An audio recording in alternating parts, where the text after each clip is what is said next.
first, there was Austria. That is a disgrace. Oh, I am so disappointed. But in the same week, Michael Schumacher was voted Laureus World Sportsman of the Year. So, will the real Michael Schumacher stand up today, or will he once again be a puppet of the Ferrari desire to win? He's already had one in the eye from Juan Pablo Montoya, who placed his Williams BMW squarely on pole position. It was really good. The car's been behaving really good. We did some changes through the morning, and everything we've done is gone the right direction. So that, makes things a lot easier. And we did a couple of changes in qualifying, and just picked up, massive amount of time right at the end. And it was a matter, the time was there since the beginning, and it was a matter of putting it together, and I did. A McLaren starts on the front row of the grid for the first time this season, relegating Schumacher to third. And there's great news for the Renaults of Jarno Trulli and Jenson Button, who are in the top 8. And the Toyotas of Mika Salo and Alan McNish, who are in the top 10. The first corner should be interesting.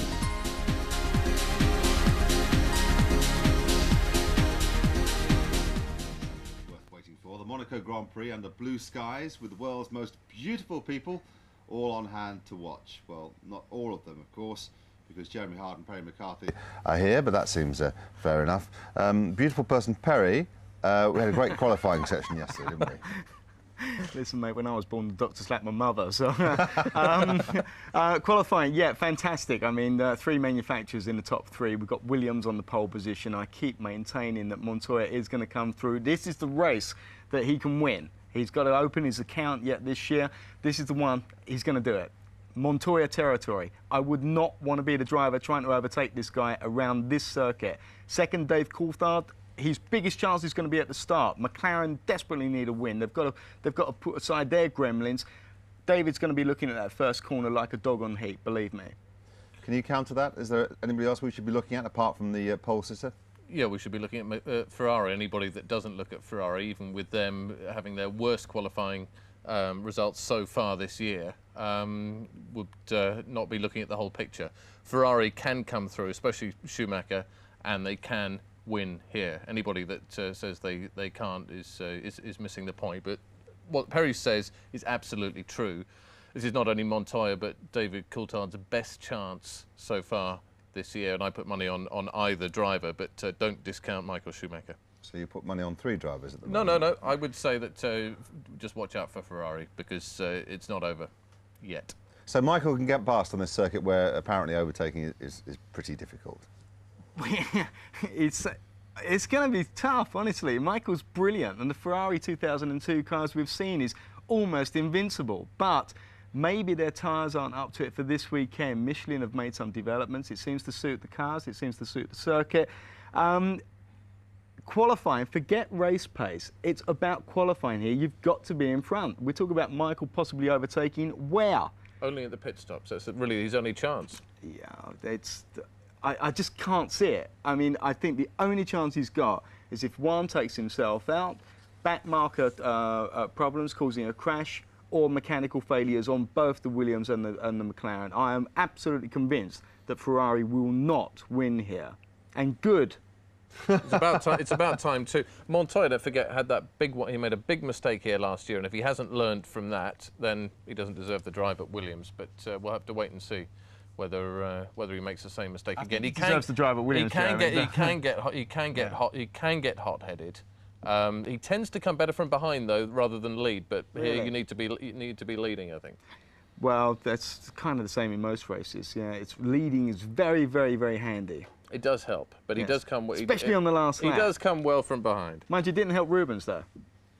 No, he didn't, and that's the second time you've alluded to the Ferrari dispute, which I'm not getting into right now. What I am getting into now is just the thought that if you're going to put your brand new team onto the top 10 of the grid, then there's no better place than Monaco. And if you're going to choose a race in which to do it, then there's no better race than your 100th. Mika Salo obviously has a sense of timing. Where better to throw a party than Monaco? Toyota hosted one for their Finnish driver Mika Salo as he celebrated his 100th Grand Prix. His debut came at the 1994 Japanese Grand Prix at Suzuka, where he managed to finish 9th. Since then, he's been on the podium twice in his career. Bruce Jones managed to catch up with him. Mika Salo sitting here in the sunshine, Monaco Grand Prix. your 100th Grand Prix weekend. How does it feel to have reached this figure, or is it just any old figure to you? I didn't actually know about it until a few races ago, and it's just any other weekend. It's nothing special. Of course, it's nice to be here and survive 100 Grand Prix so far, but if you look at somebody else like Patrese or these guys, they've done 250, 60 Grand Prix, and it's nothing compared to that. Now, is Monaco in itself a special weekend for you? It's a race in which you've always gone well. You've even scored points in cars that wouldn't normally be scoring points, for fourth place and a couple of fifths. Yeah, it's nice that this kind of weekend happened to be in Monaco, because it gives it a little special boost, and I like the circuit. I like the driving this circuit. I don't like all the other hassle around, but the actual driving here is great fun, and we'll see. Hopefully I get even better memories out of my 100 Grand Prix after Sunday. What is it that's special to you about the circuit here at Monaco? It's just driving this circuit. If you make one mistake and you end up in the wall immediately, and you just have to be so careful, and 78 laps here you need so much concentration that it's just amazing. You're exhausted only because the concentration at the end of the race. This weekend, obviously, you've had a year off. You're back here for the first time since 2000, but you're here with a team that's never been here before. After the first day of practice, do you think that you can take it into the race? Well, I think so. I think everything is going well, and we didn't destroy anything, and everything has gone so far as planned.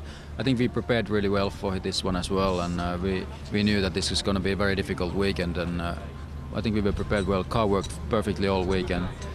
I hope we don't mess it up in some stage. It's very easy here to do it, but I hope we don't do it and we have a successful weekend. Both cars will score points here. Mika Salo struggling to contain his emotions. Now, they say this is the trickiest circuit of them all. So how do you drive the perfect lap around Monaco? Juan Pablo Montoya does the work. John Watson does the talking. Nothing new there, then. Start-finish straight is in fact one long shallow curve leading into Saint-Devoux. Very difficult corner, a bottle effect. Be careful with the curb on the inside, then let the car drift out to the barrier on the exit. Then the long climb up through Beau Rivage into the Mazanet corner. This long left-hand corner, you keep the car in, don't let it run too wide. Then it tightens on you, then you swing across to the right for the exit of the Casino Square. The drop down into Mirabeau, watch the camber on the left, watch the camber on the right, tuck the car in, then the squirt down into the Grand Hotel Happen Bend. Full lock, almost at a takeover. Pick up the throttle, then ride the curb through the first part of Poitiers, run out to the wide, then cut back. This is very important, exit out of Poitiers, very important because it's the fastest part of the circuit. Through the tunnel, the light change isn't as bad as it looks on camera, then you explode out into the chicane, hard on the brakes, 180 miles an hour down to about 40. Clip the curb, then accelerate out. The short straight down into the Tabac corner, the best corner on the circuit. Watch the barrier on the inside and on the outside. Now the swimming pool blind. Jump the curbs, then slow down for the exit of the swimming pool complex. Careful again on the exit because that barrier gets very close. Then accelerate down to Rascasse, then all the way down to first gear. Just trickle around, pick up the throttle, maximum traction possible, then off again, then suddenly burst back onto this very shallow curving pit straight. Well, we couldn't have done better, actually, than to get those two to take us round. Both of them, as it happens, Monaco pole sitters. But Juan Pablo's position wasn't confirmed until the very closing moment. Here's John, the pole sitter, and Ben Edwards.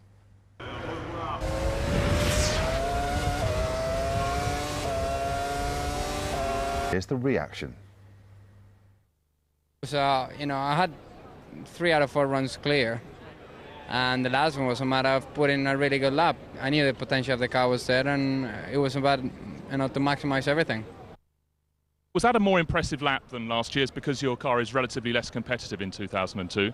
No, not really. No, the lap last year was a good lap because it was right at the end and really extracted the maximum from it. Here, I feel a little bit shortchanged because I didn't do that last run. Easy to say, I know, but I genuinely feel that we could do the time that Juan Pablo was doing. So coming out of it feeling that we had a pole position car. But that's the session, that's where we finished, and now we concentrate on the race. In the end of the day, we have been probably all weekend a little bit behind. You see, obviously, the top, a lot of Michelin drivers, whereas normally a few Bridgestones are there. So it's the nature of the situation. We said many times that it will not continue like it has been previous races. It will turn around, and it has happened. And that's what we have to face. But we're not too worried, in all honesty. I mean, we're not miles off. We still have an opportunity. We're in third position. It's a long race in front of us. Fourth in qualifying. Were you frustrated by the traffic? Well, I had a bit of traffic. That's not a problem. It can always happen. I'm just frustrated by drivers which don't watch into their mirrors or just block you on purpose. That's what I can't understand. But that sometimes, you know, they're just so busy with themselves, maybe. But at the end of the day, we have to say it was promising qualifying for the two of us. First and second row is good. Good position for tomorrow. I'm pretty happy for Juan. Showing up so good, really, because that was the real performance of our car, and that was brilliant. Rubens, fifth in qualifying. It looked as though traffic was an absolute nightmare for you out there today. Yeah, it was really bad today. It was a question of not getting it right. I mean, it was people out there not watching the mirrors and people just trying to do their best. But unfortunately, we have this gap between the good cars and the not so good cars, which makes it horrible out there because the track is narrow. There's no way to overtake. So unfortunately, on my fastest run, I got a Jaguar just after turn 15, so before Oscas. So it cost me 2-3 tenths on the run. But there's no ifs this year, so we have just to make the car very reliable for tomorrow and run quick. So hope we can make some overtakes, and who knows, I mean, tomorrow might be a good day. 2 points there, Perry. One, has he got planning permission for the peak on that hat, which is growing race by race? And secondly, when he talks about I was blocked by a Jaguar, is he talking about the Formula One equivalent of a breeze block on the track? I mean, it's almost as though it was a description of a car that's obviously going to hold him up. He could quite been blocked by a Williams in that situation because the Jaguar it wasn't because the Jaguar was slow. He was blocked. The Jaguar was just coming on to his fast lap, so he doesn't want to be too quick early on and take the performance out of his tyres. You can approach any car like that and get blocked. But this is what we know about Monaco, is that qualifying, sure, you need the good car, you need a great engine, you need the good tyres, and you need a fantastic driver, but you've got to have that clear lap. And as I said before it even started, you're going to have so many stories about I got blocked, and this is what we've got, and they're legitimate stories. You've got to have that clear lap. Juan got it. Although some of them there, not Rubens, noticeably, never Rubens, he's too nice a bloke, but the others did intimate that other drivers may have been deliberately getting in their way. Well, there are only two drivers in the whole grid that didn't complain about the fact that they had qualifying yesterday. That was Montoya, because he was happy to be on pole, and Jung, because he was lucky to be given the car at all and to get onto the grid. Everybody else complained at some point about drivers blocking them, cutting them up, whatever it was, and that's all. Even DC, who was second, you should be happy to be on the front row of the grid. He was still like to be one place better and still complained about being blocked. But has it never been done, Perry, that you set the fastest time, you're on pole, and then you just wander around for another couple of laps driving like a milk float and making sure that your nearest rivals don't get anywhere near your time? Yes, I've heard about that thing happening. But one of the biggest problems you've got with that is that if you try that stunt, you can be sure that you're going to get it back with a nice blue ribbon around it at the next race.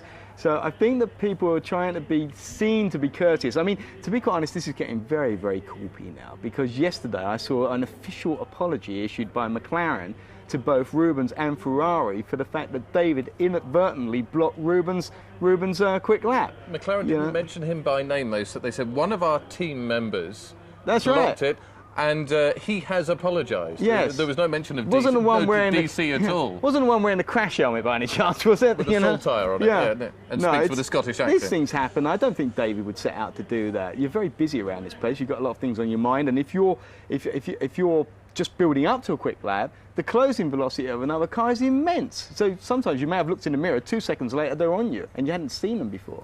OK, let's take a look at the grid. And people in the most expensive hotels will be leaning out in their bathrobes looking at this grid and wondering, can Montoya hang on to that position? I mean, it's beyond his control, isn't it, really? It can only be something fortunate will stop him hanging on to that position. I think he's too good to lose this.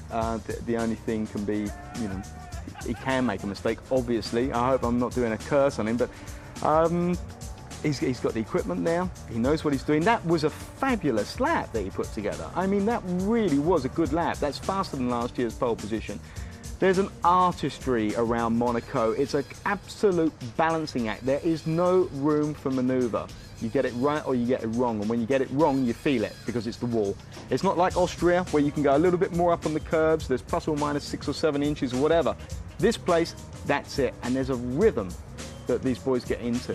I'm going to play devil's advocate for a minute because neither Williams driver has finished here, let alone won. I mean, I'm sure that will change this afternoon. The strength of the car looks very strong, although the track is a little bit cooler today than it was yesterday, but Michelin still seem to have the edge around here. But neither Williams driver has actually even finished, and Ralph's had 5 goes at it. Well, that's the grid looked at. Now, it might seem churlish to remind Eddie Irvine that he came 3rd in this race.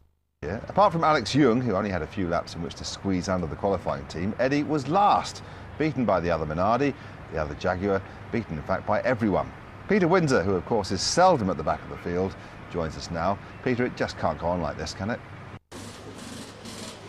Not really, no. A briefing was held this morning for the press by Richard Parry-Jones, the new chief executive of Jaguar, and he, obviously taking over and trying to get to grips with the problem, said, yes, of course, the car's not very good. The team is good. We've got good people there, but give us more time. We need time to make it gel.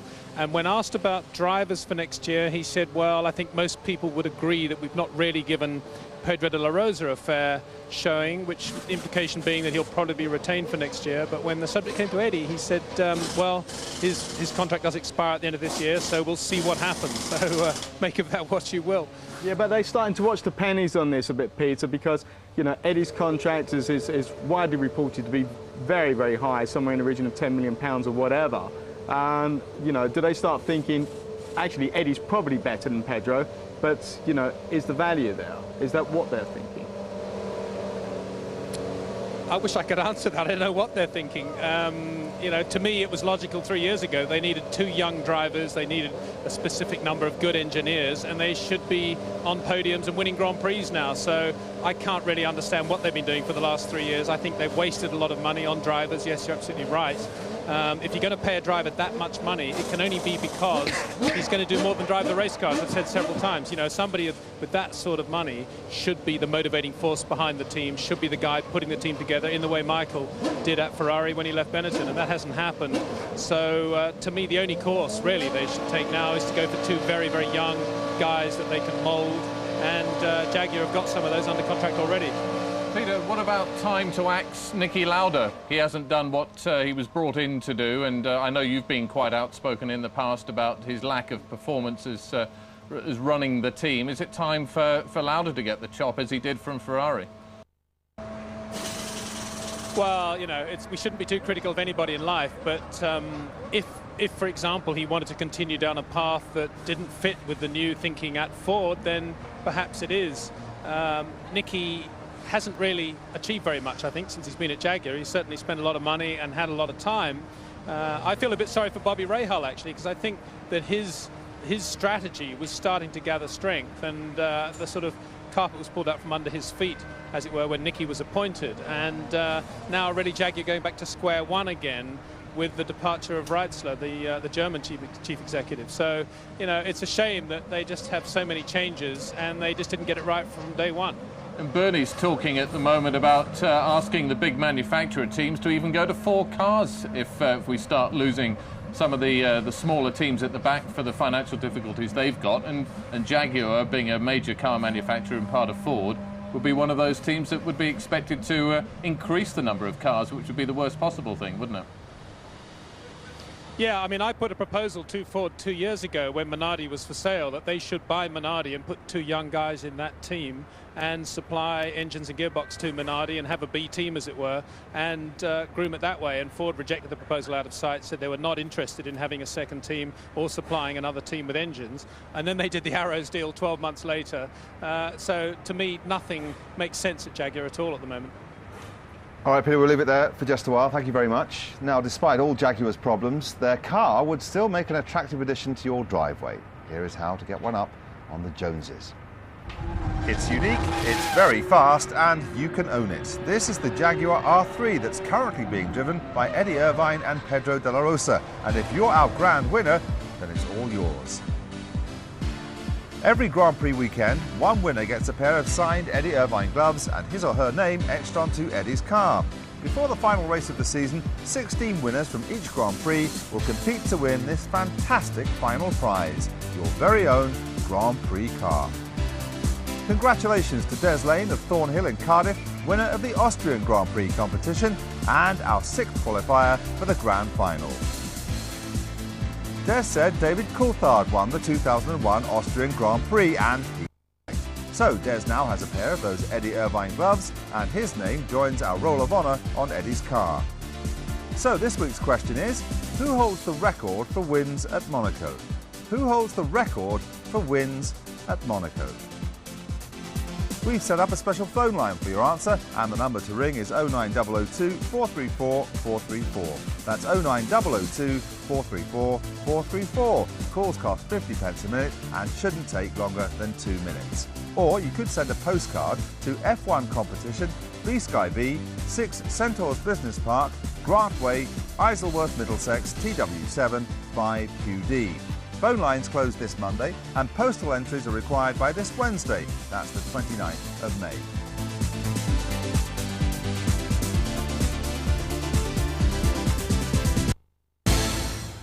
One of the nice little scenes of this weekend was the sight of Nigel Mansell being warmly greeted by everybody at the Ferrari garage. And here he is now being warmly greeted by Peter Windsor. Nigel, great to see you again at Monaco of all places. Circuit's a devil, isn't it? You never won here. No, but I mean, what a fantastic place, Peter. I mean, last night, would you believe I was singing on a boat, but I won't tell you where. But no, it's just a terrific place to be here. But you're right, 10 years ago, and I haven't been here since 10 years. So to come back this year is something very special. Well, Matt Lorenzo was just talking about the reception you received when you walked down to Ferrari there, and everybody was very happy to see you. But it's not so easy for Michael at the moment. Can you sympathise with him? Yeah, I mean, I can sympathise with Ferrari and Michael because whatever they do at the moment will be deemed as wrong. They've done such a fantastic job over the last few years, and I think they've won so much now, people are getting a bit sort of tired of it. But, you know, let's be fair, I mean, people did have a good reason to have a go at them this last race in Austria. And I think hindsight being 2020, they'll probably concede that Rubens should have won, but they won't admit that. But you've got to admit that, you know, they agreed to do what they did. And for the betterment of the team, or for Michael for his 5th World Championship, they deemed that they did the right thing. But for everyone else, you know, I think Rubens should have been the winner. Now, you've been on the pole a couple of times at Monaco. What should Juan Pablo Montoya be doing away from the line now to make sure that he leads up the hill? Yeah, I mean, exactly that, Peter. I mean, they've all got to make a great start. I mean, the thing is now, because it's all done by computers, they've all got to let that button off, and then it's all down to the computers and the right foot. I just hope, as I'm watching the first lap at the first corner and up the hill, that everybody gets through the first corner clean. And then I think we've got a cracking race because we've got Michelin tyres against Bridgestone, you've got literally Williams against Ferrari, and then you've got the McLaren with David Coulthard, who's won here before. You've got a fantastic race, and I think it's been the most interesting qualifying, you know, for some time here at Monaco. Well, great to see you, and great to see you looking so fit. Thanks very much for your time. Yeah, thank you very much. And to all your viewers. Thank you. Actually, this was a horse, wasn't it? He must have been singing last night. I wonder which boat it was, but he's not telling us. Now then, tense, nervous headache, feeling like Nigel, the pressure of modern living keeping you awake at night, not sure what all those buttons on your handset are for? Here is an instant cure.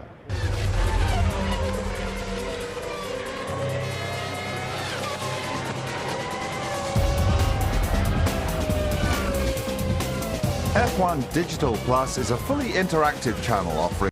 But Michael Schumacher is not shy when it comes to trying to make a pass. Well, we all know that one for sure, and Montoya tough as well, tough as nails when it comes to racing around the streets here.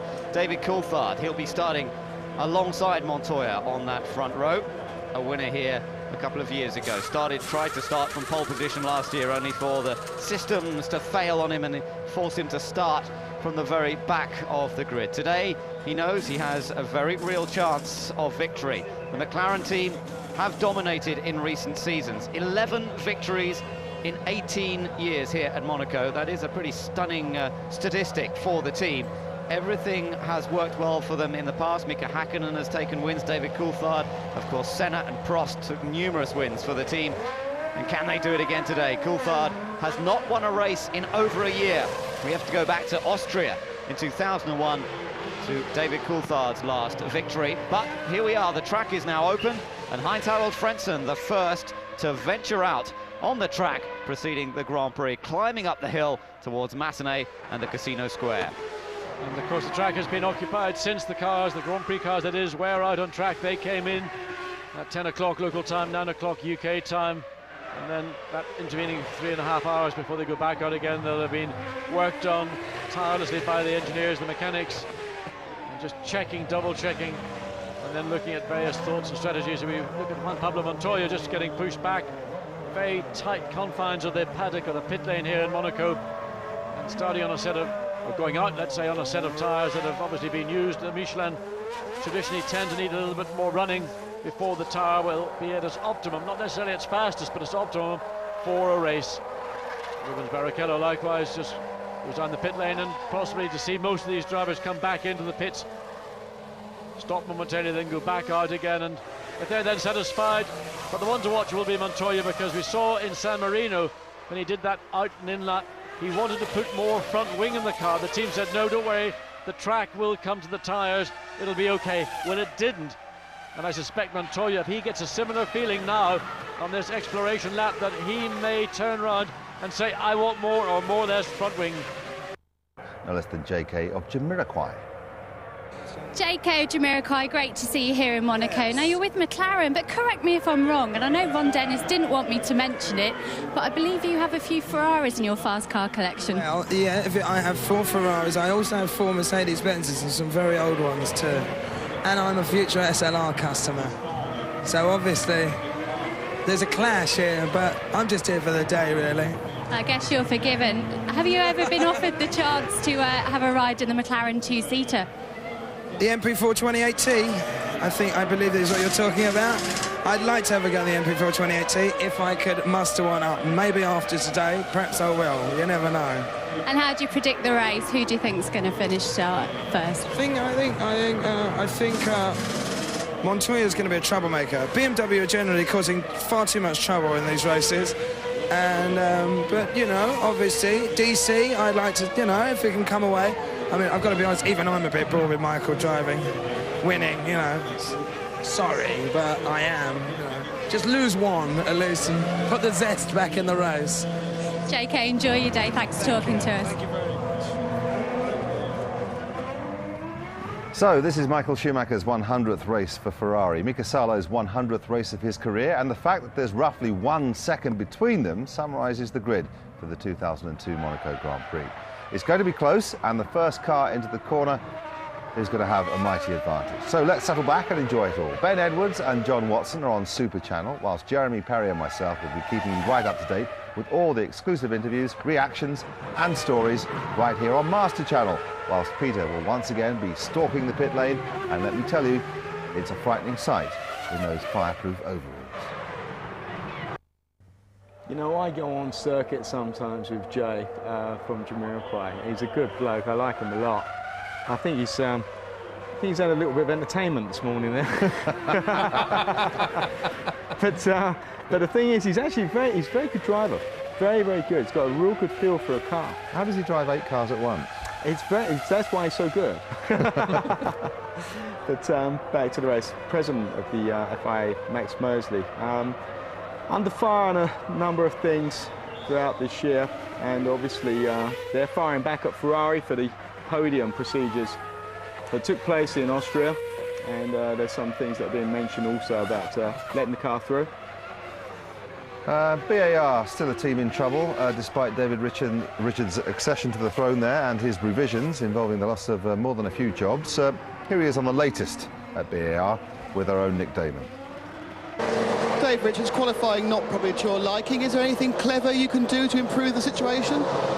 Well, you know, this race turns out some very strange results at time, and the trick is just to hang on in there and be there at the finish now. I fear it might be a little processional, but who knows? Anything can happen. There's a rumour doing the rounds that you might have a fuel tank that's large enough not to stop. Can you comment? you see a trailer behind with a barrel or something, you know. No, I think all these rumours go around. You see this morning some cars going very fast and so very light fuel loads. Who knows what anyone's going to do, quite frankly. It's Juan Pablo, the story going around now is could Williams do it at the front of the field? Wait and see. Dave, thanks a lot. DR's been on the happy pills as well. Everyone seems very chipper in the pit lane this morning, considering that the BAR's qualified 18th and 14th. Villeneuve was down almost last until the very last moment, so he's got to be optimistic. It can't be worse. So he's off now. Is he getting a chance to test anything they may have done over the last few hours? Because he obviously wasn't happy having finished 20th in warm-up. Is there anything he can tell from this processional part of the afternoon? I couldn't confirm that he wasn't happy about finishing 20th. I mean, this is slightly disconcerting, but we talked to the BMW principals and they didn't feel anything was off. It just literally may have been he wanted to conserve the engine, keep the car well away from the barriers and just make sure that the systems were working. So they may be just very, very confident, but something may have been wrong. But I just kind of feel that they're just confident and didn't need to push. The only indication that there was any trouble was when he came into the pits and waved his hands around, but that could have been a communication issue. Peter Windsor, as usual, has more. Yes, just talking about that Montoya problem. Williams are saying, as we heard from the BMW gentleman, that everything's okay, shouldn't worry about anything. But there was quite a heated discussion going on when I walked up there between Sam Michael and Patrick Head, the two, if you like, the operations engineer and the chief designer. And the impression I got was that in running the race brake ducts, which are bigger front brake ducts obviously than they would use in qualifying, there was a different effect from the front wing and the car was not doing quite the same thing. And I gather that Juan Pablo had a bit of understeer. I don't think this is a problem for the race. It's exactly what Sunday morning warm-ups are for, to establish that sort of difference between qualifying and the race. But I think there was that, so that's probably what the team would have been working on between then and now on the grid. Okay, well that's, yeah, I understand that, Peter, Perry. Because if he gets too much understeer, then that's going to have a detrimental effect on the front tyres, which is a kind of a cumulative thing, isn't it? So they could be concerned about that. Yeah, that's right, but it's a soluble problem. I don't think it's an issue. No, neither do I, actually. And the other thing, yeah, the other thing that's worth noting is that Juan Pablo is actually running a slightly different front wing to Ralph, and he did that yesterday in qualifying because he felt it gave slightly more downforce, but it actually made the car more pointy. It made the back end a little looser going into corners, and Juan Pablo lived with that and set the car up for that and got the benefit from it. He really made it work well. But Ralph stayed with the other front wing, the older front wing if you like, and the car's better balanced, I think, but perhaps not quite as much downforce. Peter, just on a different subject, I was very interested to hear your interview with Nigel Mansell. That Nigel was not in favour of Ferrari's tactics in Austria, was he? He didn't think it was right. What do you think about that? Well, I think Nigel, like a lot of people like you, have made a judgment based on your own opinion, which is that a racing driver is paid to race and there shouldn't be any contrived conditions. And if you're a racing driver, that's what you're paid to do. But you know, I've tried to explain that I think, in my opinion, it's a different situation at Ferrari with Michael, and I think Michael could have raced Rubens hard in the Austrian Grand Prix, and he didn't. He sat there because it had already been established that it was a number 2 situation. I couldn't resist it, Pete. You're the one in the open air at the moment, so I had to have a pop at you, mate. He's been dying to get that one back at you. Peter, just a quick I'm one. going up the grid now anyway. Yeah. A drag race. We've got Montoya against DC into the first corner. Who in a straight drag race, who do you think's got it? Well, I think that there's no reason to assume that their launch control systems will be any different, and assuming both of them have really good electronics and no glitches, then it'll be even, and in theory it'll be Juan Pablo's A because he's slightly ahead, B because he's on the grippier side of the road. So it should be Juan Pablo. He's got to do a lot wrong in order not to be leading into that first corner. Interesting to see what he does at the first corner, because it's a second gear corner, and a while ago, admittedly, Alan Jones took the lead by taking first at Sandervoort because the car's very heavily laden with fuel, and he got a run up the hill and took the lead from second place. So he was a Williams driver then, obviously, so I'm sure they would have told Juan Pablo about that. Be interested to see what he does. Neither of the Williams guys have ever finished here, let alone even picked up a point. Does that count against them, or is history one thing and today's another? Well, I'll give Juan Pablo a chance. Last year was his first race, so what you're saying is he didn't finish last year, which is true. But there's no reason to think that it'll be a problem for him to stay on the road or anything like that, because he hasn't touched the wall or a piece of arm all weekend, to my knowledge. And Ralph, he's had 5 goes and not finished. Yeah, that's right. Sometimes his weekend, his race is dissolved on the first day when he's had an accident or an engine blew, I think, in his first year at Williams, for example. He did no running at all. He hasn't had a particularly good run here, but Ralph is brilliant on street circuits. I saw him win the Macau Formula 3 race, and if his car's good today, he'll fly. So come on, Pete, give us the inside track on warm-up this morning. We had the mysterious event of Heinz-Harald Frentzen in an Arrows being fastest. Bit of showboating, a little bit of lack of fuel job. Well, no, I think what might be happening is that they might be on a one-stop strategy, but of course you can have a very short first stint or a very long first stint. So they may have been running with relatively light fuel, not because they're going to go on a 2-stopper, but because they're going to stop earlier than most. And the car's obviously good round here, as it has been for a while.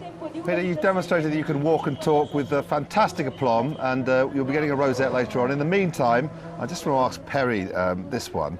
It's the most glamorous race of the lot. It's the one that all the sponsors get the most requests for and the most celebs attend. Does any of that distract the driver's attention? No, absolutely none. In fact, it's nice to, meet a few different people, especially people from other industries who you may admire and you're lucky enough to meet them. But no, ultimately a racing driver is absolutely pinpoint focused on doing his job, and if there's any circuit that gets your complete attention, it's this one, and that's one of the reasons. Yes. Because if you win, attention, wouldn't you? You get attention from those kind of people. No, it's seriously, you've got to, you want to do well at any circuit, and this one is no room for let up on concentration.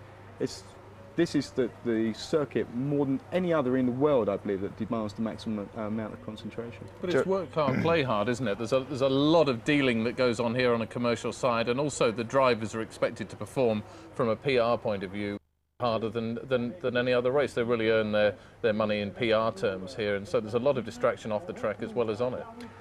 I think that there's, I think there's always demands on drivers, especially given the commercial nature of today's sport. If you look at soccer or anything, but especially for the drivers, they're kind of used to that. But, they will not stay up too late and drain themselves too far to meet PR demands. They've got a job, and the PR demands have to fit within the parameters they're willing to accept.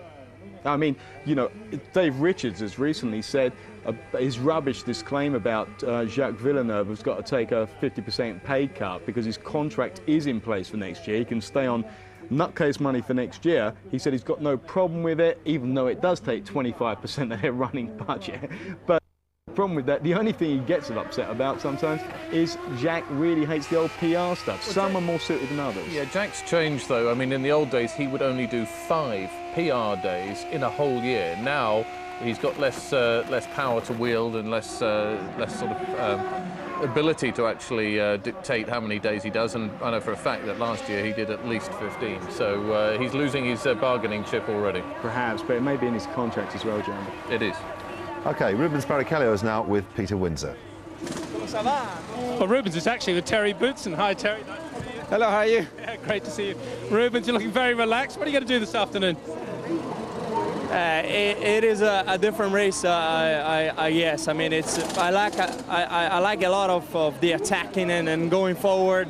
But I think today, I just want to be out of the problems in the first few laps and try something in the middle of the race, because it's very difficult to overtake. Come on, there must be some places where you can overtake here. Tell us about them. I'll try. I mean, I'll try in places where people are not expecting, but you could lose a nose or something, so you have to bear in mind that it's quite difficult. If we're talking about the last 10 laps, you have to fight, but I'm quite cool. I mean, the car is behaving quite well. In the qualified trim, I think the Michelins were doing a fantastic job, but in the race, I think we can do quite well. And how's the relationship with Michael now? Is he calm, relaxed, usual sunny self? Well, I mean, it's normal. Never been bad, actually. I mean, he appreciates what I'm doing. I've said already how proud I am to be driving alongside him. So we're racing. I mean, it's obviously that one wants to beat the other, but it's not such a big deal. I'm quite cool with that. Rubens, I think you're going to have millions of people behind you today. Very best of luck. Thank you very much. Thank you. I wonder if that peak grows when he tells a whopper. Anyway, great news for Toyota, both in the top 10 and both drivers talking now to Nick Damon. Alan McNish and Mika Salo, 9th and 10th. Is the big thing to avoid each other in the first corner? I think the big thing's to avoid everybody all the time.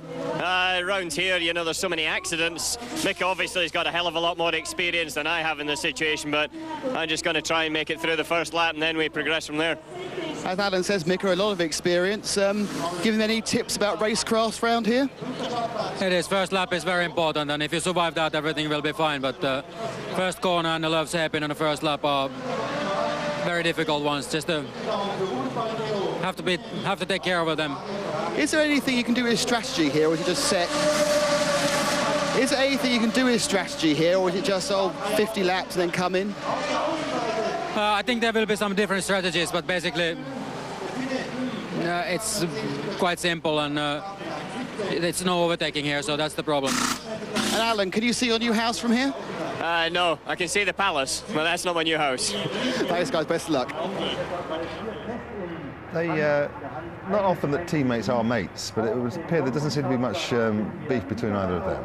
They're both good lads, actually. Alan I know pretty well, and he's good fun. He's good to get along with, and he's a great little driver. And I'm really pleased that he's 500s in qualifying off Mika Salo. And Mika is a pretty renowned driver, and there's been a couple of drivers test recently for Toyota, and as soon as that happens, the number 2 driver, which Alan currently is, knows he's under attack. So the more he can show he's absolutely bang on the pace of Salo, the absolute better it is for his future. Well, Giancarlo Fisichella picked up Jordan's first points of the season at Austria 2 weeks ago. And 11th on the grid. There's every chance he could do more for their reputation, or at least their chance of hanging on to that Honda engine in this race. Here he is now talking to Nick. Giancarlo Fisichella, a circuit you really love, in a way your home circuit. What are your hopes for the race? Well, first of all, I hope to get through the end, and it's gonna be a tough race physically and mentally, but if you do a good race and a good strategy, I hope to score some points again like the last race. Do you think that Jordan now has the reliability that it needs? Well, it looks better. It's getting better. Last race we finished the race, and for the weekend we haven't any problems, so I'm quite confident. Best of luck. Thanks, Giancarlo. They'll take any vantage point, but I bet they had to pay some to get even to that vantage point. I've been there before, and if you haven't got a ticket, they close the town down. They do, although there are a couple of points where you can sneak into and not have to pay. And there is, just below where we're looking at the moment, a whole wall of fans. And if you like, it's the most charismatic place to go, because it's where the die-hard fans go. They'll be there from way before dawn this morning. And it's got one of the best views as well of La Rascasse. All right, we can see David Coulthard, and we can also see our very own Peter Windsor. Once Terry Bootson stopped playing around with my headset. David, nice clear track in front of you right here on the grid anyway. Yeah, no, absolutely. I remember that view last year. Well, obviously from the other side, so hopefully we can make a good start this time, and it would be nice to be leading out the first corner. Anything you can do, perhaps, to get in front of Juan Pablo into that first corner? Any strategy that we should know about? Well, I'm hoping that our start system's going to be slightly better than Williams. That certainly looked to be the case over the last few races, so we just have to wait and see. But the Michelin Bridgestone situation is looking very interesting now, isn't it? Yeah, certainly on this circuit, over the one lap we've had an advantage, but we've got to wait and see. You know, Bridgestone have obviously got a lot of experience, and race trim, they'll probably be in good shape. Very best of luck, David. Thanks. Thank you. Well, Heinz Harold Frentzen was fastest in warm-up just a couple of hours ago for Arrows. I wonder what he was up to. Was he pulling any strokes? Perhaps we'll find out now as he talks to Nick Damon. Hi, Howard Frenton. You got it all right, one session too late. What did you do for warm-up that produced that superb speed? We did something to the car. I was suffering with understeer yesterday, and we just tried something different this morning. It seemed to work. People are thinking we are now on 2 or 3 stops, but it wasn't the case. So you've now got a really quick car, but you're starting in 12th. How do you approach the race? Good question, Joe. Watch out. Heinz, best of luck. So there you are, Perry. He did something to the car. That's what we thought, and that's confirmed. Technically speaking, he did something to the car. Yeah, it's good feedback. We did something to the car. We talked to Tom Walkinshaw this morning because I maybe suggested they were running on very, very light tanks to set the fastest warm-up time. Tom confirmed that they had enough fuel in it for their one-stop strategy. Well, instantly I kind of thought maybe they're going to stop early, you know. Well, we'll see in the race. At least he said watch out, so it could be interesting as he tries to zoom up through the grid. In the meantime, standing right on the grid is Peter. I'm with Jarno, truly. Jarno, very, very frustrating day for you yesterday. I suppose you have to put that behind you now and just accept where you are on the grid and then make the best of it now and hope that something happens in front of you. You're right. I've been very competitive all through the weekend. Unfortunately, only yesterday in qualifying, one of the most important moments, we have had traffic, and so now we are all in 7th place. But again, this morning we confirmed that our performance. And it is so difficult to overtake here, isn't it? Yes, it will be very important to have a good start and get out of the first corner and then just keep up with the other. Well, very best of luck. We'll be following you. Thank you. Right, Monte Carlo. It is really the place to be in Formula One, and perhaps it might be interesting to see exactly where the Royal Box is. That's where the Renaults are on the grid, and if we can turn Giorgio around the other way, Giorgio, that's where the Royal Box is, and nobody yet in place there, but that is really what makes this race so special. And you can see the number of people just standing around on the grid now, how important this is as an event in itself, the grid at Monte Carlo, and it's all yet to happen. Perry, what was it like when you were here? Brief, very brief, Peter. And we got Flavio Briatore here. Flavio, the grid at Monte Carlo, what are your thoughts at the moment? I talk about the first corner. Well, what are your 2 drivers going to do at the first corner? What are your instructions? No, I hope both the driver pass the first corner. This is the problem, but let's see later. Okay, thank you very much. Peter, he gets looking over here, Rubens Barrichello. Accused of being a playboy. Sorry, Perry, go on. He gets accused of being a playboy, but he's a smart bloke, isn't he? Oh, I've always thought he was the utmost professional. I don't know where this playboy image came from at all, Perry. I don't know what you're talking about. Takes one to know one, I guess. But there we go. A lot of we've seen a lot of veteran drivers out. A lot of your old mates, Nigel, Thierry Boutsen, Jean Lacey. Why have they all suddenly popped out? Has somebody been issuing invitations to a party, maybe? Well, yeah, I mean, this is the place to come. If you're going to come to a race and see your old friends, Monaco's the one. Ricardo Patrese was here on Wednesday afternoon. Great to see him. He said he's now doing very well in the world of show jumping. But just interesting looking at the Ferrari there, and the, hope I can mention this on there, but the Marlboro logo there. I think it's worth recording. This is the first year since 1972 that there hasn't been a Marlboro boat in the harbour and there hasn't been a huge Marlboro party on a Saturday night. And I think that is a sign of the times in Formula One. It's just gone up in smoke, hasn't it, really? Was it planned or not? Is this a last-minute change that they've pulled out the boat and stopped the party as a result of the last few weeks, or has this been a long-term thing, as far as you know? No, this is a long-term thing. This is indicative of the whole cigarette industry in general. I think realising that the best days in Formula One are over and they're starting to gradually pull out of the sport. Peter, we've seen on the grid Jean Lacey, and the funny thing is, during the break I was talking to him on the mobile, just having a chat. One of the best laps I've ever seen in my life is Jean Lacey going around in qualifying at Monaco. If you get a chance, just have a chat with him, because he always, to me, personified absolute top-level racing driver, full commitment. Nothing like it around Monaco with him. Absolutely, yeah, I'm standing to attention. It is the Monaco national anthem, and the royal family up there now. But just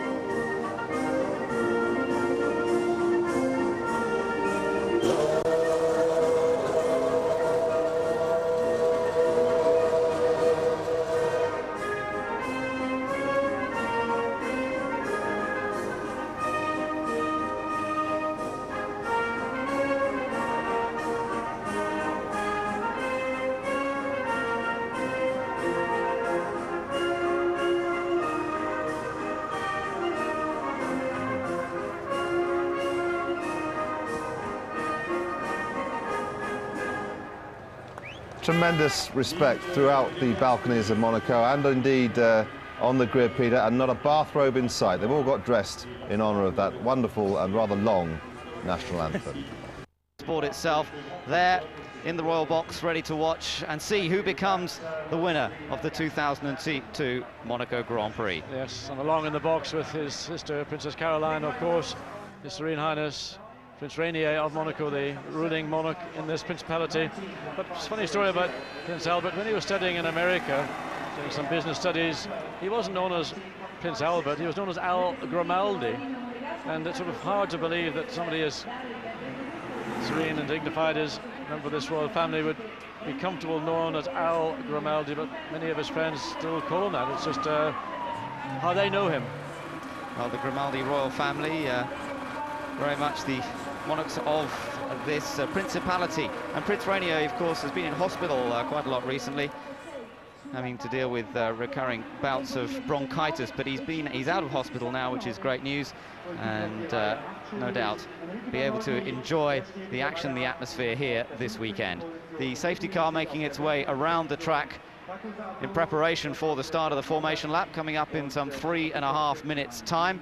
A quick reminder of the layout of this unique circuit.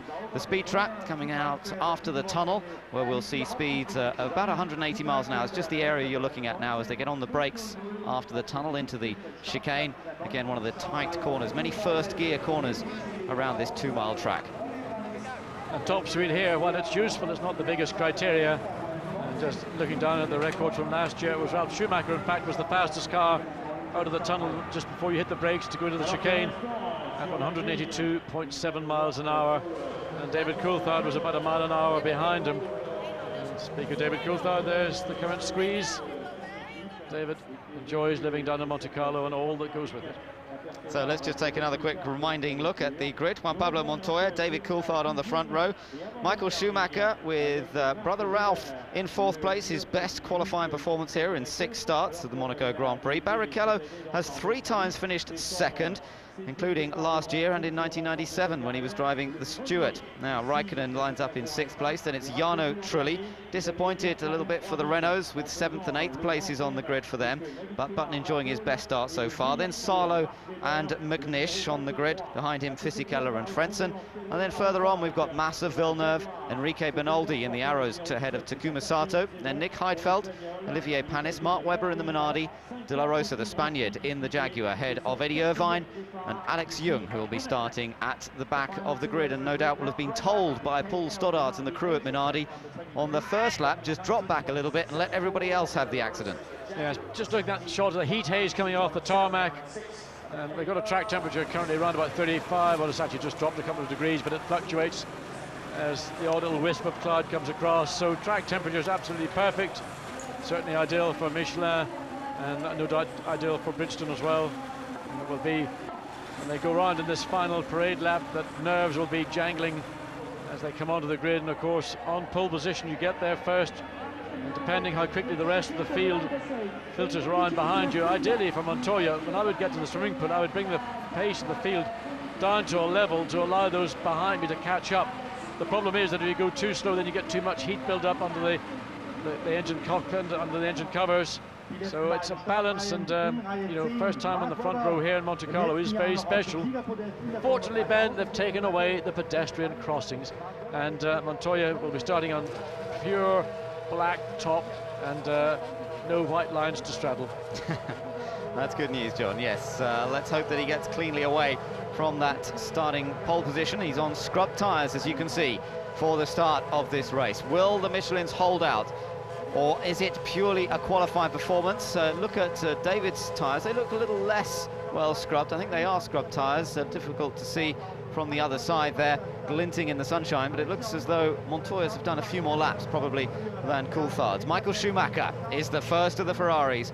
Watch where he is, just in behind Montoya. And then, of course, Ralf Schumacher also on the 2nd row of the grid. So we're almost set for the beginning of the formation lap.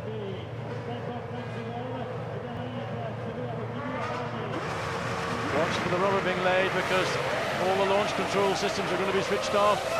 And they do that to put down as much fresh rubber as possible in the hope that when they line up, they will get it precisely on those strips of rubber. But of course, then with the benefit of launch control. So the 22 cars making their way around the 2-mile track on this formation lap in preparation for the 7th round of the FIA Formula One World Championship. Juan Pablo Montoya, Indy 500 winner a couple of years ago, now looking to add the Monaco Grand Prix to his list of successes. But he's got David Coulthard, Michael Schumacher right behind, both former winners around this track. The mechanics and support crews now make their way back to the pit lane to squeeze into their respective areas, and the fans getting a good view of all 22 cars making their way around. It looks as though everyone's got off the line safely. We do not have the dramas of last year where David Coulthard was left stranded on his pole position. Everybody is away cleanly, and let's just hope they make it around this formation lap in one piece, and we'll get ready for the race start. Blasting out into the sunshine on the exit of the tunnel. Montoya must be careful to bunch everybody up and slow everybody down now, because they get very, very spread out around this track, and he does not want to be sitting on the grid too long in pole position, so he's got to control the pace now a little bit on the latter part of the lap. Make sure everybody gets bunched up close behind him, and then they can fan out into position on the grid itself. There you can see he's beginning to slow everybody down.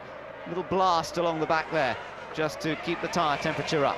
Now, going slowly, don't let the engine stall. They all have anti-stall devices now, which is probably a good thing when they're all cruising around very slowly to bring the cars onto the grid. We've seen problems in the past when people have had to go very slowly through Rascasse and around onto the main start-finish area. Mika Salo starting his 100th Grand Prix here today, driving for Toyota. He's driven for a number of the top teams in Formula One over the years. Can Williams take their first win in 19 years? Looking all the way back to 1983 since they last had a victory at Monaco. They've had a win this season, but not a win at Monaco in a long, long time. On board there with David Coulthard. Starts in second place, up on the outside with Montoya on the inside. That crucial inside line into the first corner, Saint-Devote, where we've seen so many incidents in the past. The last few cars now moving into position. 78 laps of the Monaco Grand Prix are set to run. The red light sequence begins. All 5 lights will come on. When they go out, the race will get underway. It's a quick getaway, and Coulthard makes a brilliant start on board with the race leader. He's got ahead of Montoya. Stunning start from Coulthard. Montoya down into second place. The Ferrari of Schumacher is in third place, chased by Ralf Schumacher, and we have a problem for Jacques Villeneuve. Villeneuve is left stranded as everybody makes it safely through the first corner. Great start from David Coulthard. Juan Pablo Montoya just couldn't get the car off the line. Maybe again that tension we talked about. But Coulthard for sure, blinding start from the Scotsman, and I suspect also aided by the fact that he's got a car a little bit lighter than Juan Pablo Montoya's, and all aided David to make that brilliant blinding start at the Saint-Devote. Now the midfield trying to struggle their way through the hairpins on this first lap. Sometimes you can get a bit of bumping and barging going on, and you can get a traffic jam develop, but it looks as though that midfield section has got through this Grand Hotel hairpin. There is Jacques Villeneuve's car being pushed away, and that is great disappointment for the Canadian. His race is already run. He started down in 14th, but some sort of mechanical problem has put him out. And a very good start from Jan O'Trulli. He's contained his 5th position. 2 Jordans running nose to tail, Fisichella and Sato. Good job from Sato, leaping all the way up from 16th place up to 12th. So, on the first lap, it is David Coulthard. A breathtaking getaway in the McLaren Mercedes, putting behind him what happened to him here last year when his car wouldn't get offline on the formation lap. It's Coulthard who leads, Montoya in second, Michael Schumacher is in third, ahead of Ralf Schumacher, then Trulli in a good 5th, Raikkonen is in 6th. And Rubens Barrichello, he's been a loser, started 5th, down to 7th. Mika Salo also leaping up to 8th place, starting 9th from the grid.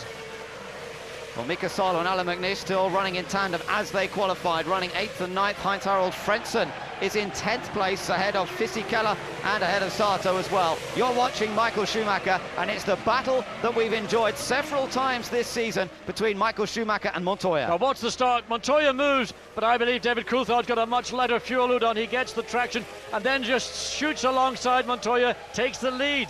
Big problem for Button there. Button did not get off the line at all, and he's down in 17th position.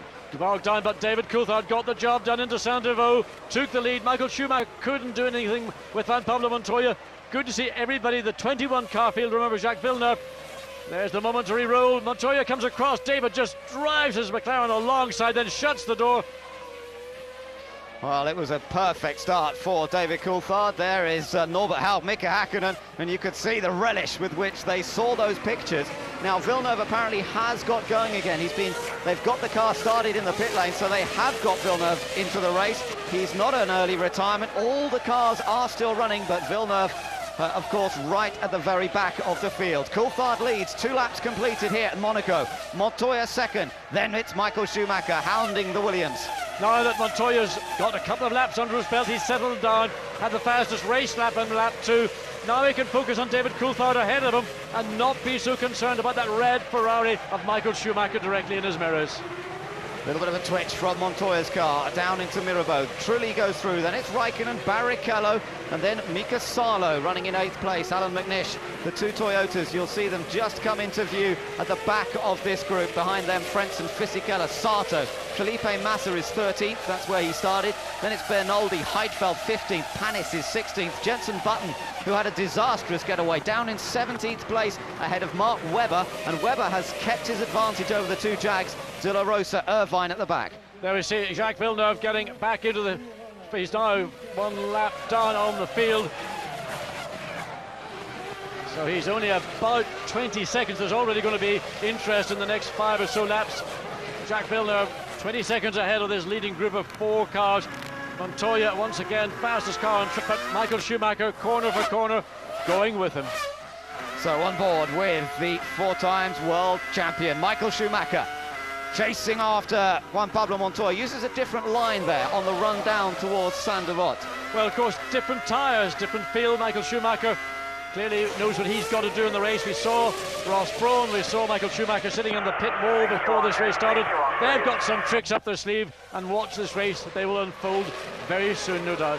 Further back, you're looking at the battle between Panis, Button and Mark Webber. Take another look and look for Jenson Button on the right-hand side. Jenson Button moved and then stopped. It looked as though he almost jumped the start or something went wrong. He pulls over and everybody manages to avoid him. Villeneuve was completely stranded. Yes, Villeneuve got stranded. I suspect for Jenson Button, one of those systems went down. They've got duplicate systems on board, and he may have been able to activate that. But what a start for Jenson Button, who was alongside his Renault teammate on the 4th row of the grid, now all the way down in 17th place on a very hard work in prospect this afternoon. Michael Schumacher, the sun glinting off the Ferrari, and holding 3rd position in these very early laps here at Monaco. Time to settle down into a little bit of a rhythm, and that's what is so crucial at this track. Getting into the rhythm, just being able to balance the car between the Armco barriers and keeping it away from the edge of the track, but still driving on the limit. And they've got the top 9 cars equidistant apart, about a second between the top 9 cars. Then in 10th place, Frentzen, a further 3.5 seconds behind Alan McNish, who is the last of that chain of 9 cars. Coulthard heads up the hill, his advantage 1.2 seconds over Montoya, and then Schumacher with Ralph holding on in 4th position in the 2nd of the Williams BMWs. But Ralph Schumacher, best lap 4. So the 2nd of the 2 Williams BMWs pushing now. Ralph keen to sandwich even tighter right from his brother Michael, with Montoya leading that little group of 3 cars. Patrick Head, the technical director at Williams, watching this, disappointed no doubt to have seen that Coulthard managed to get ahead of their man into that first corner. It was a clean move and Coulthard just rocketed off the line.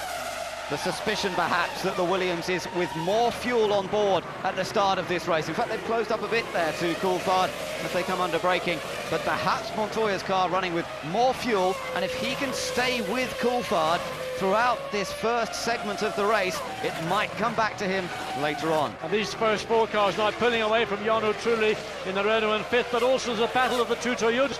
Mika Salo is getting a lot of attention from Alan McNish's teammate, and it'll be interesting to see whether Toyota decide to let that situation remain or say, McNish, you're quicker, Salo, let him go past, let him use that speed to try to catch up to Rubens Barrichello, who is pulling away from Mika Salo. They flash across the line once again beneath the gaze of the spectators, packed together in the balconies of the buildings here at Monaco. And again, the top three flash by in an instant. All three cars just covered by 1.4 seconds, and it's only another fraction back to Ralf Schumacher. Then Jarno Trulli is running in fifth place, a little further down the order. Look at Michael, very, very close there to the back of Juan Pablo Montoya's Williams. Well, also David Coulthard on that last lap was about 0.4 of a second down on Montoya and Michael Schumacher. Suddenly pressure coming from Michael Schumacher, who's passing it on to David Coulthard, probably because of this man Ralf Schumacher, who's driving those three cars ahead of him harder and harder. Yes, the man who has the fastest lap in this race so far. Montoya even forced to defend a little bit down into the chicane. But you can see Montoya beginning to defend. This is where the difference in the tyres is maybe going to start showing his face. With some 7 laps down. So Juan Pablo Montoya under pressure from Michael Schumacher. Michael with the Bridgestone tyres able to push and make Montoya react. Button confirmation that he jumped the start. Take another look at it there. You can see this. Watch the car beginning to go before the others. And then he stopped. It seems a bit unfair in a way that he has a drive-through penalty when he dropped a huge number of places, but that is the law of the Formula One rules, and he has to put up with the fact that he will have to come into the pits and back out again. And on top of that, he dropped away at the start, so really a disappointing Grand Prix for Jenson Button and for Renault, starting again alongside his teammate on that fourth row of the grid. Could have been in line for more points for himself and for the team. So it's becoming a four-way battle as Jenson Button comes through for his drive-through penalty. It's a slower pit lane speed limit here at Monaco than anywhere else. 60 kilometers per hour, 45 miles an hour through the pit lane. And if he exceeds that on this drive-through penalty, then he'll have to come in and do it all over again. But look at this, the battle at the front. 3 cars now covered by a second. There was a second between them a couple of laps ago. Now Montoya, watch Michael Schumacher. He was going to try and force Montoya to brake late as they come into the chicane. He's looking. He can't pass him, but he wants Montoya to make the error so he can make the pass through that. Well, there's been some great needle between these two this year. Some good challenges. Gerhard Berger, former Grand Prix driver himself, now the boss of BMW Motorsport, watching this battle very closely indeed. He wants to see that Williams BMW up front and certainly not passed by the Ferrari. Remember, Michael Schumacher leads the World Drivers' Championship by almost twice the number of points of Montoya, who's ahead of him in this race. But Michael Schumacher is potentially the fastest of all these 4 cars. And I think what we're saying is that the Bridgestone tyres come to the circuit. It may be fuel-related as well. But you're watching Montoya and David Coulthard are having to wait. They can't get the power on in the corners as early as they would like. You can hear going through the swimming pool, particularly on the exit of the swimming pool. Listen here. Oh, they're getting bunched up there. Look at this, Coulthard. I don't know if he made a mistake, but Montoya really close right up to the back of Coulthard there, and it almost sounded as though he had to lift in the middle of the corner. Well, he had to, because Coulthard was so slow coming into the Casino Square that Montoya had to get out of the throttle altogether. Now Coulthard under extreme pressure from Pablo Montoya. Montoya may try to get a drive here out of the Portier into the tunnel. Very difficult place to do it. He's got to keep himself clean because Michael Schumacher will be all over him if any opportunity arises. This is fantastic racing. Formula One at its best.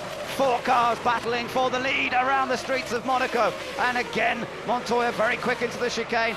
And we look back from Montoya's car. 2nd place, looking back at the 3rd place Ferrari of Michael Schumacher. And look behind them because it's younger brother, Ralf Schumacher, closing up in the 2nd Williams. And all 4 cars covered by a 1.5 seconds last time around. I think it's going to be even less than that when they come over the line this time. Look at them.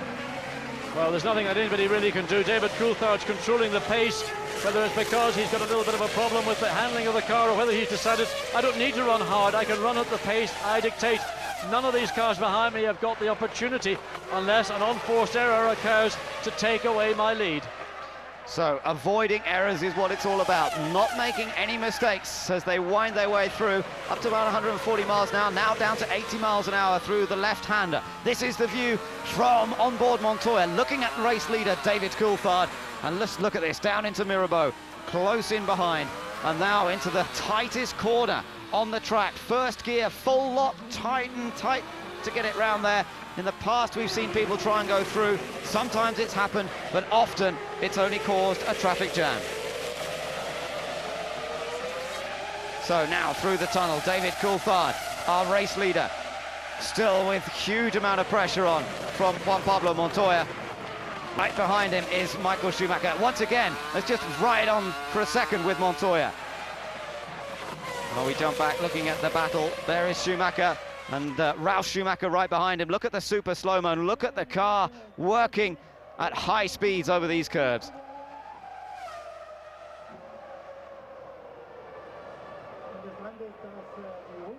And really, you can see the way the different cars, the two lead cars moving around, I think, more than the Ferrari is. And that I put down to the difference between the two tires. Now, a little bit of breathing space between the first three. They were bunched up together the last couple of laps. You can't drive a Grand Prix so close to your competitor. You've got to give yourself a bit of breathing space. You've got to give the car a chance, because engine temperatures run marginal at best on these cars. And if there's not enough air going through the air intakes into the engine and into the radiators, you'll have a temperature problem. It'll go up. Once again, riding with Montoya. Down into Mirabeau. You can see the front wheel hopping into the air of the Ferrari. And that is the Ferrari on the limit, running in third place. But look at Ralf Schumacher in fourth now. And Schumacher teased Montoya. He just stuck the Ferrari out to the left to put it into the mirror of the Williams for Montoya just to catch it in his eye. No intention of passing, but just to try and distract the Colombian driver. So the top six, it's Coulthard, Montoya, Michael Schumacher, Ralf Schumacher. And look at this, the battle continues. Behind these four cars, still in fifth place is Jarno Trulli, and in sixth place is Kimi Räikkönen.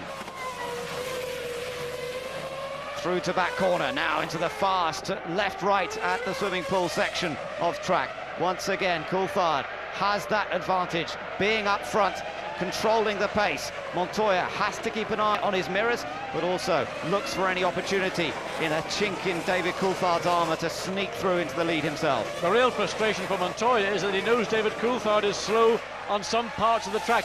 Okay, getting a little bit of advantage coming out onto the straight, he picks up the speed. But once we get up to the top of the circuit, the top that you climb all the way up now through Beau Rivage and then into the Casino Square, that's where everybody then catches up to the McLaren Mercedes-Benz, and all of a sudden then the pace slows down, particularly in those hairpin bends that we're going to start coming to as we get down to the bottom of the hill as we come into the Mirabeau corner. Now let's ride with Michael Schumacher for a moment. Can he find any space here?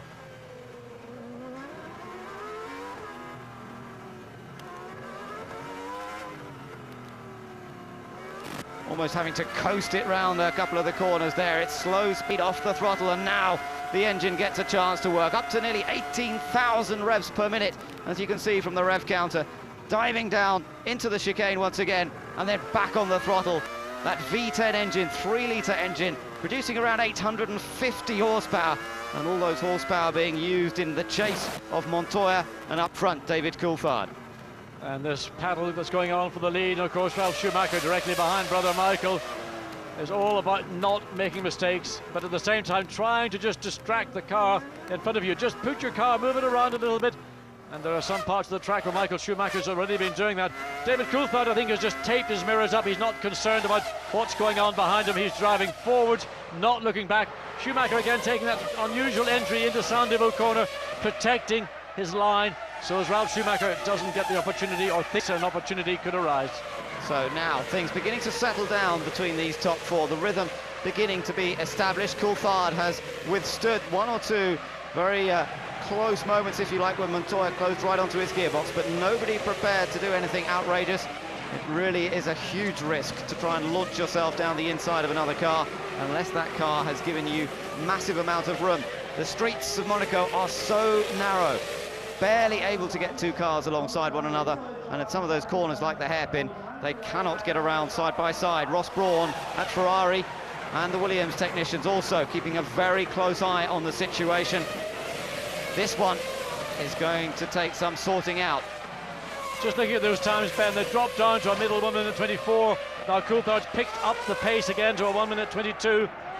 So whatever David Coulthard's doing, or whatever the difficulties he's experiencing, he maybe just as you go through this sort of cycle of tyre life, how the tyre comes to you, then how it maybe drops off, and then it stabilizes, and then the time comes back. So I think we saw that round about laps 8, 9.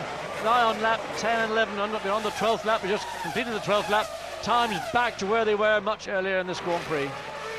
Ralf Schumacher, who was very close to his brother a moment ago, now has just dropped back a little bit. In the background, you can see Jarno Trulli in the Renault running in 5th position. Kimi Raikkonen in the 2nd McLaren Mercedes is still 6th. The Ferrari of Barrichello runs in 7th. Mika Salo in the Toyota is 8th.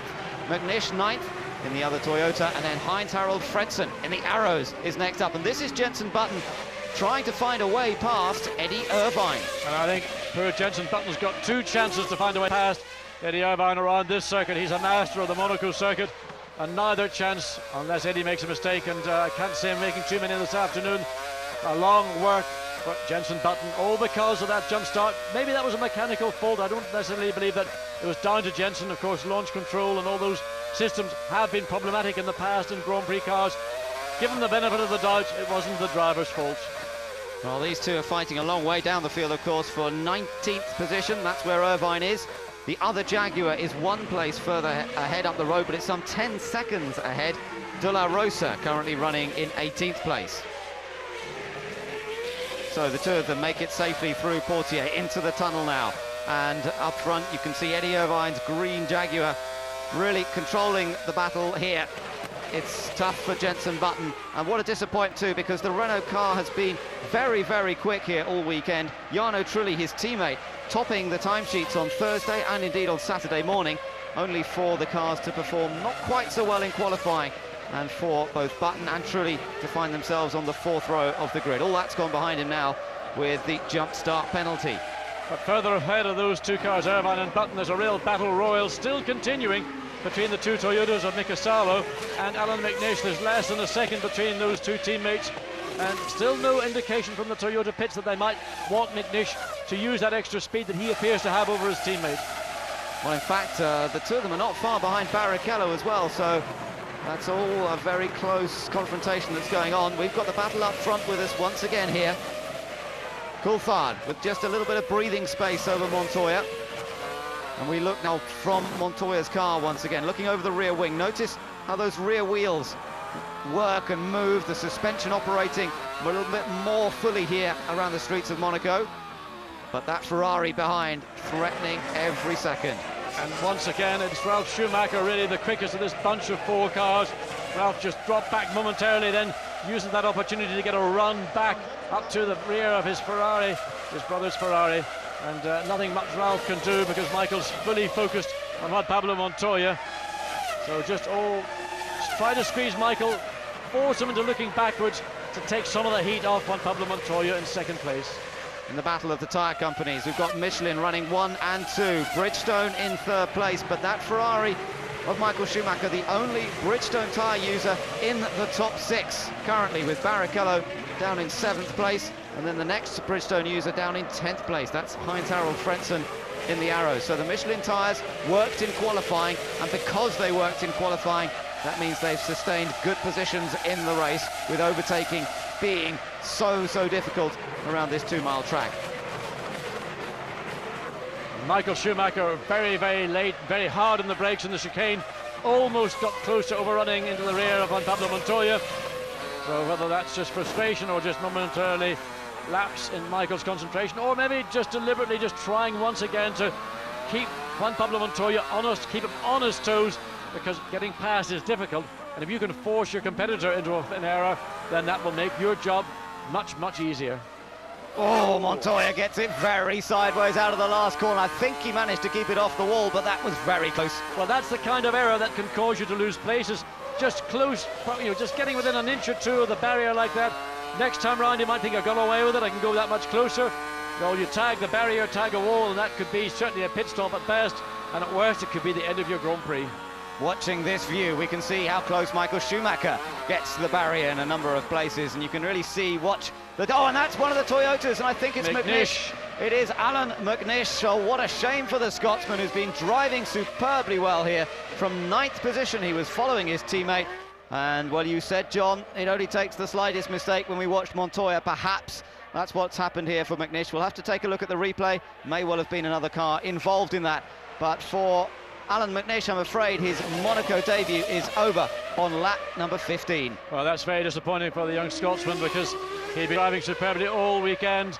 to end up in the barriers in Saint-Devoux. It's a pretty easy place to find yourself off track. You just make a little error turning in, catch the curb, but more so the barrier on the inside. Let's look again and see. That's his teammate Mika Salo. Oh yes, he did catch that curb, and in fact I think it was almost the right rear, and that almost sent him off diagonally into the left, into the barrier at Saint-Devoux. The gap between them had probably opened up momentarily. McNish just trying to get some clear air to have another charge up to the back of Mika Salo, who now runs in clear air in 8th place. Frentzen will move up 1 place, up to 9th. Yes, Frentzen did a good job to adjust his line as he came through the corner, missed the back of McNish's car. We've seen that quite often where somebody goes off and others behind have no option other to run into them.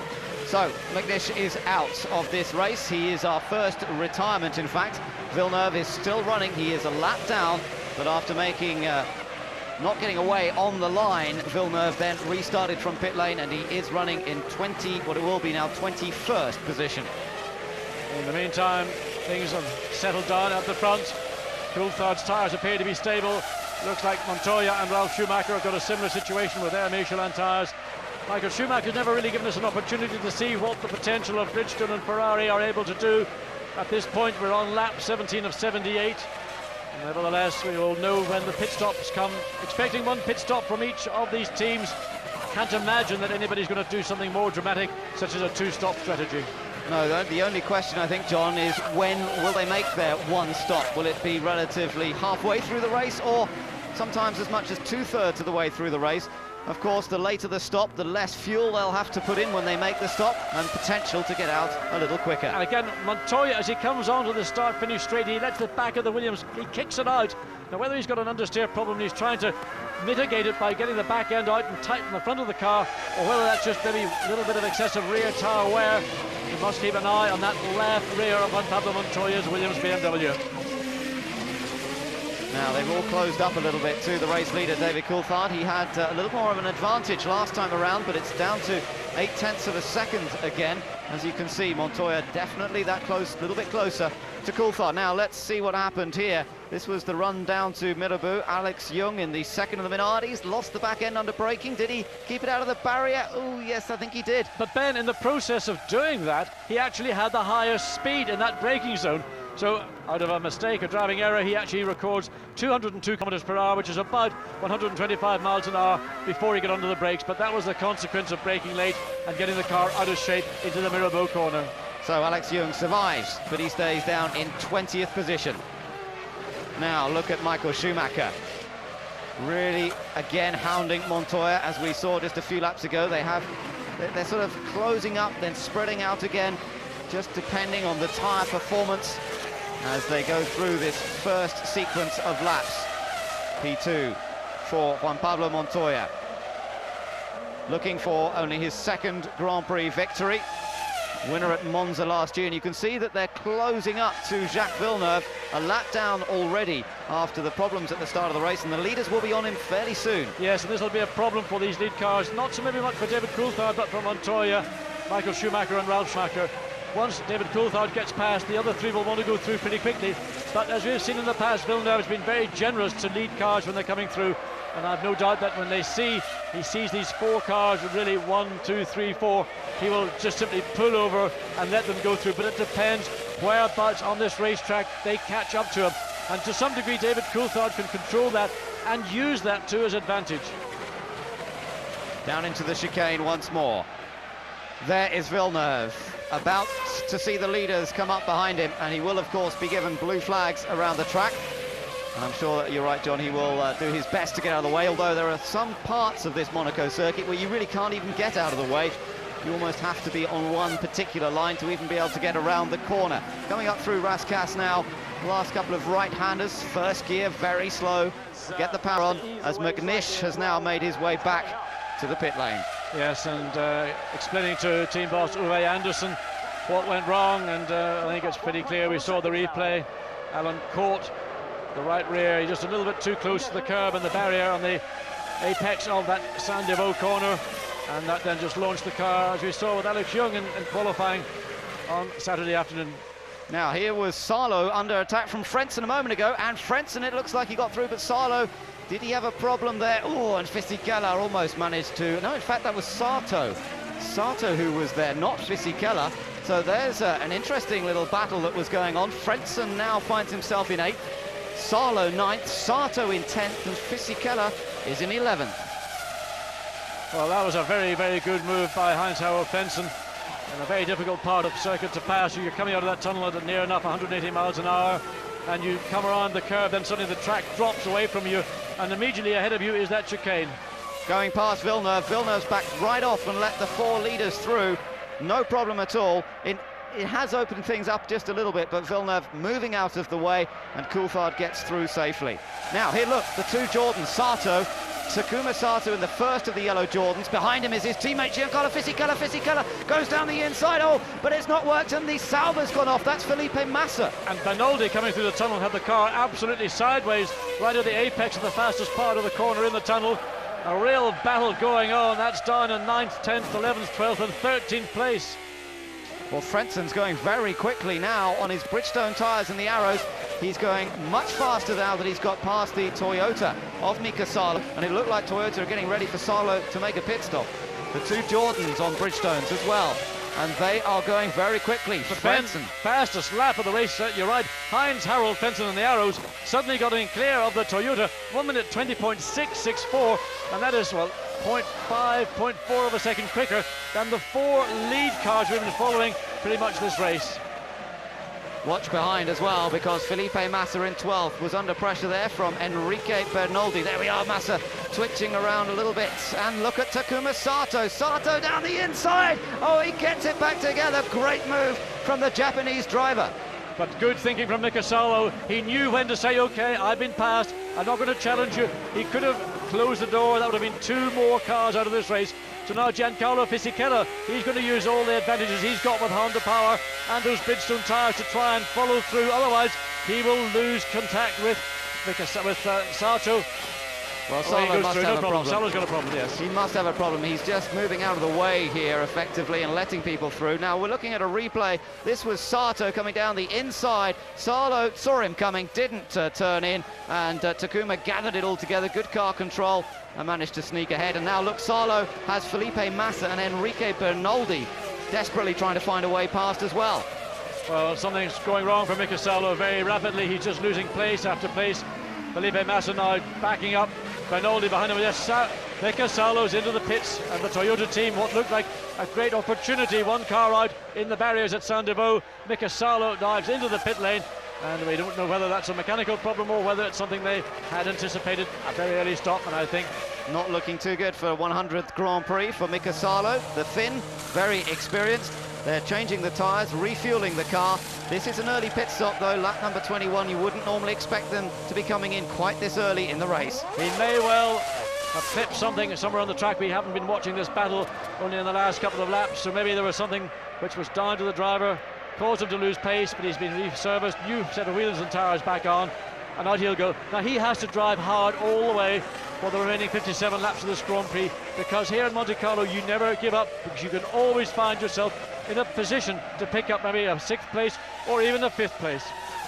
22 laps completed now at Monaco, and it's still the McLaren Mercedes of David Coulthard that leads the race from the Williams BMW of Montoya, the Ferrari of Michael Schumacher, the Williams of Ralf Schumacher, the Renault Jarno Trulli up there in the points, and Kimi Raikkonen in 6th place in the other McLaren. And Felipe Massa again getting his Cyber all sideways through the swimming pool, but further down the field other battles are going in. Mark Webber in the Minardi. Now we never thought Mark Webber and Olivier Panis in the BAR would battle, but they are having a mighty battle. Look at the replay here. This was Massa versus Bernoldi. Bernoldi had a little look to get in the inside going into the tunnel, but that's really not even a possible overtaking manoeuvre. The 2 Brazilians battling away, and Bernoldi now getting a little bit of the same medicine he dished out last year to David Coulthard, unable to find a way past Felipe Massa in the Sabre. The Jordan crew taking their time. They've got both cars still running in this race, and they're both in the top 10 now, so that's encouraging. But Sato ahead of Fisichella is a bit of a surprise. You almost wonder, John, will Jordan get on the radio and say, Takuma, move out of the way? Your experienced teammate, a bit of a master of Monaco himself, might be able to go and do something a little more than this. I would imagine that they should be doing it. I don't know why they're not. Sato's hit the barrier. He's hit the wall in the tunnel right in front of his teammate, and Takuma Sato, a huge accident.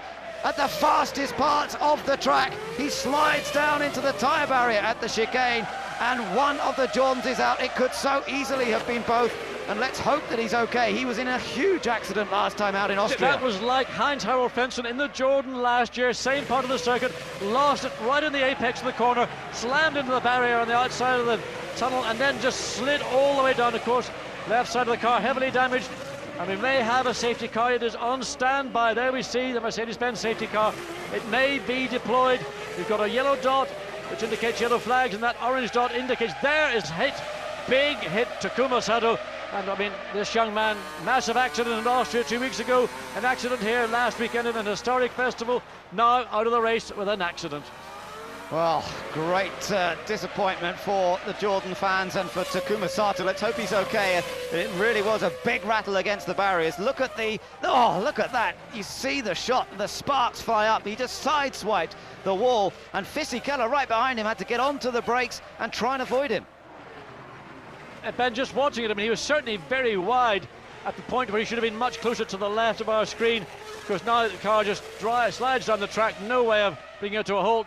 Fisichella went one way, the other way to get out of the way, and still Takuma Sato's Jordan just slides down harmlessly, comes to a stop, and well, another big shake-up for the young Japanese driver after having a massive accident. That one in Austria, of course, was nothing to do with him. He was just simply a passenger when Nick Heidfeld's car just dunk slammed poor Takuma Sato out of the race. Technical boss of the Jordan team, Gary Anderson, obviously looking concerned, and bits of carbon fibre all over the place there. They're offline on the exit of the tunnel, and it looks as though the safety car's been stood down now because, yes, indeed, there we are, confirmation.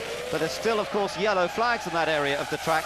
So no overtaking at that part of the track, but the rest of the track is green. There you can see that shot in the tunnel. How Sato got to there. Now, clearly he was aware of what Fisichella was doing behind, whether the team had said give him room to go by, whether he was trying to do that, we don't know. Hopefully we'll get to find out that news a little bit later in this Grand Prix, but a scary moment. And also for the other teams out there, because there will be shards of carbon fibre all the way down, even though it's on the off line. Some of those bits can be flicked and put onto the racing line, and they are so sharp. Tire damage is something that now people must be keeping an eye out for. Well, it looks as though Takuma able to get himself out of the car this time, and that's great news after being somewhat sore still from the shunt in Austria, and their relief for Gary Anderson and the rest of the crew that their man is out of the car. But there's again another battle. This is Felipe Massa and Bernoldi, the two Brazilians, still battling away. But for Jordan, they only came here with 3 cars because Sato's car was too heavily damaged to have it repaired in time. Now the Jordan team are under more pressure because they've got to get these cars back to their base at Silverstone in England, get them rebuilt, get a third spare car built up to go out to Canada. And those cars will be being sent from the UK or around Europe by next Sunday. But less than a week for the team to get the car back rebuilt. Big work schedule for Jordan. So we're watching the battle here between Felipe Massa and Enrique Bernoldi. 25 laps have been completed here at Monaco. So far, it's David Coulthard that's dominated from the start. A brilliant getaway, and he stayed in front of Montoya, Michael Schumacher and Ralf Schumacher, Jarno Trulli in 5th, and Kimi Räikkönen in 6th. But it's still early days in this race. Well, just completing 1/3 distance, 26 laps of 78, so pit's looking ready. As the Sauber, or not the Sauber, the Minardi team have got engineers. Is this for Mark Webber or for Alex Young? Young running in 19th, Mark Webber doing a great job in 14th place, still hounding Olivier Panis all the way. Well, there you could see Montoya again, pretty close. Look at Bernoldi, we're on board with Enriquez again. He's trying to challenge Felipe Massa, but Massa just holds the middle line into the chicane, and that denies Bernoldi the chance to find a way through. And Bernoldi very wisely backed off because the position that Massa's car had on the racetrack did not provide sufficient room or margin for error. But you can see the Sauber leaping all over the place. A hard drive this afternoon for Felipe Massa, and all that pressure behind from Enrique Bernoldi. Great to watch though, isn't it? Watch that Sauber, it's sliding around there. Again, look, the back end steps out, he corrects it. And you watch on board with Bernoldi, everything looks very controlled and easy. He just drives through the corner without the same sort of grip problems. Here he goes, can he get alongside? Can he get along? No, but so late. Massa is very late in the brakes. Bernoldi very wisely lets him go. Again, you can see now he gets a good run. Now there's a block. Now, if he does that more than once, Massa will be brought in. That is... Well, as we mentioned earlier, David Coulthard was in this situation last year behind Bernoldi. But we didn't see that blatant block that Felipe Massa did this time up the hill to Enrique Bernoldi. There are so many curves on that hill, though. It's a very difficult one to distinguish which one is a move to block and which is to take the line. And the stewards, I don't think, will be able to really give him too hard a time. And look at the way the car is sliding around. It really is all over the place. Massa doing well just to hang on to it. Well, he's just got massive oversteer. Again, coming through the tunnel, Massa is slow. Bernoldi wants to try and run him. He's just got to judge how he picks up speed through the tunnel. He gets, in my view, too close, too soon to the rear of Felipe Massa's car in the tunnel. But of course, then he's still left with the job of trying to get alongside, and Massa is being very, very aggressive in defending his position. And look how it's allowing everyone else to close back up. Heidfeld is behind Bernoldi in the other Sauber. Then it's Olivier Panis, the Frenchman. Behind him is Mark Webber, the Australian, in the Minardi. A car that's not a particularly fancied runner, but he's doing well at the moment. Webber running in 14th position. And as I say, now on the tail of this battle, look at this, here comes Bernoldi, he's gone alongside, and surely this is the opportunity to get past. He does it, Felipe Massa, oh, and he's going to run into him. He's pushed him down the escape road. He's run into the back of Bernoldi, pushed him down the escape road, and Bernoldi will be fuming with that. What a shame, the move was made, and Massa braked too late. Yes, well, Felipe Massa just could not give up. His rear tyres, the inside shoulder of the rear tyres on that Sauber are very, very heavily worn. That may be the problem that we have seen from the Brazilian driver, not being able to get grip, traction in any of the corners. But that was just fundamentally just being too greedy. He was beaten into the corner. He refused to give up. And what is important in a good driver is to know when not to give up, but more importantly, when to give up. There we see it. Just pushes the back of the arrows into the corner. Poor Bernoldi had no choice. He just went straight on. And, well, Felipe Massa is making himself not particularly popular here this weekend. A lot of complaints during qualifying from many drivers that he was not using his mirrors, not being considerate. This time, well beaten, but just well, somebody needs to talk to the young Brazilian, Felipe Massa, and say, cool it. So a great shame for Enrique Bernoldi, who'd been battling for that position. What it does mean now is that Giancarlo Fisichella has moved up into 9th position, and it will bring Heidfeld now up into 10th position. So Heidfeld will have gained from his teammate's mistake there. Nick Heidfeld in the second Sauber. Heidfeld now 10th, Panis is now 11th. David Coulthard gets through cleanly. Felipe Massa, well aware of what's happening now. He's got to let Pablo Montoya and Michael Schumacher through with the same generosity. But just one wonders, Ben, was there any damage to the rear of Bernoldi's arrows? He was pushed some way. And rear suspensions, or suspensions on a Grand Prix car, are designed to work in certain areas, certain planes. They're not designed to be pushed from the rear by another Grand Prix car. Montoya just locking, sorry John, but Montoya just locking up. I wondered if he was going to do the same, but he got through the corner. Felipe Massa does come in. And you could see a lot of tyre wear on the front, but I noticed it on the rear in particular. Even those tyres he's putting on, quite heavily worn, so Felipe Massa goes back out, having caused an incident with Enrique Bernoldi. Bernoldi's dropped down to 17th place. Felipe Massa down to 18th place, so disappointment for both the Brazilians. So now it looks as though, well, that's interesting. The incident involving car number 8, Felipe Massa, is under investigation by the stewards. And I suspect he will be made to drive through penalty at worst. He could get a stop-go penalty as well. And that was clearly just a poor piece of driving on the part of Felipe Massa. Michael Schumacher again so close to the rear of Pablo Montoya in this battle for second place. Yes, and Montoya's dropped away from Coulthard. Coulthard's got a slightly bigger lead than we've seen for a number of laps. So Coulthard has that chance, bit of breathing space. Currently, there again, you look at the top three. Look at Coulthard's advantage. He's definitely stretched out more of a lead. Montoya and Schumacher still very close, and Ralf Schumacher also not far behind in 4th. Well, the last 2 laps, they've been pretty evenly matched, but of course, the driver may choose just to, again, drop back. There's no point running very, very close to the car ahead of you. It doesn't help your car, and it makes your job of driving that little bit more difficult. Through Sandoval safely. We've just seen Mark Webber into the pit. So the Minardi driver has made his pit stop. He was running in 13th position. Now, of course, drops back down the order. They will have put a full tank of fuel on board, and he'll have some work to do in the latter part of the race. Taking a look at the replay, Coulthard, this was Montoya. Oh, a wisp of smoke, Ben, a wisp. Now, was that bodywork contacting to the tyre, or was that a mechanical problem that David Coulthard is just beginning to experience? That little wisp sometimes, that looked, I don't know, tyre smoke and engine smoke. Yeah, there again, John. You just saw it. Smoke coming as he went into the tunnel that time. Definitely saw some blue smoke. Take another look again. there. Yes.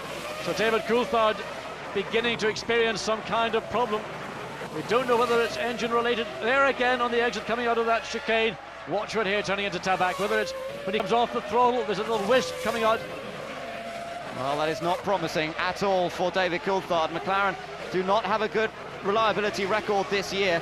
Not at all, not up to their usual standards. Kimi Raikkonen in particular has not finished a race since the opening Grand Prix of the season, and it's been all sorts of mechanical failures that have let him down. Coulthard has had a slightly better run than that, but the McLaren crew watching the pictures very carefully. Still lapping fast, however, so it doesn't seem to be slowing him down at this point. Well, David Coulthard, oh, again, you see, I don't know whether it's on a change of gear or whether it's maybe just lifts off the throttle slightly to breathe the engine, but it is becoming more apparent by the corner, not just simply once on a lap. So there the battle still, the top four. Coulthard maintaining the edge that he has, some 2 seconds over Montoya. 31 laps have been completed, and a very slow Alex Young in the crabbing. tunnel. He's got a right rear. Is it a puncture or he damaged the car against? Car appeared to be crabbing as he tried to hug the barrier all the way around the inside of the tunnel, trying vainly to keep out of the way. And then again, David Coulthard comes down. Young just drives across the chicane, doing the right thing. He's going to be going into the pits. There again, left bank of that V10 Mercedes-Benz engine. That is not bodywork, in my opinion. That is mechanical. There's the look on technical director Adrian Newey's face. He's seeing the same pictures we are. There's a problem for Coulthard.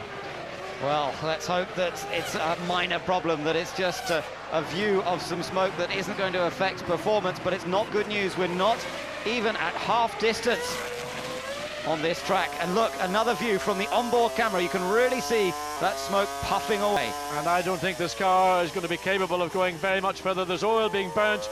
It's getting through the system, up into the combustion chamber. More and more and more changing gear now. I mean, another couple of laps, I think David Coulthard is going to feel something wrong for him. I don't believe that he's capable of going an awful lot further in this race before something fairly serious occurs. And the lead that David Coulthard's enjoyed, the dominance of this afternoon's Grand Prix, was going to be spoilt by a mechanical problem. Down the hill, out of the Grand Hotel, a hairpin, and you can see behind him still Montoya and Schumacher a little bit closer perhaps. Well, no, I'm not sure. I think they might actually be just holding station because they can see this as well. Now this car's going to blow up. They don't want to have their car, their visor covered in oil, water, whatever it may be, particularly at a critical part of the circuit. So letting David, I think, just gradually ease away so they've got enough warning, enough time to adjust or adapt if there is a major problem. And there is Mario Ilian nearest the camera, boss of Ilmor, the man responsible for the engines in association with Mercedes, a man who's had so much success in both Formula One and in the United States, but looking at these pictures, he must be very, very worried indeed, as the smoke seems to be worse, and with that very finite amount of oil on board a Formula One car at the start of a race, well, a lot of it seems to be burning away. There won't be much left at this rate. Well, Juan Pablo Montoya was 1.5 seconds behind David Coulthard as they came across start-finish line there. You can see it's probably about 35-40 metres, so they've got to be careful. They don't want to overrun David Coulthard. Blue flag, of course, and that's a light on the dashboard of Mika Salo's. So he pulls over to the right, lets the first three. Now he'll go round the corner, and then Ralf Schumacher will also slip by without any difficulty. But Montoya must be careful not to get too close. He suspects, and I'm sure that the Williams team are telling him to be aware of a potential problem for Coulthard. And if that engine goes big time, there will be oil, water going straight onto the visor and on the wheels and tyres of Montoya and Michael Schumacher's cars. So, cause for concern for David Coulthard as the smoke puffs away. His teammate, Kimi Raikkonen, still in the race. Remember, Raikkonen running in 6th position. Let's quickly update you. It's Coulthard, Montoya, Schumacher, then Ralf Schumacher 4th, Trulli in 5th. Raikkonen is 6th, ahead of Barrichello, Frentzen, Fisichella now 9th, ahead of Nick Heidfeld in 10th. Then it's Panis, De La Rosa in 12th, ahead of Irvine, Jensen Button, Enrique Bernaldi, Mika Salo, who's running down in 16th place, and then Mark Webber, who's made a pit stop, is 17th. Felipe Massa has also just been into the pits. It's the end of lap number 34, and we've still got some 44 laps to go. And the reason for Felipe Massa being in the pits for a second time this afternoon was he came in and had a stop-go penalty, and that was the result of that incident with Enrique Bernoldi when he ran into the back of him into Santiago. In the meantime, it's Michael Schumacher once again who's picking up the pace and pushing Juan Pablo Montoya less than 0.3 of a second, almost impossible to time only electronically. And you get the gap between the Williams and the Ferrari in this battle behind David Coulthard, race leader. The Mercedes men, Jürgen Habert and Norbert Haug, looking very, very concerned, of course, but so far David is still going, and there we can see his lead actually has opened up, if anything, over Montoya in second position. Well, it seems it's ebbing and flowing all around the track.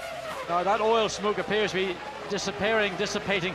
Either that's because it's cured itself, which is unlikely, or oil is getting very low indeed, which is probably more likely.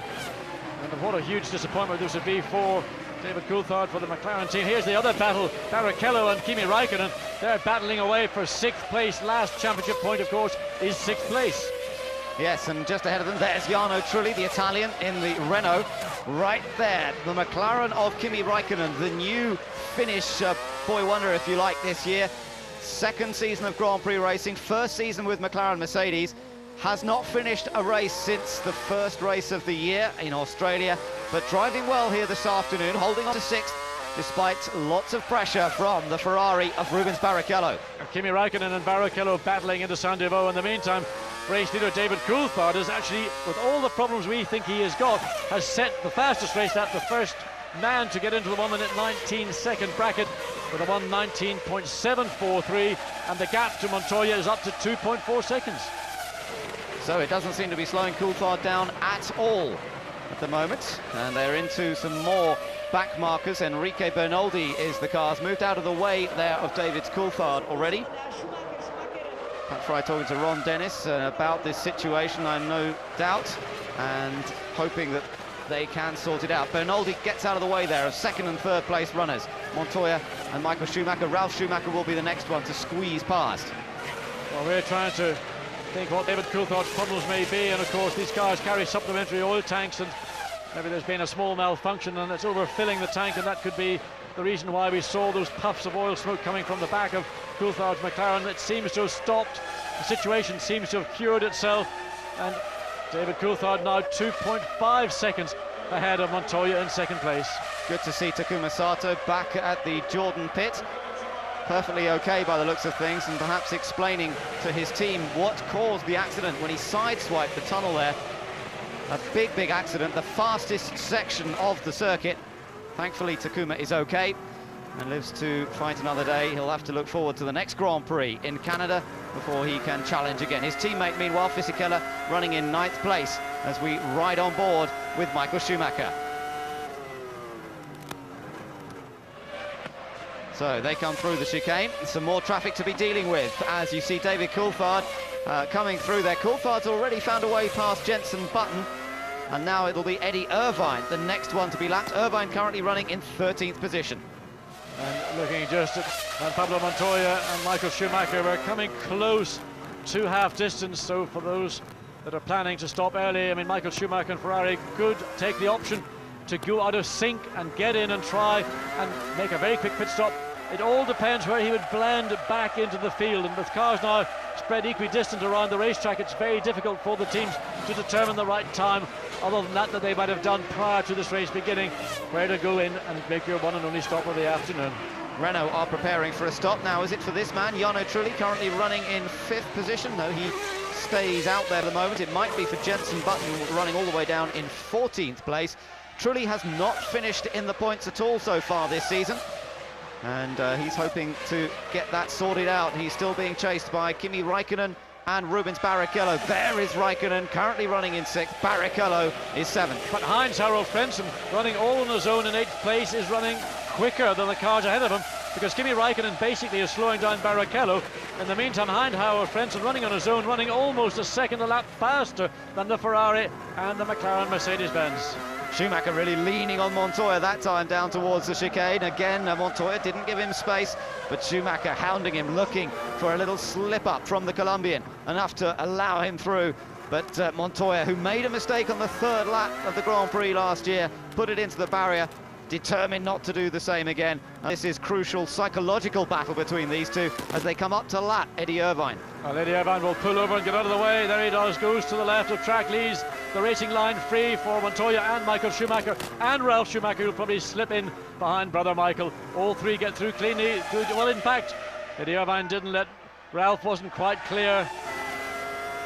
So up the hill once again into Casino Square, and it looks as though Coulthard's car working brilliantly well at this stage. Into the pits and back out again for Jenson Button. Button was running a long way down the order. Remember, he made that drive-through penalty earlier for jumping the start. He'd already at the back. Montoya makes a little mistake down there at the hairpin, and he does seem to be struggling for grip, more so now than he was in the early stages of this race. He cannot seem to run at the same pace now as Coulthard. He's 4 seconds behind. Yes, a massive leap of 1.5 seconds. Sounds a large, but 1.5 seconds in the last couple of laps, and Montoya now really beginning to struggle. David Coulthard sprinting way ahead. Montoya clearly holding up Michael Schumacher. And news from the pit lane, Ben, is that McLaren, through the use of telemetry, we've now got pit lane two-car telemetry. They think they've made some adjustments that may well have cured that problem that we all could see David Coulthard had. That was smoke coming out of the right-hand bank of that engine.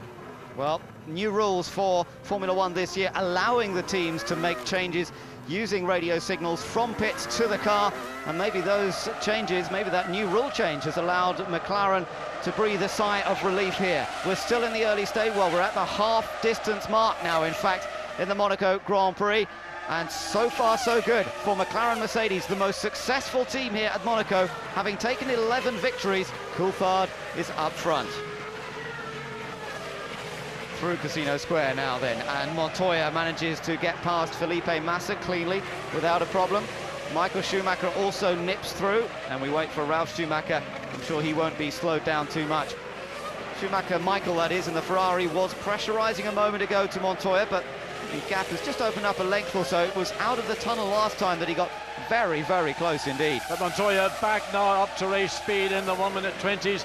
Not still as quick as David Coulthard, the gap 4.6 seconds, but away from those laps when he was running in the middle 1:21s.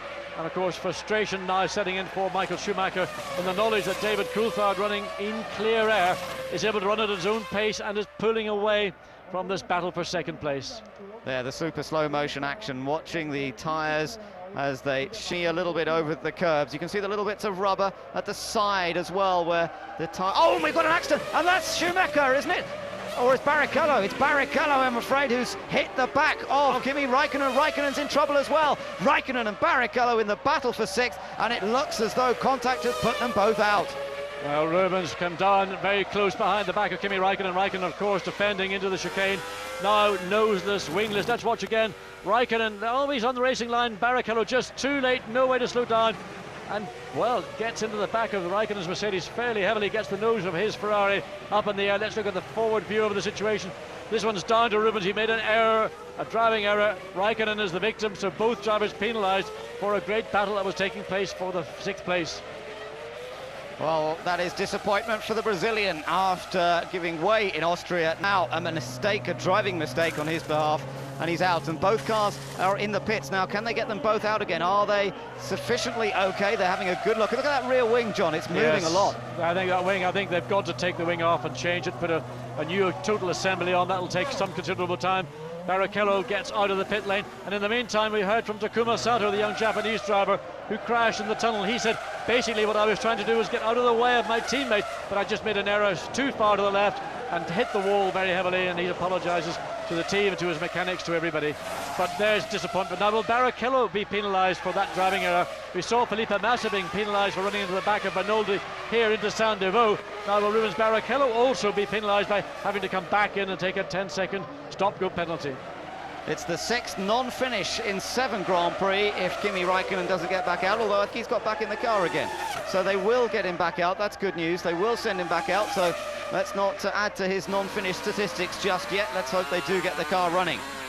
Then the gap between Coulthard and Montoya was 4 seconds. Now it's down to less than 3. It's 2.9 as they came across the line. So Montoya back up to speed. Coulthard got delayed. Now that may have been simply just due to the traffic around the track. We have to keep an eye over the next couple of laps, because as the second and third place competitors come out of the tunnel or through the tunnel. They'll be out of it just in a moment. We can look forward and see how much traffic there is ahead of them, and it'll be a battle with Pines, Heidfeld and De La Rosa. Yes, incident involving car number 2 under investigation. So indeed, John, they are looking at the crash there for Rubens Barrichello, and he may indeed pick up another penalty. Another penalty adding to the fact that he's had to make a long pit stop for a nose cone change. Well, we'll watch that with interest as we look back from Montoya's car. They're still working on the Kimi Raikkonen machine, taking the rear wing off, and now hopefully replacing it with a new unit. Meanwhile, there are battles going on throughout the field here. That's the battle for second you're watching at the moment, but behind them, Ralf Schumacher runs 4th, Trulli is 5th. Frentzen now Michael Schumacher got very, very wide coming out of Sandovo. He really had to check the car, get out of the throttle. He just almost slipped all the way up the barrier on the exit. So you've always got to keep your wits about you. So easy to make a mistake. They're coming up behind Nick Heidfeld now. Heidfeld is 9th, and they're about to lap him. Frentzen is currently in 6th place. That's a good drive for the Arrows man. Fisichella is 7th. Barrichello has rejoined in 8th place after the incident with this man, Kimi Raikkonen. So then it's Heidfeld, Panis 10th, De La Rosa in 11th, Irvine in 12th, and Mika Salo 13th ahead of Mark Webber. And still we've only seen 3 actual retirements from this race: Alex Young, Takuma Sato and Alan McNish. And that was Montoya. Montoya went through the chicane. He didn't go around the chicane. He drove through that. So Montoya made an error under braking into the chicane. Now, whether that will be deemed to be an advantage or not. So he didn't make up any places. He didn't really gain any time as we watch back. This is Irvine. Oh, Eddie Irvine losing it, tank slapping it all the way down. And that was Mika Salo taking advantage. Now, was there contact here, John? No. No contact, just Eddie. It looks like the traction control suddenly it was non-existent. Oh, and this is still close between the two battling for second place. Montoya just fending off Michael Schumacher as Rubens Barrichello makes his way through the pits and has had a stop-and-go penalty. Yes, that means coming into the pits, stopping for 10 seconds, standing there then. And this is down to the individual teams. They have to actually carry out this exercise. And then when the 10 seconds is up, the driver can go back out into the field. Barrichello had been very quick, immediately going back out after his contact with Kimi Raikkonen, but of course once again coming back in and will have lost about 30 seconds for in and out, plus 10 seconds, so a total of 40 seconds for Barrichello for that rash move. There's Montoya misjudging the braking. There he went straight across the chicane. Whether that will be deemed an unfair advantage, I have to say, doesn't look like it to me. No, and he almost hit the barrier under the braking there. The car was very unstable indeed, but he saved it, and he stays in front of Michael Schumacher. Now, we've just seen Jarno Trulli come into the pit, so the Renault driver drops down the order somewhat. He's made a stop. He was running in 5th place. That promotes Heinz-Harald Frentzen up into 5th, and Ferrari 6th. are ready for Michael Schumacher. Michael Schumacher is going to be in. Oh my goodness, it's gone wrong for Rubens Barrichello. He's been done for speeding in the pit lane, but this is Michael Schumacher's one and only stop for the day. They decided bring him in now. It's on lap, he came in lap 44. Now, cleaning out all the airboxes. Tyre change, and off goes Michael Schumacher once again. Ross Brawn speaking to him on the radio. Indeed, and this is the major play of the race. If Ferrari are going to take victory, or at least get up onto second place on the podium, it's going to start now. Michael Schumacher is going to rejoin the track, and really there's not too much traffic ahead of him, so he's going to be able to get in 2 or 3 really quick laps. One of the Arrows just comes by, and Michael just manages to get ahead of Heinz-Harald Frentzen. Frentzen, of course, running in 5th place. Michael Schumacher rejoins in 4th. So that's great stuff for Michael Schumacher to get out in front of Frentzen. That could be absolutely crucial. Now, if he can string a series of fast laps together, it may well be that he can move up into at least second past Montoya, but it looks like Coulthard could be coming into the pit soon. It is. David Coulthard is going to come in. This is going to be in lap 45. So we hope that McLaren are ready for him. So we'll wait and see what this team do. So David Coulthard cuts. No, he doesn't. He goes on one more lap. We saw the McLaren team preparing. It's for Kimi Raikkonen back in again. Yeah, it's Raikkonen who's come back in. So obviously, even though repairs have been made, the car is not right. And he's saying, no, don't take the steering wheel off. I think maybe we can still get back out there. Maybe it's only a minor problem. But I think that McLaren want to get this car moved out of the way as quickly as possible, because we are going to come into the window that David Coulthard and his team will be looking to make that pit stop. There we see Montoya now in second place, Ralph Schumacher in third. Michael will be pushing. He's just gone fastest in that second sector of the lap. New tyres, fuel on board. A chat to Ross Brawn as he went out of the pit lane. As Rubens Barrichello once again visits the pits. I think it's the third time we've seen the Brazilian this afternoon into the pits. Yes, he picked up the penalty for speeding in the pit lane last time around, so he's had to drive through it again on the speed limit of 60 kilometres an hour, just over 40 miles per hour, which he exceeded last time. So Michael Schumacher, this is his opportunity now. The laps that he's putting together now could be the difference between him matching Ayrton Senna's 6 victories here at Monaco, because if he can put in enough quick laps, he could move ahead not only of Montoya, but of Coulthard as well, quite possibly, because he wasn't that far behind the McLaren Mercedes driver. But these two are going deeper into the race, so they might need to stop for a little less long when it comes to their turn. But Ralph Schumacher quicker at this moment than Juan Pablo Montoya. As we look back into the pit lane and see which teams are beginning to prepare. There we look at the Williams team running second and third, virtually nose to tail, but Ralph Schumacher the quicker of the two Williams drivers at this moment. Little puff of smoke. And Montoya's in trouble. I saw a little puff of smoke as he came along across the line, and then Montoya's in trouble, and it's Ralph Schumacher who's moved ahead, puts him into second. Patrick Head discussing things with the team, and what can you believe? I just wonder, is this a problem, or did Montoya lift off to let Ralph Schumacher go through? Because suddenly the car, and again a problem. You can see just coming into the mirror boat, suddenly the car just turned sharp left when it should have been going right. Let's take a look. This is the replay, John, as he came down past the start-finish line. Now, was there a puff of smoke? I thought I saw a little haze. There was a blue haze, but that problem occurred into the mirror boat corner. We just cut away from that to see the replay of that initial incident. There is Montoya going slowly, and he's in trouble and out of the race. Listen to that, it sounds horrible. Down the hill. And I tell you what, we've had great reliability from the BMW engine this year, but not this time. Stay offline. He's got to get offline. If that engine is about to erupt and put oil down, water down on the racetrack, we have seen what happened to Eddie Irvine on Thursday. And I tell you what, we've had great reliability from the BMW engine this year, but not this time. Stay offline. He's got to get offline. If that engine is about to erupt and put oil down, water down on the racetrack, we have seen what happened to Eddie Irvine on Thursday in practice when he got caught on the oil from Bernoldi's engine. So Juan Pablo Montoya, just pull it off, take that car out of the race, Juan Pablo. Yeah, and cars coming around to pass him, and that's a nasty situation for the others. I think that's pretty much the first BMW we've seen let go. Ralph did at the end of the Barcelona, the Spanish Grand Prix, but that was right on the last lap. Montoya's had reliability all year long, but it's gone wrong for him here in Monaco when he had a great chance. And there we see once again as he comes out of the tunnel, you can almost hear it, let alone see it. So Michael Schumacher up to third place, having made his one stop. He is some 31 seconds behind David Coulthard. Coulthard yet to make his pit stop. So should Coulthard decide to come in at this point, he has got 31.8 seconds to get himself refueled, retired, and back out before Michael Schumacher will come past the pit lane exit. So it's down to this man, David Coulthard now. He's not going to have any help from Montoya. Ralph Schumacher still running competitively, but there's quite a gap between David Coulthard and there, Ralph Schumacher. You can see a huge distance, and I'm sure that Michael will be well ahead of him after Ralph has made his pit stop. It's all the question of how quickly Coulthard can go and how short a stop he can make. If he's going very deep into this race, it will be a short stop, and hopefully he might be able to still challenge Michael Schumacher when he comes back out.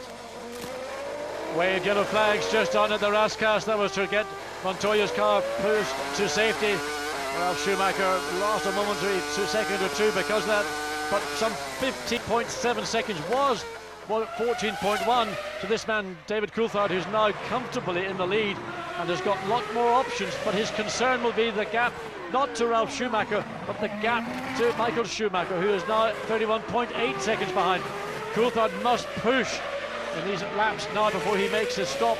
Of course, the deeper he goes into the race, the less fuel he will have to take on board, the less time he will stand in the pits, and therefore that will assist him in that quest to take victory here this year. He's still lapping faster than Michael Schumacher at this point, John, and that's the key thing. He's still managing to go quicker than the Ferrari, And you know, last year, Coulthard was the last to make a pit stop. It was as far as lap number 65 out of 78. Now, he was going not as quite as quick as he has been this time because he got held up a lot. He had to start from the back of the grid. But it showed you what McLaren's tactics were. It took him some 26 seconds. He lost about 26 seconds on his stop. At the moment, he's 32 seconds ahead of Michael. If he can sustain this pace, he should come out back in front. On board with Mika Salo, having an attack of Panis here, trying to go past the Frenchman. The Frenchman forced to go across the chicane. Again, I think that's a case of force majeure, but it depends on there Montoya's car, just checking that. I mean, they didn't need to do that. They just dumped all that extinguishing powder on the car, and I'm sure that the BMW and them, that's just unnecessary, I think. So looking back over the rear wing of Mika Salo, and that now he is past Panis, so we don't quite know if Panis just backed off a bit there. Well, I think that maybe Panis felt that he was overtaken fairly and squarely, and maybe even the team have instructed him to let Mika Salo go. So Heinz-Harald Frentzen, after 2 stops, still in 6th place, but 1 lap down. There we sit again. Really nowhere for Salo to go. He couldn't get around. It would almost mean coming to a standstill, then picking up. So he did the right thing and let Mika Salo go. Now in 7th place, some 29 seconds behind Heinz-Harald Frentzen in that final points position, number 6. The positions at the end of 49 laps. Coulthard, the leader from Ralf Schumacher, and Ralf looks to be coming in this time around. Michael Schumacher is still 3rd, Fisichella 4th, Trulli 5th, and Frentzen 6th. But Michael Schumacher, a new lap record, 1:19.002, and that gap is going to close down very quickly. David Coulthard and McLaren have got to be careful. They can't allow him to stay out too long, otherwise his advantage will be lost when he does come in.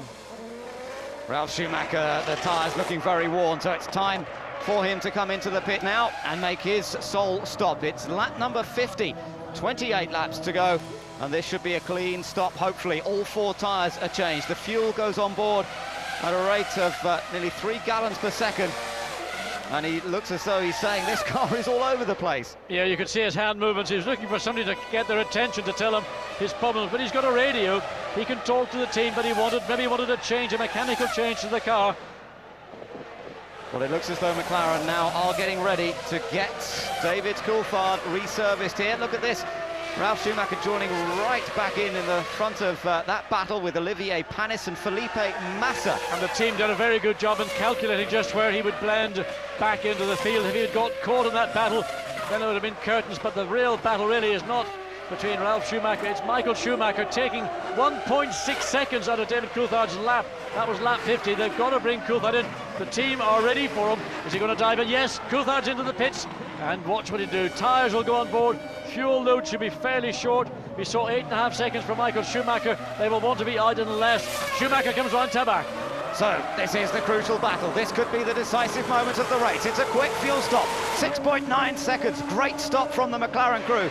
Is it enough? It should be. 40 miles an hour is all he's allowed to do down this pit lane, but he's well ahead. He's well in front of Michael Schumacher, surely. Schumacher coming through Raskas around now, but it's okay. Coulthard gets out in front, and McLaren Mercedes have done the job. They've got him out in front of Ferrari. Now he's got to stay there for the remaining 27 laps. And there you can see Schumacher is, 3 seconds behind as he looks and he glares at the back of that McLaren. He's been glaring at the back of Montoya's Williams all race. Now he's got a moment of breath. Now it's going to be David Coulthard. Michael Schumacher 18.652, another new lap record. Michael Schumacher is just absolutely stunning now that he's got clear air. So the battle rejoined. These two have both made their only pit stops in this race. And we now look back from David Coulthard's car at the 4-times world champion. Now Coulthard has to survive the next 27 laps. It seems as though McLaren sorted out the problem with the smoke earlier on, but surely reliability will be a concern as he sees the man who's already taken 5 wins around this track right behind him. But this is a real battle for the lead. In previous races, Michael, with this new Ferrari, has just been pretty much dominant. In spite of being waved the victory in Austria, this car never really challenged. But it's all about qualifying. If you can't get on the front row of the grid, you really inhibit your opportunities to win a race. But now, Michael Schumacher, second for the first time this afternoon. Now the pit stops have worked their way through, putting pressure on David Coulthard. Coulthard on fresh tyres, new fuel on board. It is the battle between Coulthard and Schumacher, a battle between Michelin and Bridgestone. Mercedes-Benz and Ferrari. Yes, Mercedes-Benz and Ferrari, John, who have shared the last 5 victories here at Monaco, and it looks as though it's going to go to one or other of these two teams once again. Now, let's see what's going on further down. There is Giancarlo Fisichella running in 4th place, and he now comes into the pits. He hasn't stopped yet, so this is his routine stop. So the sole Jordan in the Grand Prix, Giancarlo Fisichella, got up to 4th place, stops on lap 52. The Jordan team. Oh, look at that! Oh, there's been contact. Yes, Renault and Button, I think. It's Jenson Button who has collided. Well, we have to wait and see. Yellow flag's obviously down there. Panis and Jenson Button. I will get a view of that in a moment as well. But will this see again safety car being prepared? Because these two cars will take a moment to be removed. Button's car in particular, in a particularly precarious part of the racetrack. Drivers must be aware. Let's look again. Well, Button dives down the inside, can't get alongside Panis. He gets in the wrong, but just there's nowhere to go. Just, well, over ambitious in my view. There you see the contact, and then, well, Jenson had a pop, and Olivier Panis was sufficiently far forward to, he had no option, he couldn't do very much more than he was doing. Another look from onboard camera, and as he turned into the corner, there was Button arriving on the inside. Yes, and it goes into a bottleneck as you turn into the Saint-Deveau corner. Now we've got 3 cars, Renault, Toyota and BAR.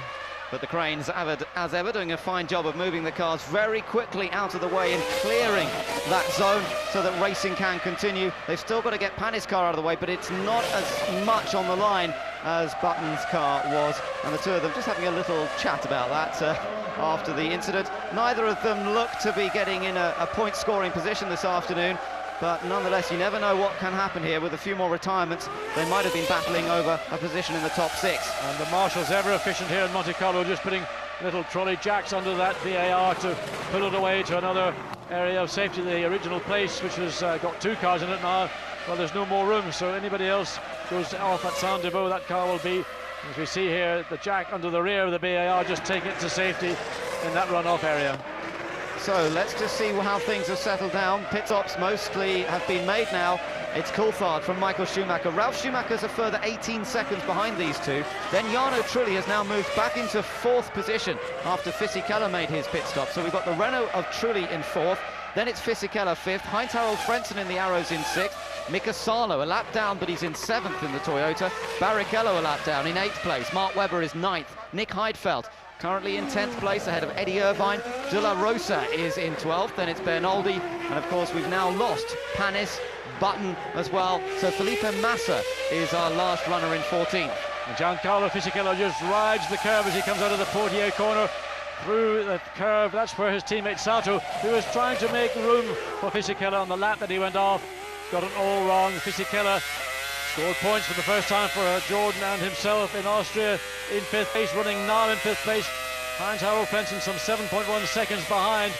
And, well, we need to see. Fisichella had a slow lap. That was because of the incident at Saint-Deveau. We wait to see what the lap time is for the Jordan driver vis-a-vis that for the Arrows. Feeds in the power through the last couple of right-handers that lead around to complete his 54th lap. Coulthard some way further down the road, some 62 seconds ahead, in fact, of the Jordan there. But Fisichella putting in a quick lap, and Trulli definitely in trouble, because Fisichella's lap then 3 seconds faster than Jarno Trulli, and that's because Jarno Trulli must have some sort of mechanical problem. He is definitely struggling. The gap is still 19 seconds between the two of them, but it's closing. Well, back to the front, and Michael Schumacher continues to hound David Coulthard. Again, that same situation that Michael Schumacher faced behind Montoya.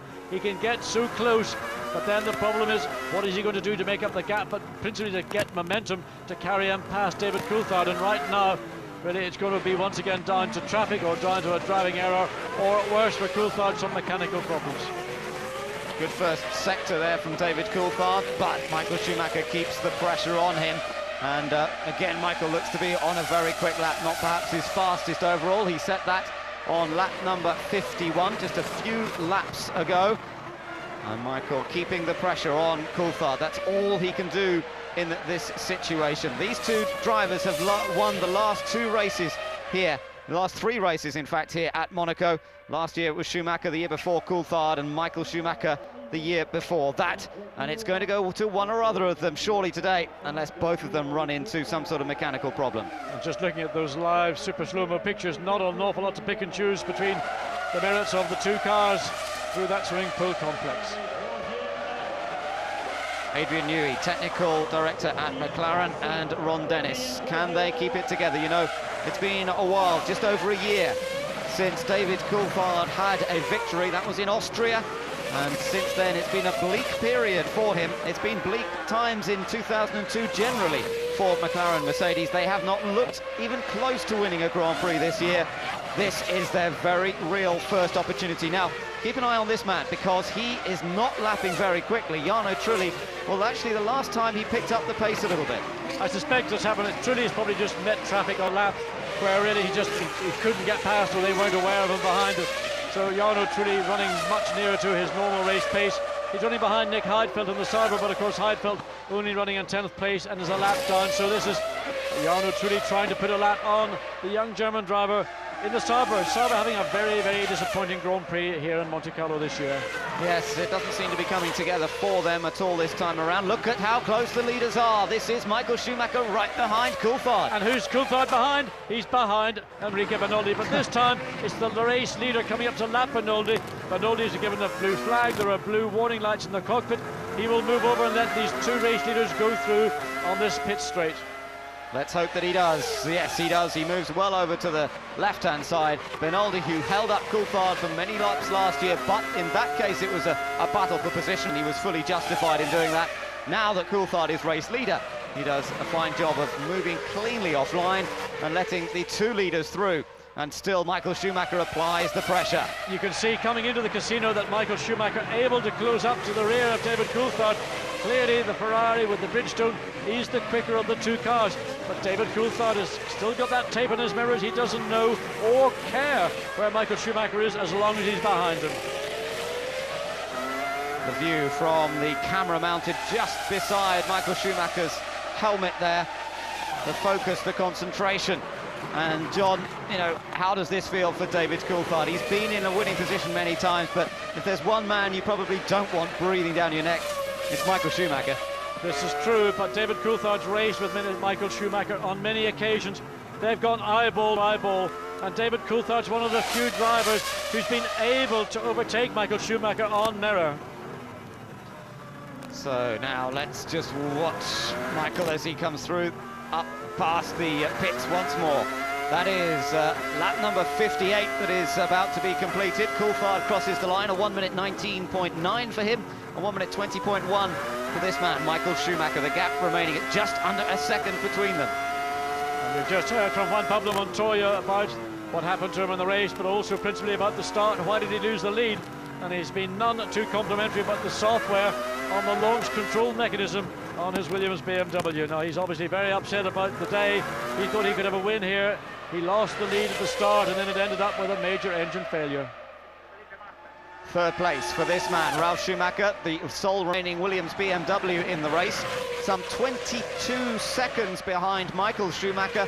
So there's a big gap between the top two and this car in third, but he has a lonely time because it's a long gap behind him to Jarno Trulli, some 25 seconds. So Ralf just has to maintain focus, maintain concentration. He hasn't always done that at Monaco in the past, and let's hope that he can reel off these final 20 laps safely and securely. Well, Ralf is already calculating if he finishes in third place, he'll get 4 points. That will give him 27 points, equal with his teammate Juan Pablo Montoya.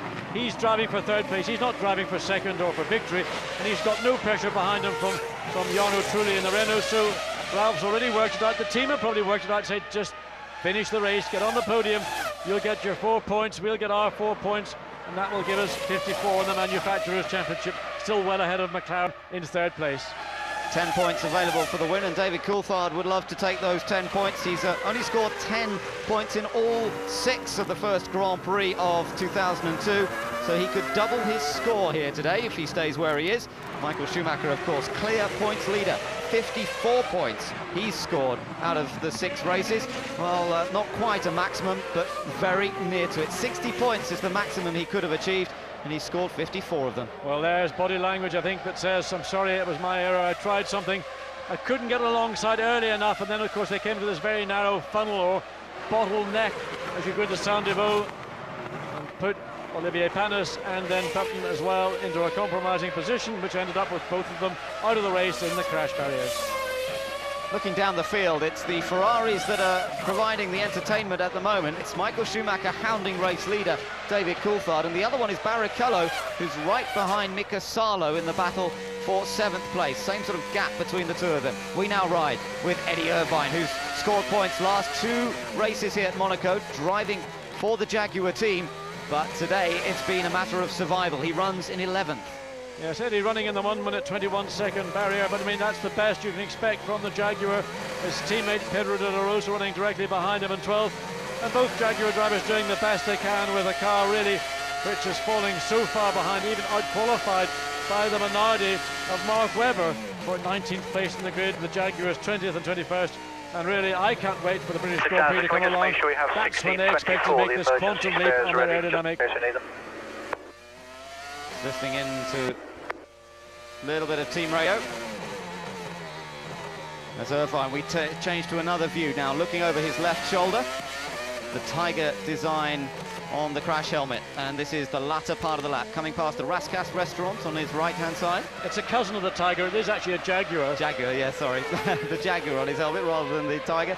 But Coulthard comes through. Schumacher in 2nd place. The gap has stayed at a 2nd between them, and Ralf Schumacher still in 3rd place.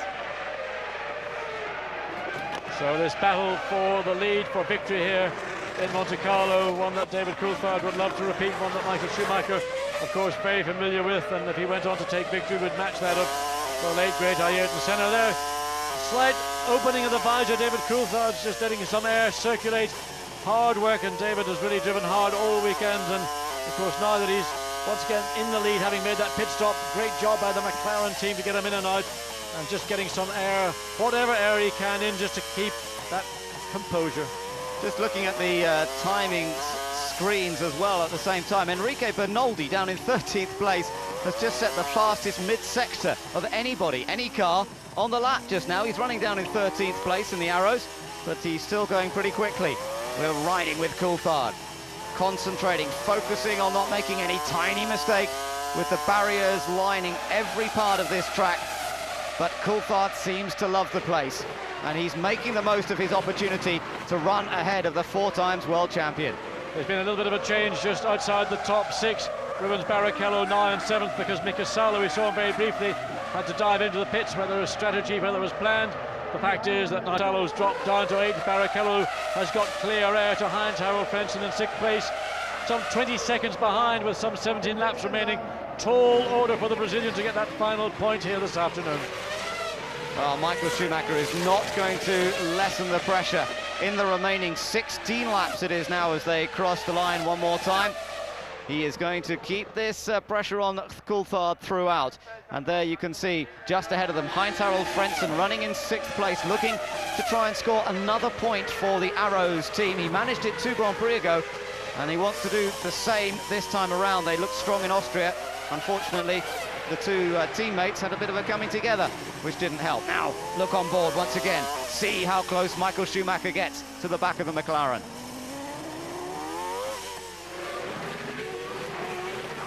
Back down the hill. Won't be long. They should catch Frentzen, I should think, soon after the chicane, and I'm sure that Frentzen will move out of the way. And there, that little blue square on your screen is an indication that the blue flags are being waved for Heinz Harald Frentzen. He has also got, there he goes through the chicane. Just wait till the lead cars go through that. He'll not be penalised for that. That was smart, intelligent driving from the German driver in the Arrows. Just puts himself in a safe situation. Oh, Michael Schumacher so fast into that swimming pool complex. Frentzen has a full 20 seconds advantage over the next runner on track. That is the other Ferrari of Rubens Barrichello, who's now ahead of Salo, and that's because Salo's just been into the pits once again. So Barrichello has gained one position, but let's see what times they do as they come across. 1:19.7 last time, 1:19.6 from Coulthard, and a 1:19.7 from Michael Schumacher. These two lapping consistently quickly, but Coulthard at the moment has it under control. And all the pressure that Michael Schumacher can inflict upon David Coulthard, as you look at Mario Illen, the man who is responsible for these Mercedes-Benz V10 engines, The company's come under some criticism from not having an engine performance to match that of BMW and Ferrari in particular. Other people say it's not entirely an engine fault, but the difficulty for anybody is that if you're behind the 8 pole, it takes time to recover. But this circuit isn't quite so engine advantageous as, let's say, Austria before, or even the next Grand Prix, of course, when we go to North America for the Canadian Grand Prix. Time penalty for car number 21 for gaining an advantage, and that was Bernoldi. And it may well have been that middle sector time was in fact when he went through the chicane. Perhaps that's why we saw Bernoldi suddenly flash up with the fastest time through the mid-sector of the lap. Yes, and if you gain an advantage, then you will be penalised. It may be something as simple as just a simple drive-through penalty, or if it was more severe, then you'd be brought in and stopped for 10 seconds. And very strict control these days on the running of a Grand Prix. And with the cameras all around the circuit and the opportunity to replay and video and see precisely what did take place, and of course the timing as well, then a driver, if he does infringe regulations, will find penalties awaiting him very shortly. 100 Grand Prix for Mika Salo, the Finn here in the Toyota. It didn't really go according to plan in the early stages, but he's lapping quite quickly at the moment. Good straight line speed from this Toyota. Their first season of Grand Prix racing has brought them a few points already. Enrique Bernoldi coming into the pits for his drive-through penalty. And he'll come, and in fact I think he just carried that penalty as drive-through. But Mika Salo in 8th place is now lapping at the speed of the 2 race leaders, and that's quicker than Ralf Schumacher, Trulli and Fisichella. So some instructions to Bernoldi on the oil pump and making the odd switching change. And now, who is going to? This must be Williams. Well, it must be one Williams. It's only Ralf in the race. So Ralf Schumacher having to make a second stop. Well, we've seen him struggling for pace somewhat. He's 30 seconds ahead of Trulli. That's just about enough time to get back out in 3rd, as long as they have a clean stop. Well, this will be purely a tyre stop. It's not for fuel. He's slowing down. Ralf Schumacher slows down big time, coming through the chicane. Now, what is Ralf doing? Has he got a problem with the rear there? He's going straight on through the chicane. He must have a major problem. It may be a puncture or something that we're not able to see. Is that right rear? It is. It looks like the right rear is difficult to tell. Left rear doesn't look particularly good either. So Ralf Schumacher slowed. It is, I think, the left rear. Yes, there's a shredding of the left rear on Ralf Schumacher. It's probably picked up something through the carbon fibre on the circuit, and the tyre is deflating. Ralf will come in. The team will jack the rear of the car, but will be slightly down on that right rear. So they're going to change it and get him out. He's got plenty of time. It's really a tyre stop for Ralf Schumacher. So he should be okay just to change the tyres and get back out. Plenty of time ahead of Jarno Trulli, who runs in 4th position. Now, don't break the pit lane speed limit here, Ralf. You'll be safe enough if you just get out of the pits cleanly. Jarno Trulli will still end up behind you. Trulli's just coming through the last couple of corners onto this area, but there he is now, yes, so it's a big advantage still for Ralf Schumacher. He retains 3rd place. And indeed, he's got a very nice fresh set of tyres on his Williams BMW, and I would expect Ralf to be able to pull away quite comfortably from Jarno Trulli. As we go back to that little barrier, we see Jarno Trulli is some 4 or 5 seconds behind Ralf Schumacher in 3rd place. So, and we've got Felipe Massa. Massa has made contact, wiped off the front end of the car. This looks like it might have been quite a big accident. It is a very big accident. Massa comes down in. Oh, yes, and he comes down and he doesn't even slow down. He just basically has it looks like a brake problem for me. Look at the amount of carbon fibre dust when the car hit the barrier. Both front wheels detached from the chassis. And the young Brazilian just climbs. He was a big impact. He really didn't slow down that much, and that looked to me as if he had a problem with the brakes. His head's moving, so waiting to see the safety car once again on standby in case they need to bring this field to control under the safety car. That car badly situated. That is in the middle of the runoff area in the Saint-Deveau corner.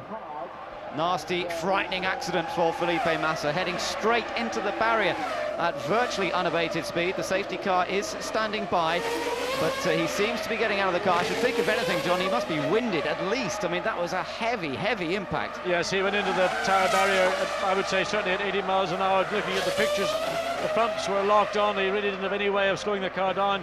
And it may have been a brake problem. We don't know, maybe a stuck throttle, all the things that you think about as a racing driver. And there walks away. He'll be a little bit bruised and sore on Monday morning, but good to see the young Brazilian after a very, very tough Grand Prix. I suspect mostly he's really winded by that impact. He would have had some whiplash, of course, as well, and a head-on impact into a tyre barrier like that never the most pleasant way to attack a barrier. So the safety car does not need to be deployed. There'll be relief there at the Sauber team that their driver's okay. Take another look at this and look at the speed that he comes in at. Well, he's got the fronts locked on, but the rear still driving. That's always the question. He had no means of slowing the car down. Can't tell whether it was the throttle or not, but something clearly was not working, and that car went in at very high speed. Comes, hits the barrier, 2 layers of tyre barrier, and then springs back. So Felipe Massa getting one of those horrible moments. A racing driver always fears that something mechanical goes wrong when you're going into an area such as the Sandevaux corner. There's nothing you can do. He has fully locked brakes, no steering control whatsoever, and fortunately there was something there yielding to slow that car down and prevent any further injury to Felipe Massa. Well, his car is added to the increasing number of stricken Grand Prix machines that are down there at Sandevaux, and he adds to our list of retirements. We now have 13 cars still running in this race. That's still up on the last couple of years. We've seen 10 finishers in the last 2 races here at Monaco. Another view once more. Yes, again, to me it looks more like a throttle-related problem, because he's got the front brakes locked. There's no sign of the rear brakes locking, which indicates that the power of the engine overcomes the power of the brakes, and all he can do is sit there and wait for that inevitable collision. And you know, you can see the marshal, in fact, you see that marshal just running to the right of your screen. Well, he saw it coming, and once again, I mean, the speed of that, well, that was more than 80 miles an hour. That was in excess. That was 100 miles an hour, and I think really maybe it was more a reaction to the impact than it was to seeing what was happening. And any racing driver who's ever experienced that kind of problem in the past knows that's the one that you always dread. You have no control over what looks to me like either a rear brake failure or a possible throttle sticking. We have a new fastest lap for Rubens Barrichello. He's running in 7th place, but he's just set a new lap record. So the other Ferrari going quickly, closing up on Heinz-Harald Frentzen for what is 6th place. So Frentzen in the arrows is going to come under some pressure soon from the Brazilian in the 2nd Ferrari. Up front, you're watching the 2 leaders. David Coulthard still in charge of this race. 10 laps to go now, some 20 miles. If he can stay in front, this would be a superb victory for David Coulthard, but he's still got to complete it, make the distance, and Michael Schumacher looking for any little mistakes. And I think Michael Schumacher really resigned to the fact that David Coulthard has got the legs today of Ferrari. And Michael, well, it's a good PR exercise not to win here and let McLaren go on and take victory as we watch Rubens Barrichello once again, fastest man on the circuit lap after lap. 1:18.6 was his previous best, 1:18.023, yet again a new lap record for the Brazilian. Now only 3.5 seconds behind Heinz-Harald Frentzen. It may be less than the predicted 2 laps before he's on the tail of the arrows, but as we know, it's one thing to get there, but then he's still got to find a way past. But also he's taking lumps of time out of Giancarlo Fisichella in the Jordan in 5th place. So as he takes time from Fisichella, he's doing very much the same thing from Heinz-Harald Frentzen. Our race leader comes out of the tunnel, down to the chicane once more, past the harbour front here. And he's got to find a way past the Jaguar of Pedro de la Rosa, the other Jaguar of Eddie Irvine, just ahead of him on the road. And let's just watch the super slow-mo. You can see the suspension, the stiff suspension, hardly allowing the car to move. The car actually bounces over the curbs there. And there's really an opportunity to see the deflection that you get in these Grand Prix tyres. Michelin and Bridgestone, different philosophies of tyre manufacture construction. So Coulthard gets through safety, Michael Schumacher gets through safety, Eddie Irvine pulls over to the right of track. Both Jaguars drivers being very polite and having their own private battle all the way down now in 10th and 11th place. 8 laps to go now. Schumacher did close up just a little bit on that lap, a 1:20.709 on that lap, and Ross Brawn, the master tactician, really nothing he can do now except wait to see what his man Michael Schumacher can see how close Schumacher is to the back of McLaren. Well, maybe the word is going out, Michael, we want these 10 points. We're not going to be satisfied to see you finish second to David Coulthard, but David Coulthard, a very steely, tough competitor, and somebody who is not intimidated by Michael Schumacher, and also somebody who Michael Schumacher has got respect for, and he knows that if he tries something on, David Coulthard will defend. He's not going to concede. Schumacher follows through, 70 laps completed now. All of the front runners have made their stops. Now we have to focus on this battle for the lead and also on what's on Salo. Big shunt for Mika Salo, and that's on the way up into the casino. He's lost it just on the entry into the casino square, coming up the hill. Almost where Eddie Irvine crashed the other day in the Jaguar when he went off on somebody else's oil. The Mazeney corner. Mika Salo, watch what happens. Puts the brakes on. Well, hit the curb, hit the barrier on the inside. He had a slight locking brake in the right front, but he hit the barrier. That threw the car straight across the track and slams into the barrier on the right side into the Mazeney. What a disappointing way to finish his 100th Grand Prix. And he's been 4 times in the points here in Monaco, but it's not going to happen this time. A shame for Toyota after their best qualifying performance to date. Rubens Barrichello now right up on the rear of Heinz-Harald Frentzen for the final point in this race, 6th place. Getting up to the back of Frenssen's one thing, with 7 laps to go, passing him will be entirely different. And in the meantime, Giancarlo Fisichella really running very quickly also to defend his 5th place and get 2 further points for Jordan.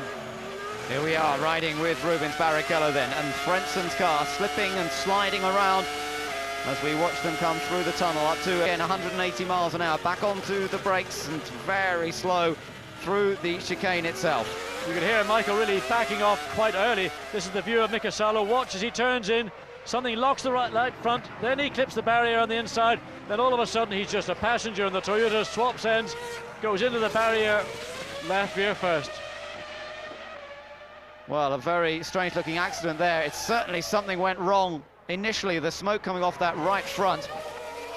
Looks perhaps a front wheel bearing failed on that right front, and that effectively pitched him into the barrier on the left-hand side. It's certainly not a part of the track or a corner that you'd expect a driver of Salo's experience to make an error like that. And there was the hint of a wobble, and that could have just been sufficient to cause the problem to start. So here we are, the battle for 6th position, with the arrows of the very experienced German racer Heinz-Harald Frentzen ahead of the similarly experienced Rubens Barrichello. And well, it's no good waving blue flags. I don't know what flag that was being waved there, but this is a battle for position. And Rubens, of course, in the quicker car, but really has to find a position, and Heinz-Harald Frentzen too canny and too experienced to offer that up.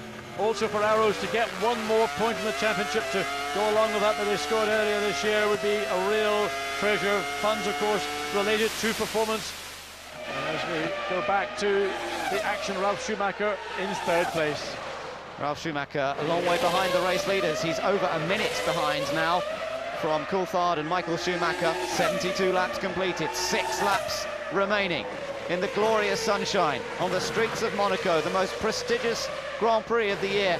It's being run in absolutely picture-perfect conditions, and the fans are soaking up a race of true drama throughout. Coulthard has led from the very start, but he has not had it all his own way, and he still has to fend off Schumacher. Oh, there's a replay. This is Heinz-Harald Frentzen and Rubens Barrichello. Can't get much closer than that. Again, the blue flag's being waved, but of course it is important not to worry about them in this situation, because this is a battle for position. Now we look from Frentzen's car and looking back at Barrichello's car, and of course Fisichella's a bit further ahead of them up the road, quite a long way ahead in fact, so they won't have to worry about him at this stage.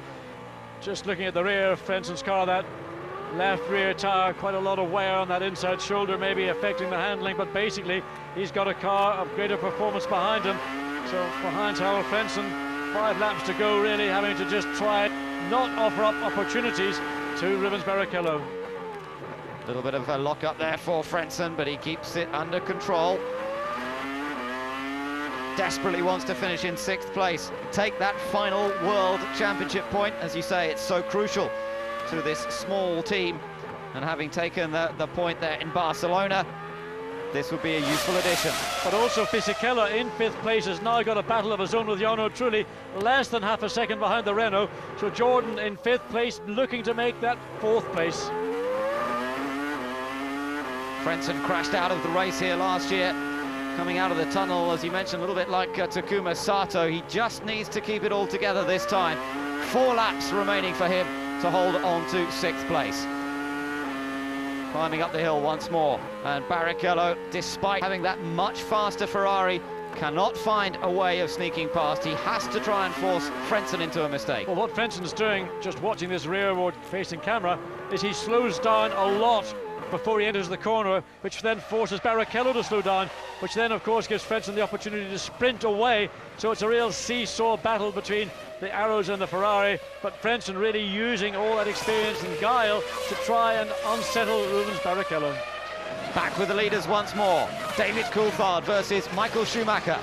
More traffic to deal with as they come through the swimming pool section. It's Nick Heidfeld in the Sauber who's just ahead, and it's a difficult part of the track to try and let someone through, and he is definitely holding them up a little bit as they come round through the last corner. Now he gets out of the way, and Coulthard is able to accelerate cleanly, and Michael Schumacher didn't get a clean enough run there to be able to apply more pressure. The nerves down in the McLaren pit must be building. And look at the Ferrari pit equally there as on tenterhooks, waiting to see whether, now with 3 laps to go, Michael Schumacher can make one clear overtaking maneuver.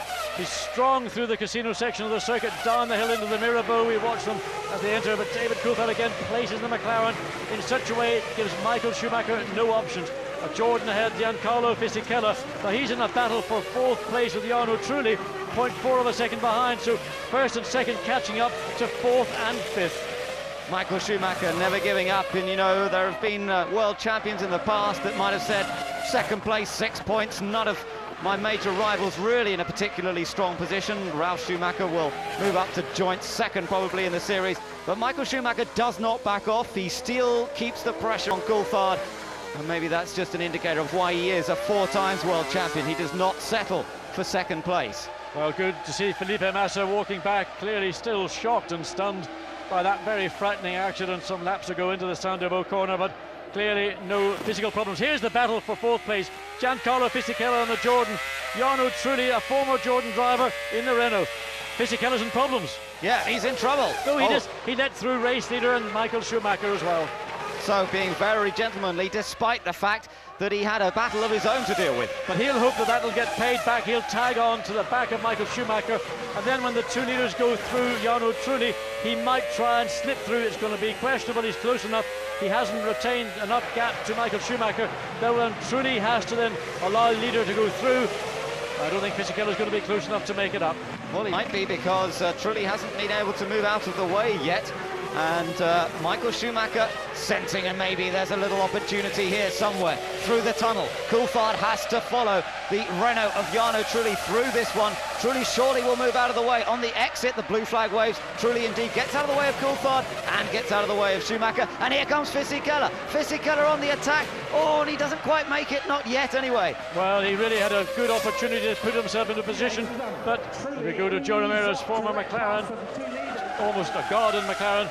That battle, Fisichella, Trulli did a good job to let these 2 through and not give Fisichella too much of an opportunity, but they're back, nose to gearbox. And just on a word from Felipe Massa, you thought the poor guy would have had a minute to catch his breath. Well, we spoke to our guys in the pit lane, and he said he felt he had a rear brake failure. That's what caused a very unpleasant looking accident into Sandoval.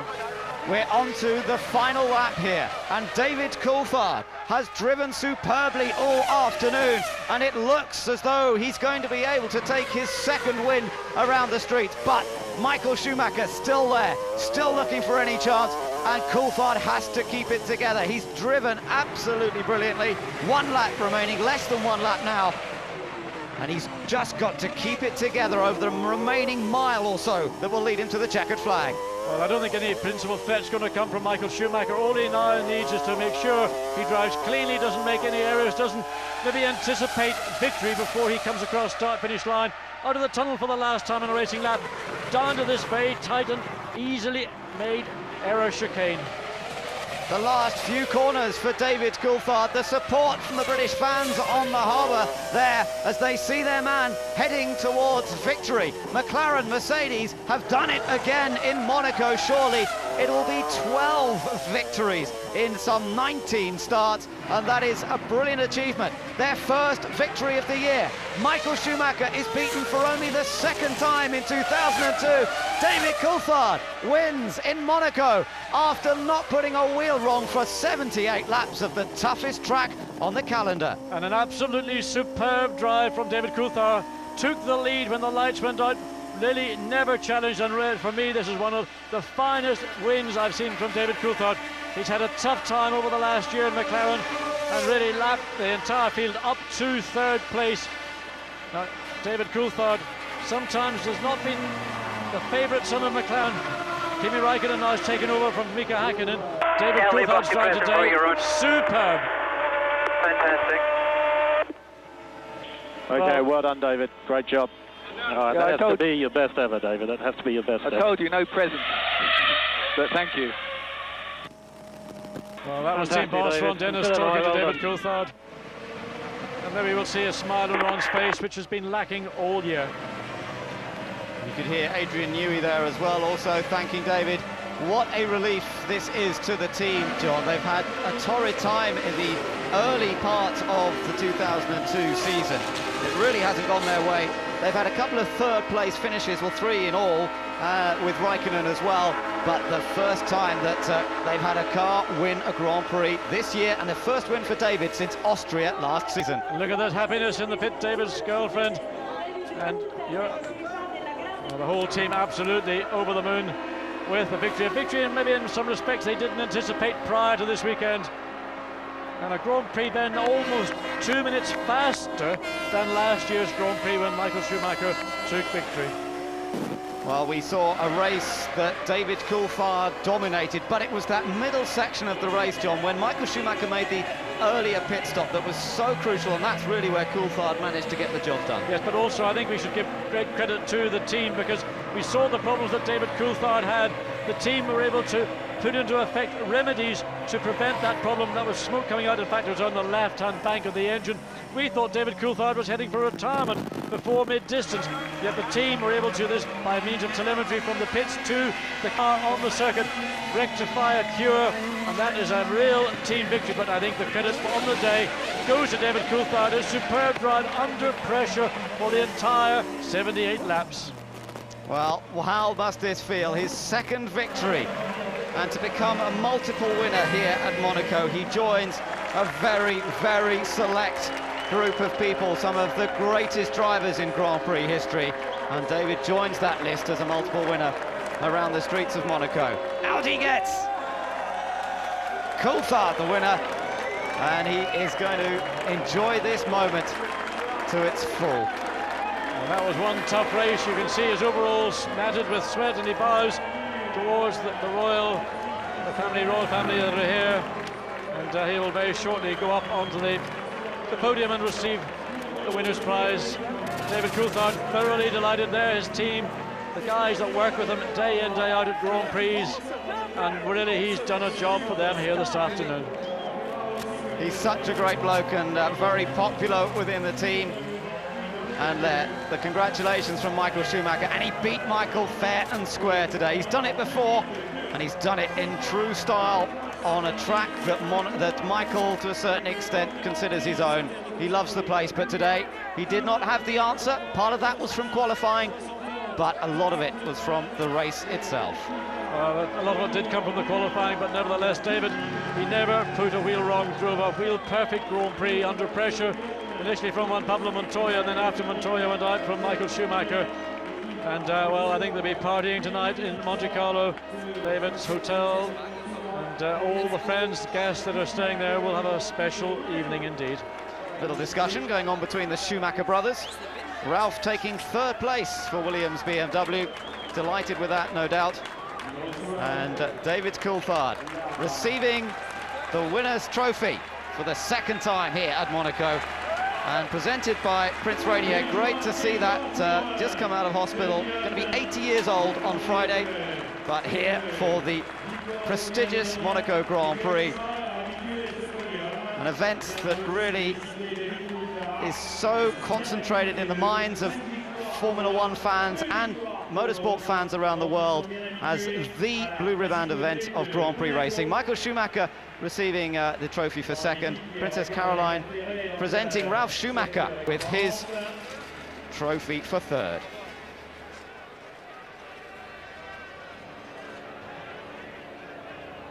Ralf Schumacher étant donc troisième, a été récompensé. Time for the national anthem.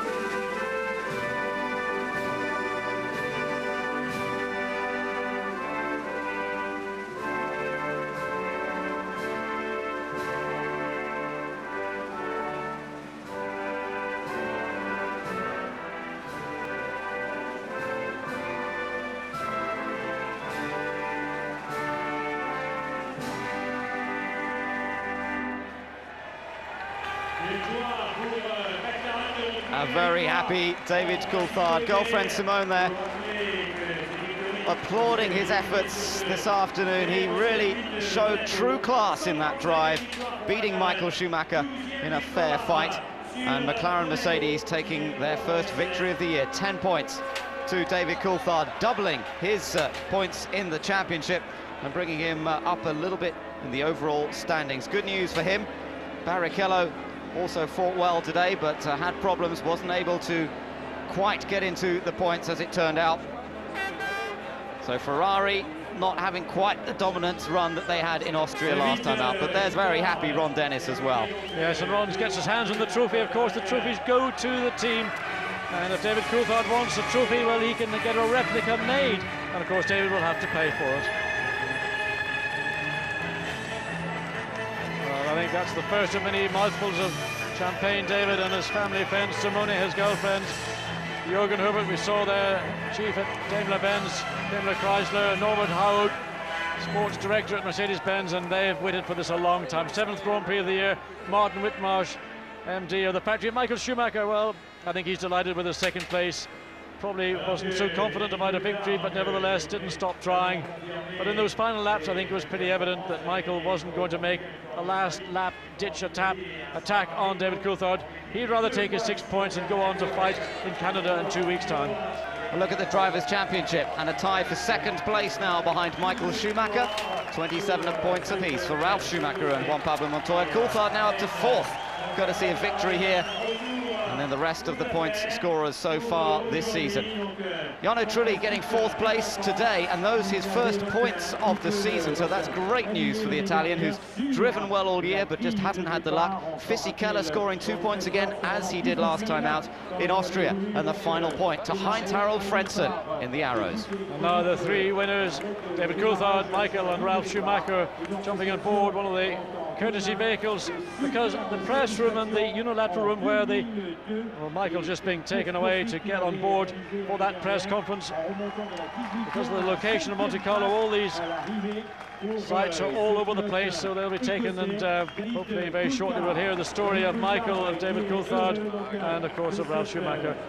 Mansur Roger, partner of Ron Dennis and Mercedes-Benz, and Francois Mazet, one of the officials here, speaking to Mansur Roger. Mazet, a driver in Formula 2 in the early 70s, and now one of the officials in the Automobile Club de Monaco.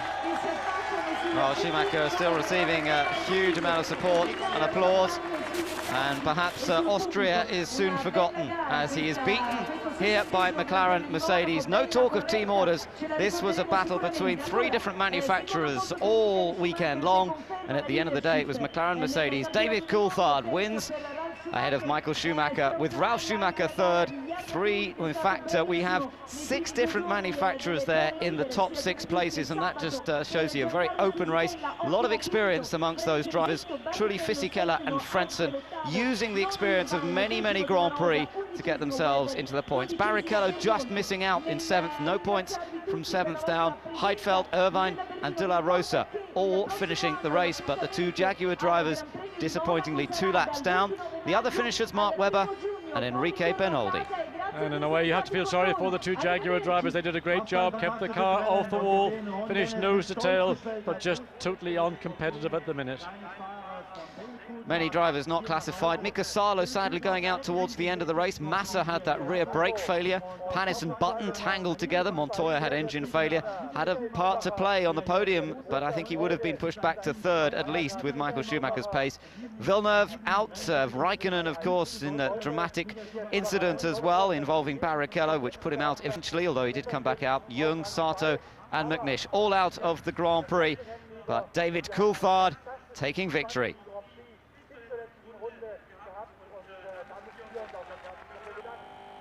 Well, a moment of delight, fully deserved, as McLaren take their 12th win around the streets of Monaco, their first win since the American Grand Prix last year. And maybe this is a sign of improvement. We know, though, that at most tracks this year, the car doesn't quite have the competitiveness, particularly of the Ferrari, and probably not of the Williams. But on this occasion, everything came right for them. Yes, well, if there's ever going to be a racetrack in the calendar, then Monte Carlo was going to be the one which would have given them the best opportunity, because from here we go to Canada, which is an out-and-out power circuit. and they're expect to see Ferrari and BMW once again being the dominant teams. But of course, success like this for a team which is, let's say, McLaren by their normal standards are down, you know, it just transforms people's attitudes. The morale, the spirit will be raised, and McLaren, believe me, are nothing but fighters, and they're not going to just stand back and just let the other two teams run away with these victories. Rubens Barrichello ended up with the fastest lap of the race, so congratulations to him, despite not scoring any points. And no points awarded for fastest lap, of course, but the honour is there nonetheless. Barrichello fastest in the Ferrari. Michael Schumacher was also very fast in his car and his chase of David Coulthard. But great to see plenty of support for Coulthard here. He owns the Columbus Hotel in Monaco, and I think there's going to be some huge parties there tonight. Michael Schumacher with the fastest speed trap figures today. Just check where David Coulthard is. He's not even in the top 10. That's the story of the race for McLaren. They've got a car which is a good car, works well around here. David Coulthard down to 13, 290, some 6 kilometers down. Doesn't seem an awful lot, but over the course of a long straight, that affects the performance of a driver. And McLaren and Mercedes-Benz clearly will want to do something about that sooner than later, but it does take time. Well, time to cool off after all the excitement of the Grand Prix, but time for us to make our way over to the press conference, where David Coulthard, Michael Schumacher and Ralf Schumacher are ready to answer some questions. A thoroughly exciting 60th Monaco Grand Prix victory to David Coulthard for McLaren, Michael Schumacher second for Ferrari, and Ralf Schumacher third for Williams. David, your 12th Grand Prix win, but it's been just over a year since your last one. How do you feel? It's unbelievable. I feel fantastic because, well, naturally we've had a difficult start to the season. It was looking pretty difficult for us to win a Grand Prix, and our hopes were pinned on coming to Monaco that we could have a good performance. Obviously that's been the case, and the traction control that obviously caused me some problems last year worked fantastically this year, and then it was just a question of keeping it off the barriers. Now, there seemed to be around lap 30 some smoke coming from the back of your car for several laps. Were you aware of that, and did the team spot it and tell you to do something to your engine to stop it continuing like that, or indeed blowing up? Yeah, no, I did. I felt that for a few laps as if things were tightening up a little bit. So obviously at that point, when I could see some smoke when I was coming out of Casino, and I thought this doesn't look good. But I radioed to the team. They said all the systems were working normally, so I just ignored it, and thankfully it didn't cause a problem. Well, congratulations, David. Michael, you spent an awful lot of the race looking very closely at the back of Juan Pablo Montoya's car. Do you think, had you managed to get away, get past him, you'd have left him behind you? I think I did. I mean, we did a pit stop and they did a pit stop. I'm not sure whether he did already his pit stop or not, but I think we were by far fast enough to stay in front after the pit stop.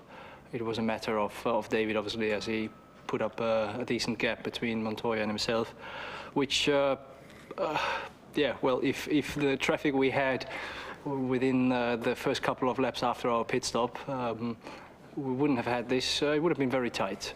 But anyway, I mean, they did a great job, and they really deserved this win today. But when you closed up in the last 20 laps, you were right on the tail of David's car. Did you ever think there might be a moment when you could make a move, or were you also aware, with Montoya retired, that if you finished in second, you'd have a 33-point advantage? I knew both, and I kept on pushing, because in Monaco, nothing is for certain, and you have really to go until the last lap, last corner, and that's what I did. I was trying to get my opportunity, but he drove a fine race and didn't give me any chance. Michael, thank you. Ralf, Juan Pablo was running ahead of you, in fact, towards the second third of the race, and then he suddenly slowed and pulled to one side on the start-finish straight. Do you know what his problem was, and did the team then tell you to watch out for the same on your car? Well, it was definitely not a team order, so that was not the case. No, I think he had a problem, technical problem on the back side of his car. I didn't know exactly what it was, but he knew that he couldn't go as quick, so he let me by. Now, you had a problem with your own. You had to come in for a second pit stop towards the end. Did that tyre suddenly go wrong, or was it something that was gradual, your left rear tyre? No, it suddenly went away. I'd have to check with the team what it was. I certainly got via radio that there was something wrong with it. We luckily had enough of a gap really to pit again and to come in front of Trulli again. Ralf, thank you. Back to you, David. You said coming to Monaco that it was a race that, unlike the ones earlier this season, you felt the McLaren-Mercedes combination could be competitive. Do you think the same will be true in Canada? Well, obviously Canada's a very different circuit, and even when we think to last year when we were quite competitive in the first half of the season, I think we were on the second row there. So it may be a different story in Montreal, but nonetheless I think we're all going to enjoy this victory. They're difficult to come by, especially in this season, and I'm delighted that I was able to win this race for the McLaren team.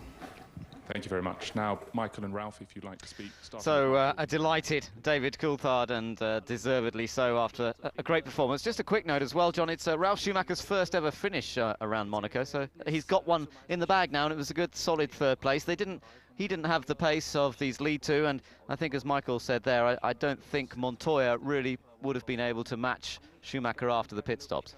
No, I think that Michael Schumacher in the race was the quickest car. I mean, we saw from Rubens Barrichello, for example, when Barrichello was in clear air, the speed that he could run at. Michael acknowledges that, you know, it's all about qualifying. They didn't get the job done. Started in the second row of the grid, couldn't make up position, which of course David Coulthard did so successfully.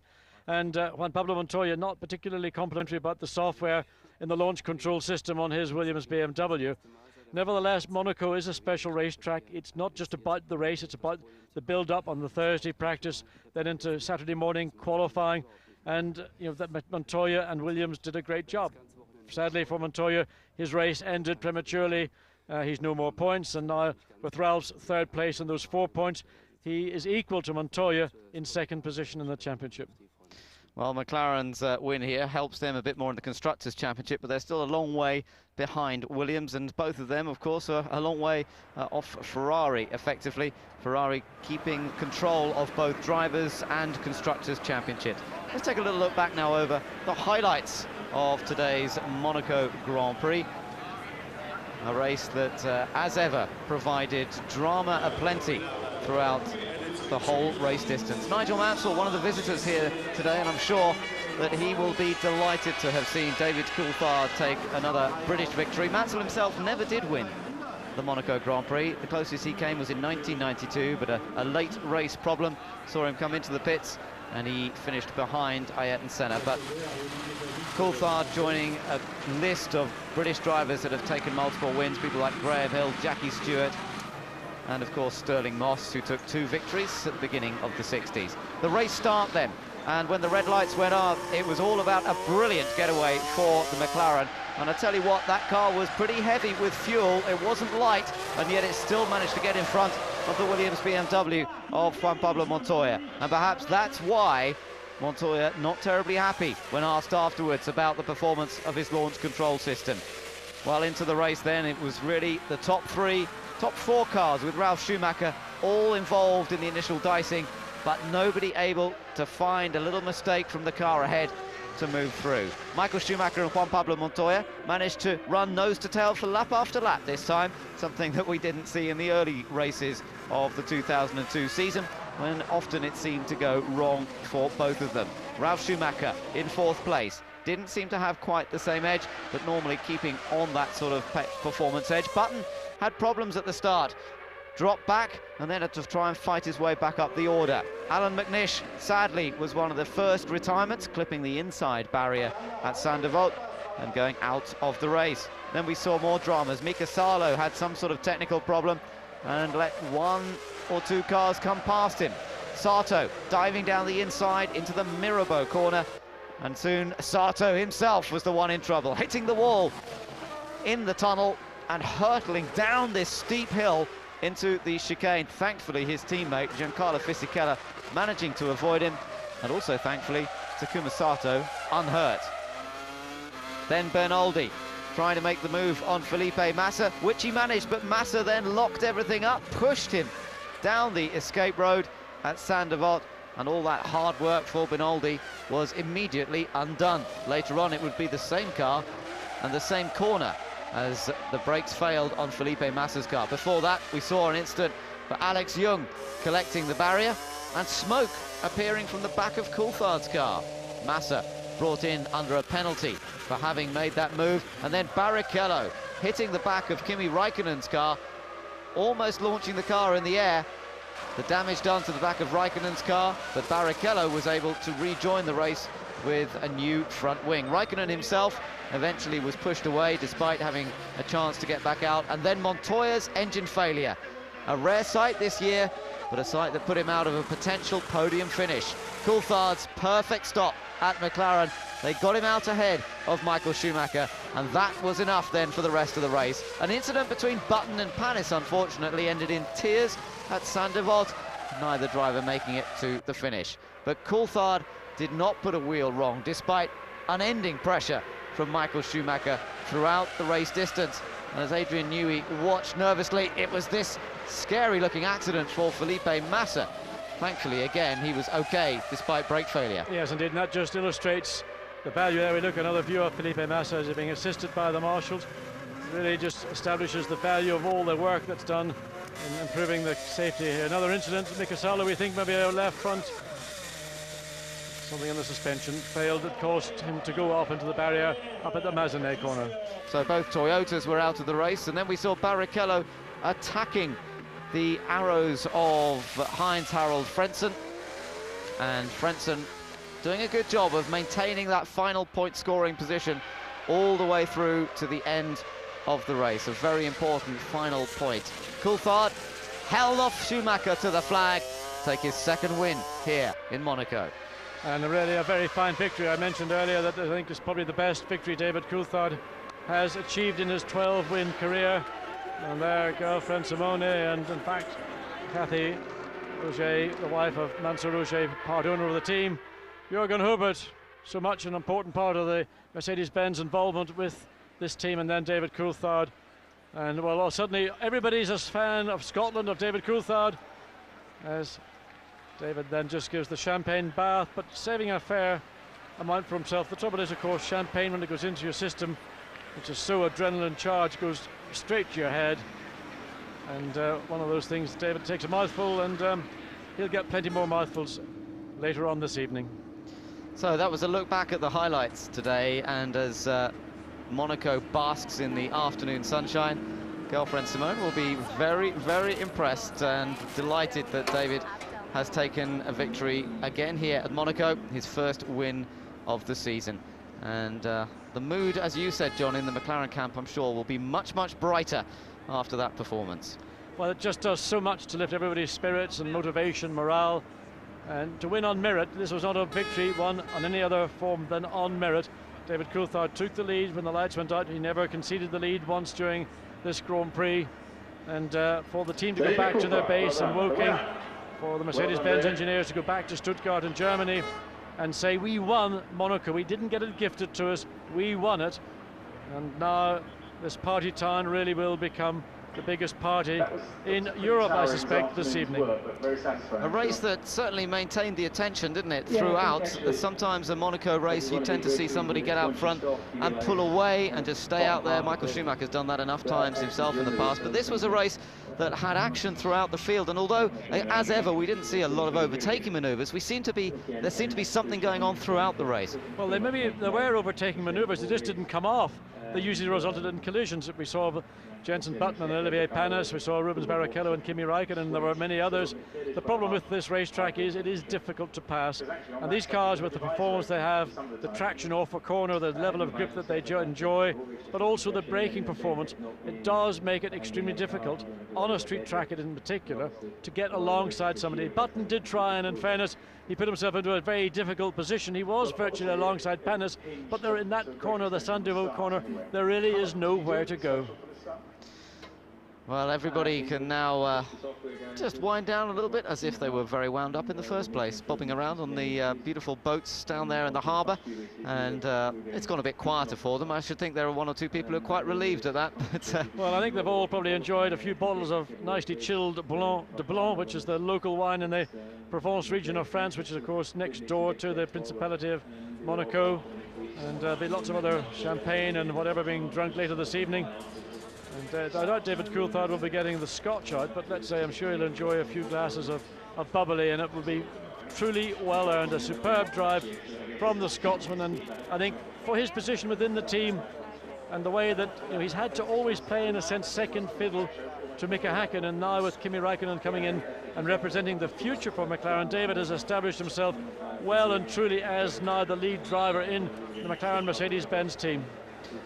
Jenson Button didn't have a very good run here today, but he's still 6th in the Drivers' Championship on 8 points behind Barrichello. He was battling with Coulthard for a while in terms of points. Now that sees Coulthard go leaping ahead in the championship further down the order. Fisichella now 9th on 4 points, so 2 good Grand Prix from Giancarlo Fisichella to get into the points both in Austria and here at Monaco. Still the only Honda-powered driver to have scored points this year. Yes, and for Eddie Jordan as well, the principle of Jordan Grand Prix, very, very important, because with BAR being the other Honda-powered team, and rumours abounding about Honda supplying only one team next year, Eddie's got to hang on to every opportunity, and scoring points in the last 2 Grand Prix will do his case a power of good. And also on the back of all the redundancies that Jordan went through prior to the last Grand Prix in Austria, it is a big, big change, a leaner, meaner machine. And Eddie may lay claim to rightly saying that we have got back to the days when we were getting results and got the thing back in control. Sadly for Takuma Sato, in trying to be helpful to his teammate onwards towards that 5th place, he had a major shunt, second major shunt in 2 Grand Prix, as well as an accident here in practice. So Takuma Sato will be somebody who will look forward to Canada, hoping to finish and not be in problems.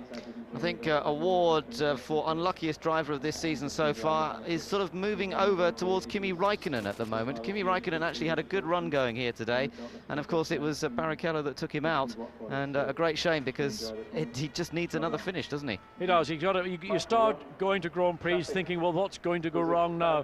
When you're winning or you're on the podium, you approach every Grand Prix from a very positive state of mind. You think, well, I'm going to be in the podium, I might win, I might be second, I might be third. If you're like Michael Schumacher in particular, you probably think you're going to win pretty much every Grand Prix. Nevertheless, once you start collecting points, then you end up positive. You go to a Grand Prix expecting to be in the points. It's when you start getting retirement, did not finish, whichever, that then starts a little bit of a mindset. But Kimi Räikkönen is young. He's called the Iceman in the team. He is clearly determined. He's clearly got the ability and the speed, and he'll have a long future with McLaren Mercedes-Benz, in my view.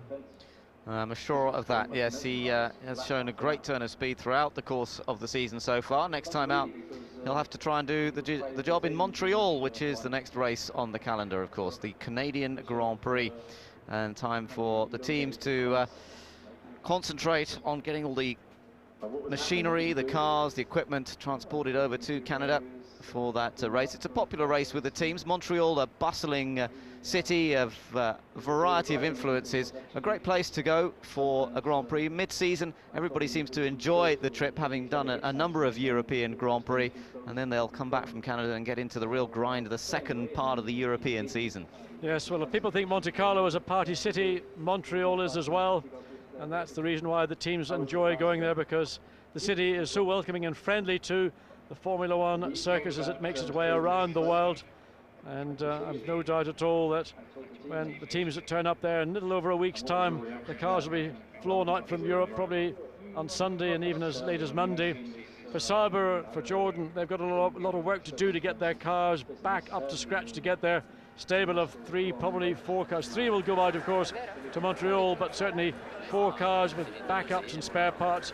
Well, they'll be working very hard indeed and getting those cars back to their bases in Switzerland and in England respectively. It's going to be a mammoth task. Already there'll be faxes, emails going back to the headquarters to say we need X amount of parts, get them under, if they're not in production, get them into production. We need them very quickly indeed. So everybody taking a moment now just to draw breath. Luca Badoer, test driver for Ferrari, will have been reasonably happy to see their performance. He'll be busy this week, no doubt, getting in a lot of more testing mileage for the team. They've seen Michelin arrive in Monaco with a tyre that was definitely had the edge over the Bridgestone tyre. They've been warning that that could happen at any time throughout the season. This year so far has definitely really been about Bridgestone, but Michelin have got back at them. They've taken victory. Only the second win for Michelin in the 7 Grand Prix held this year. But if they can come up with tyres like that again next time out, it's going to be a true battle. And of course, the circuit in Montreal, Lille, Notre Dame, the island in the middle of the St. Lawrence Seaway, is a circuit where last year Ralf Schumacher won for Williams and BMW. It is a power circuit. It's a circuit with high-speed straights, very slow hairpin bends, and that has traditionally played to the strengths of Michelin, which is under braking and under acceleration. But Bridgestone have caught up, and with the Ferrari, the 2002 F2002, really a major challenge for the rest of the field. And I would not go there confidently, being Williams, BMW, or for that matter McLaren, Mercedes-Benz. Ferrari are going to come back, and believe me, they'll be back with a vengeance. Yes, and another chapter will be opened on this 2002 Grand Prix season. A season that Michael Schumacher seems to have very much under control as he heads for his 5th world title to match that record of Juan Manuel Fangio. Well, today he might not have taken victory at Monaco, but he did everything he could to find a way past first Montoya, and then Coulthard never gave up, never settled for second, always kept the pressure on, knowing, as he said in the press conference at the end there, that it only takes the slightest slip for the car in front and you're through into the lead. And of course we saw just before mid-race the problems that Coulthard had, the oil coming out of the left bank of his V10 Mercedes-Benz engine, but that's really where teamwork comes into play, and the fact that the team are able to effect a fix to that particular problem. But Michael Schumacher always felt, well, if I can't beat him on the racetrack in terms of on speed or on merit, there still could be a mechanical problem, and Michael will take victory regardless of how it comes, because 10 points to him are better than 6. So we will move from Monaco, and the circus moves to Montreal, where the water is slightly different, but the weather hopefully will be much the same. Usually glorious weather conditions in Montreal. We've had the 1 or 2 wet races there, but let's hope that it all comes out in the wash and we'll see another strong challenge in the championship. Thank you for joining our coverage on F1 Digital Plus. We've enjoyed an enthralling race from Monaco, some great pictures, stunning scenery, some great laps from the top drivers in the world, and once again Monaco showing itself to be the highlight of the Grand Prix season. Join us again in 2 weeks' time. We'll be bringing you all the coverage from Canada, the free practice sessions and everything. But for now, from Ben Edwards and John Watson, until then, goodbye. Yeah, when I was behind him, I thought he was going to hold me for a little while.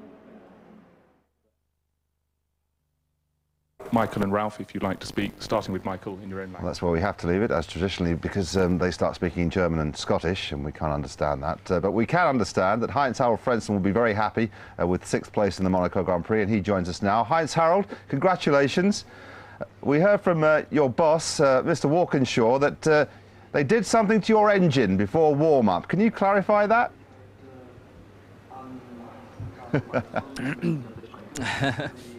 Well, we found something on the car. If you said it's on the engine, maybe there's something on the engine as well. Can you hold it?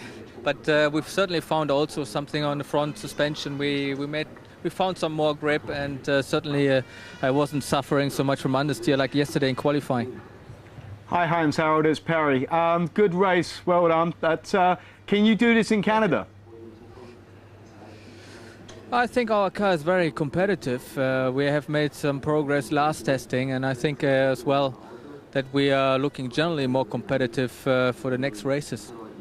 Heinz-Harald, Jeremy Hart here. Just a big picture question for you. Finally, we don't have a Schumacher winning here. How important is that for Formula One that any other driver other than a Schumacher is a winner? Well, certainly it's exciting, more exciting now for the championship. David winning the race, what I heard, and Michael second, so it makes it a little bit more interesting, and that's good for the sport. Thanks very much. Thanks, Heinz-Harald. Good luck in Canada. Thank you. How laid back is that? I wish I could be that cool. It's horizontal, isn't it? Very impressive. But I just wanted to ask about a team like Arrows getting a point in this race. How important is that to them and their sponsors? Will their sponsors think, lad's got a point there, we carry on giving them millions? I think that, you know, drivers and race teams always have to sing a story and a song to sponsors, and the sponsors make the wheels turn around quite literally because of what they pay in. So if you're saying to your sponsors, we're going to get more and more competitive, we're going to get more and more TV time, people want to be around people who can win points and maybe even win races. So it just builds their stock value, and that's very important to them. Plus the fact that the basic thing about this game is that everybody's an optimist. That everybody believes they can win, that they can take the fight to the bigger teams, and it's just a big pat on the back, and it's just yet another bit of oxygen to say we can still do this, and the motivational force to keep everybody going on that is just immeasurable. The Arrows team have never ever won the Grand Prix, and they've been around in name since the mid-70s, and that's a long time to be racing and never have a win. So it's good to see the guys get points, but they still want a win, and that's been very elusive. They've had a pole. They have. And Damon came very close to getting that win. Yeah, he was on for that win. Yeah, in the Arrows, absolutely, in 1997. And unfortunately, last but one corner. Still, stroll down memory lane. I was going to say, recent memories, more recent history was warm-up, and we were none too complimentary about Arrows and what they were playing at. They obviously weren't pulling the wool over anybody's eyes, were they? Well, they did make 2 pit stops, didn't they? So, you know, I mean, you've got to remember language in this game is that we said, were you on light fuel? And Tom's reply was, we ran a full stint fuel load, yeah? That was the answer. So all of a sudden, it may have been a giveaway to say, we're going to be running 2 stops. Well, I thank you for your learned opinion, and I'd like to say goodbye, but there's still plenty more to come, including highlights of the 2002 Monaco Grand Prix not featuring Perry McCarthy. David Coulthard crossed the line to win the 2002 Monaco Grand Prix. That win was an early birthday present for Ron Dennis, the team boss at McLaren. We don't know how old Ron Dennis is. I think it's 39, and he owes me one for that. But it's presents coming all over the place for Ron, because not only did he get that win, he got an interview from Nick Damon. Ron Dennis, very well done. Yesterday after qualifying, you told me you had the race pace over Williams. How did you know? You know, we spent a lot of time monitoring the data. Obviously, you're always trying to measure your competition, but we knew that Michael's tyre choice was going to give him a little bit of pace in the race, but everything was about getting off the line clean. And of course, getting off the line from the best grid position, and we sacrificed some race pace to get the race win. And what about the smoke from David's car? What was that? We actually knew exactly what it was, and we were able to fix it with telemetry. How nice is it to win after these races? It's always nice to win. Thanks, Ron. And it's been a long time coming for that particular team. It must be a huge relief, because you could see him giving interviews so far this season through gritted teeth. Nobody likes to be protective all the time, and which is exactly, they've been on the run, they've been on the back foot, they've got a giant corporation in Mercedes behind them ploughing in untold millions. McLaren, of course, are used to massive success. Nobody's getting anywhere. They don't like have to keep being on the defensive. This is nice to bounce back, have something to say positive. Do you think he's worried about Raikkonen's performance? Great for Coulthard, obviously. I don't think so. I mean, Raikkonen is a fighter. Monaco got the best of him this weekend, that's all. I think if we see him in Canada, he'll be strong again and he'll be fast again. But the question is now, is the McLaren going to be competitive for the rest of the year? I think the answer is probably no, but it'd be nice to think that maybe they've turned the corner and we will see some more good results from Silver Arrows. OK, Ross Brawn has declined our offer to join our pub quiz team. That's because he has an IQ of 800 and could see us coming a mile away, but he wasn't able to get out the way of Nick Damon. Here he is now. Ross Brawn, I don't think you're that disappointed with second today, are you? Well, it's always disappointing if you feel you've had the best car in the race, and really we paid the price for the start and qualifying, which David did a super job of. I mean, he made a great start.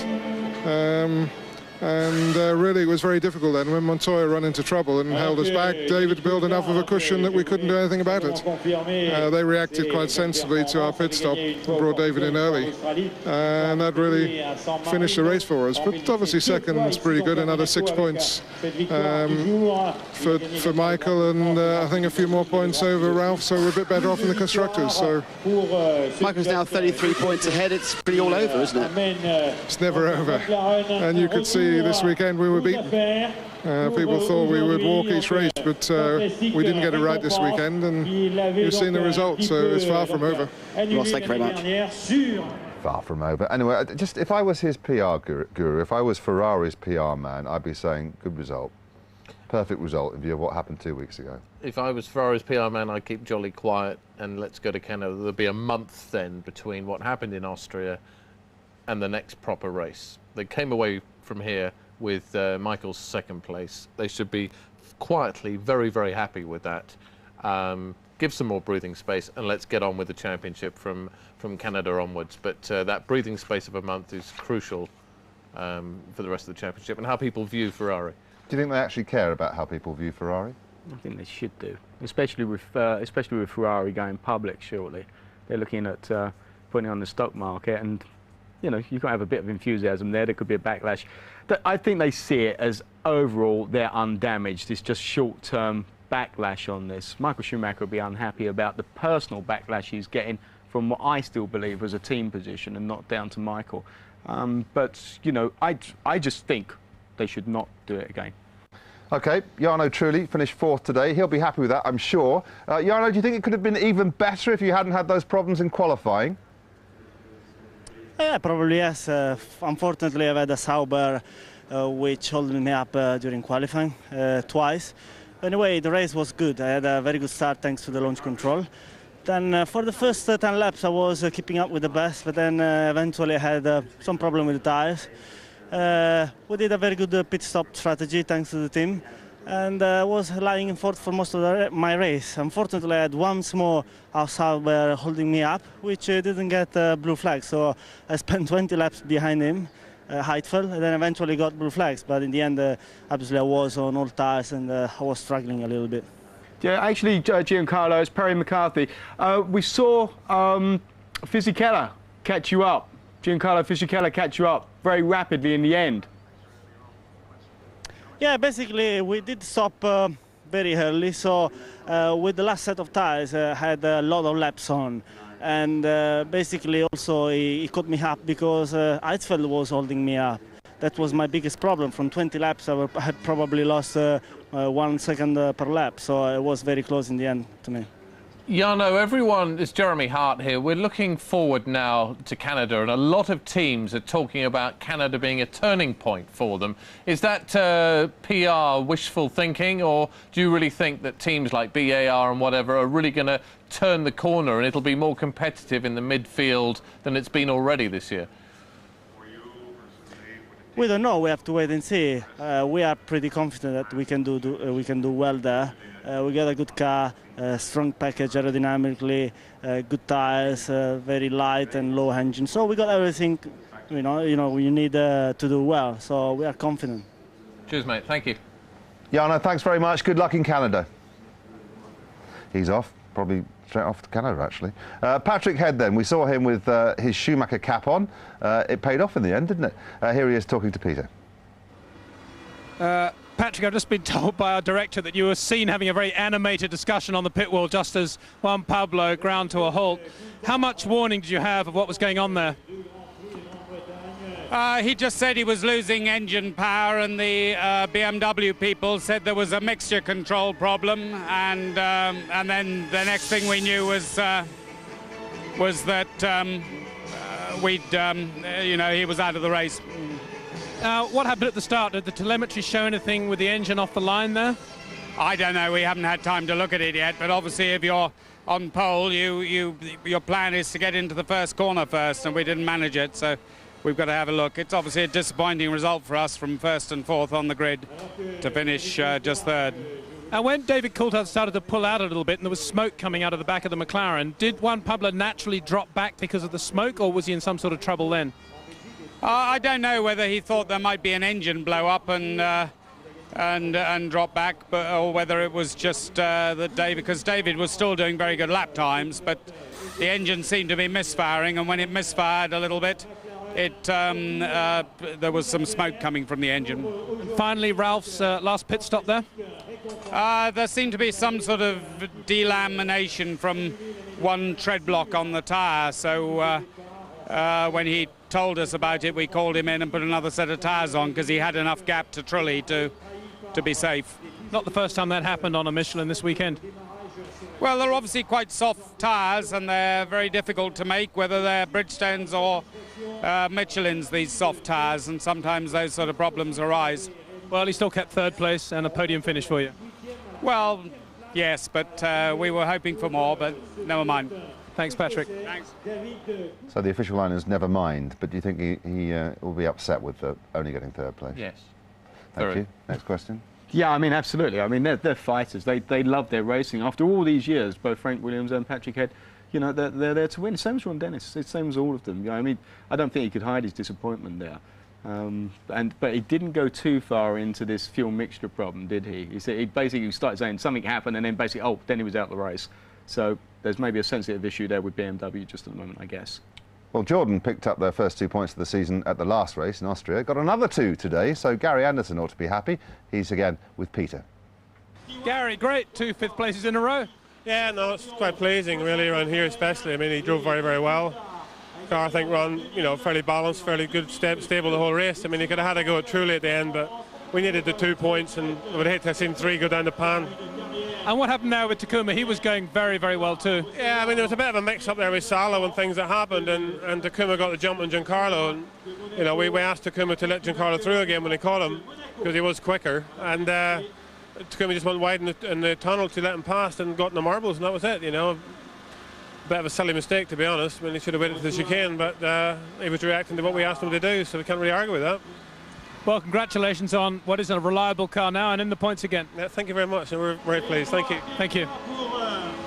He's becoming one of our heroes, Takuma, not for doing anything great, but I mean, they ask him to move over, so he moves over, but he does it in exactly the wrong place and ends up half writing off the car. Yeah, half writing off. No, I'd say that was a fairly good effort smashing the thing to pieces. Yeah. 2 out of 2 is not bad in 2 races, is it? I mean, yeah. He put it in context. Takuma's probably done getting on for £1 million worth of damage in the last 2 weeks. So why have they got Takuma Sato wrecking their cars? He's a good bet for the future. He's a handy player as well, obviously because of Honda and his nationality. But that's not to take anything away from the talent that is there, but it needs to come out or at least stay on. But I thought Gary Anderson kind of handled the situation pretty well. So, he did what we asked him to do. You know, can't really argue with that. But probably not the way that we wanted to do it. I think that was as close as Gary was going to say that he was a blithering idiot without saying it. Right, you are. Well, David Coulthard's no idiot. He's no fool, and he's got his maximum points in his first win and McLaren's first win. I just wonder whether that changes, you know, the way things or the way people look at him at Woking nowadays. It does. I mean, drivers need little lifts, and he's now just he's now the hero at McLaren. Every race that goes past, who's done the best, who was fastest, everything is thought of in those terms. He's just come away, he's won the Monaco Grand Prix, so in his personal medal trophy over at McLaren, he's there. But, you know, I mean, he's done it all before, but it's great to do it this year, especially now. OK, it was a great race. Jeremy, I would let you have your say, but there ain't time, mate. I'll just say thanks very much, and to you too, Perry. So the name of David Coulthard joins the greats who have won the Monaco Grand Prix. We hardly have time to draw breath, and we'll be in Canada. The good news is that the time difference means we can all enjoy a Grand Prix weekend at a good time of day. Sky Sports 3 has a preview for that at 7 o'clock on Thursday, the 6th of June. And here on Channel 434, we have practice sessions 1 and 2 on Friday, starting at 3:30 in the afternoon. Oh, joy. On Saturday, it's practice sessions 3 and 4 at 1:30 in the afternoon, followed by qualifying at 5:30. My thanks to Jeremy and Perry, to John Watson and to Ben Edwards for the Super Channel commentary, and to Peter Windsor for his energetic pit lane coverage.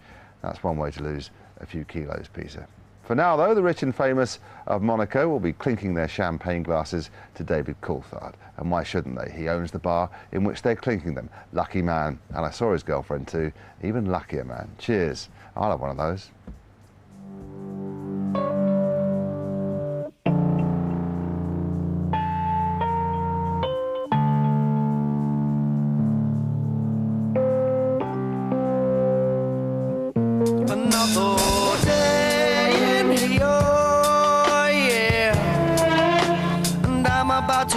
To find my way, oh yeah, don't wanna stray to New York, yeah. I think I better look behind, see what's in my way. Oh yeah. Now we say, what about you, God? Forgetting what you are. What about you, dog? Now step into the car. What about your job? Does it get you very far? What about you, God? Say, what about you, God? What about God running you over in his car? What about you, dog? And not forgetting what you are? What about you, car? Does it get you very far? What about you, God? Say, what about you, God? It says to heaven, yeah. Well, I think I know the roads to hell, yeah. Now you're down my way, oh yeah, another day in here, yeah. And I'm about to get to find my way, oh yeah. God's keeping the night for you and for. What about you, God, forgetting what you are? What about you, dog? Now step out of the car. What about your job? Does it get you very far? What about you, God? Say, what about you, God? What about God running you over in his car? What about you, dog? And not forgetting what you are? What about you, car? Does it get you very far? What about you, God? Say, what about you, God? It is all here, yeah. I'm about to get too far, yeah. If I can find my way, I don't need another day. What about you, God? Forgetting what you are? What about you, God? Now step into my car. What about you, job? Does it get you very far? What about you, God? Say, what about you, God? What about the God running you over in his car? What about you, God? And I'm forgetting what you are? What about you, car? Does it get you very far? What about you, God? Say, what about you, God?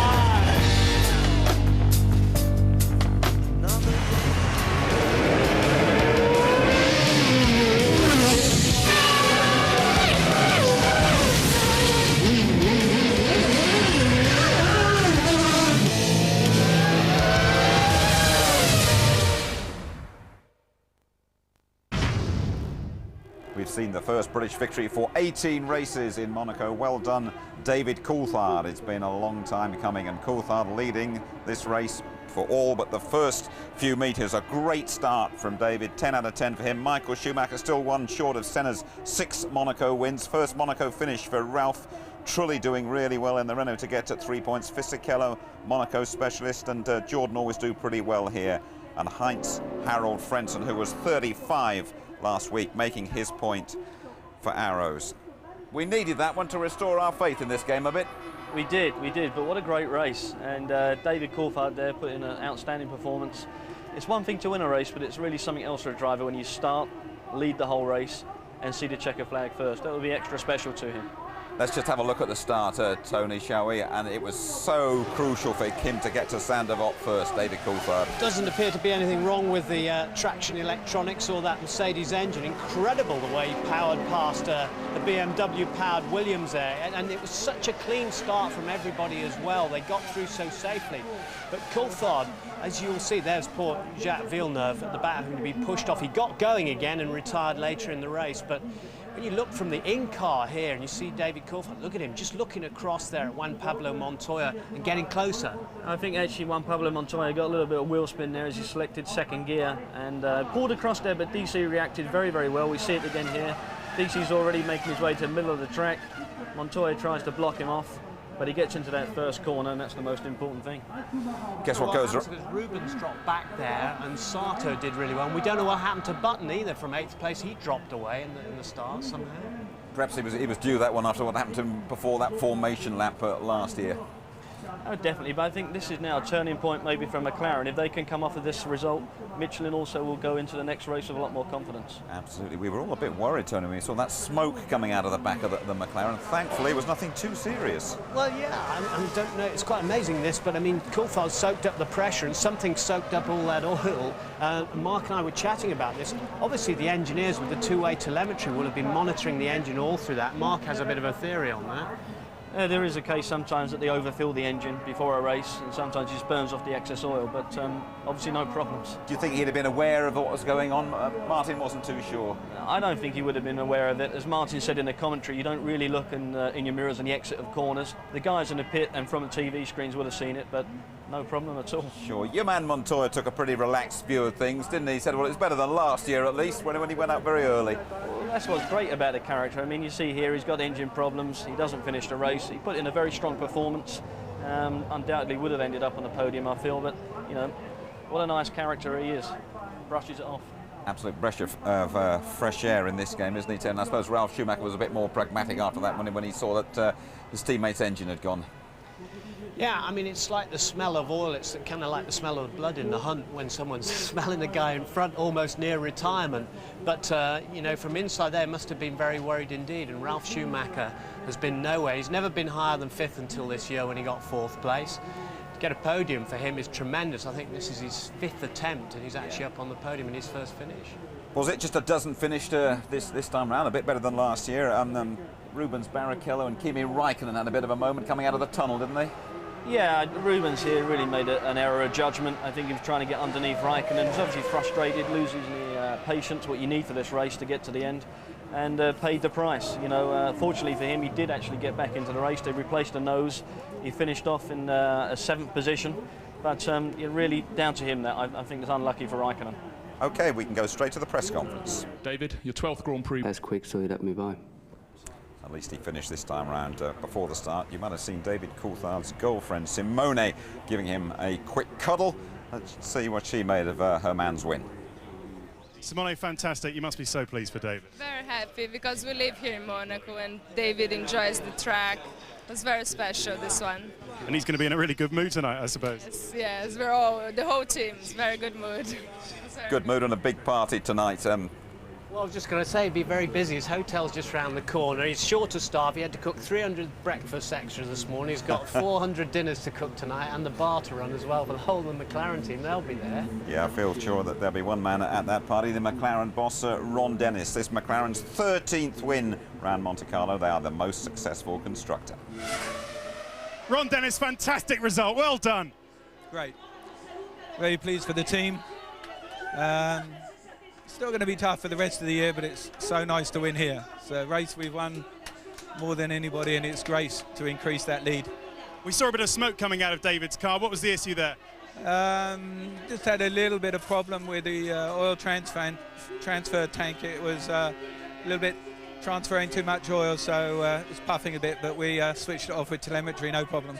And does this prove that you can never discount McLaren? Well, I think results always speak for themselves. OK, we've had an email. It came from Mark Chambers of London, and he wondered, fellas, that with such great excitement around the street circuit here, why aren't there more street circuits on the F1 calendar? Tony, you first. Well, I'll just start by saying, obviously, safety is a major issue, and the second issue is for a well-established race like this, because of the inconvenience of having to put up all the barriers and the grandstands and everything, it's not something that you can do on a regular basis. Do it in the States a lot, where Mark races, or raced before, and that's a lot easier. I think your safety. Just quickly from you, Mark. I think actually the problem is as well that there's so many races that they want in a calendar, and yes, it would be great to get some more street courses on. There's some exciting racing, but there's more than enough places. We had plenty of excitement here today. OK, of course, you can link up with Mike Gascoigne on the ITV F1 website, a live chat with Mike, technical director of Renault, Wednesday lunchtime. How much fun was it racing today? Looked like a lot of fun today. It is good fun here, but it's hard work. Yeah, I know. You make one mistake, you hit a barrier. Yeah. And the concentration, you have to keep doing a mental reset. Yeah. You know, normal tracks, you get on the straight and you don't pay attention, you know, you just think of the next corner. Yeah. Here, you have to... And that's satisfying, but I also know it's easy to get too confident, and then the next thing you do is you have a moment and you think, okay. Yeah. There was one time coming out of the tunnel there was a problem. Yeah. The chicane. Yeah. But it was not too bad. just locked up the rear axle. Yeah, okay.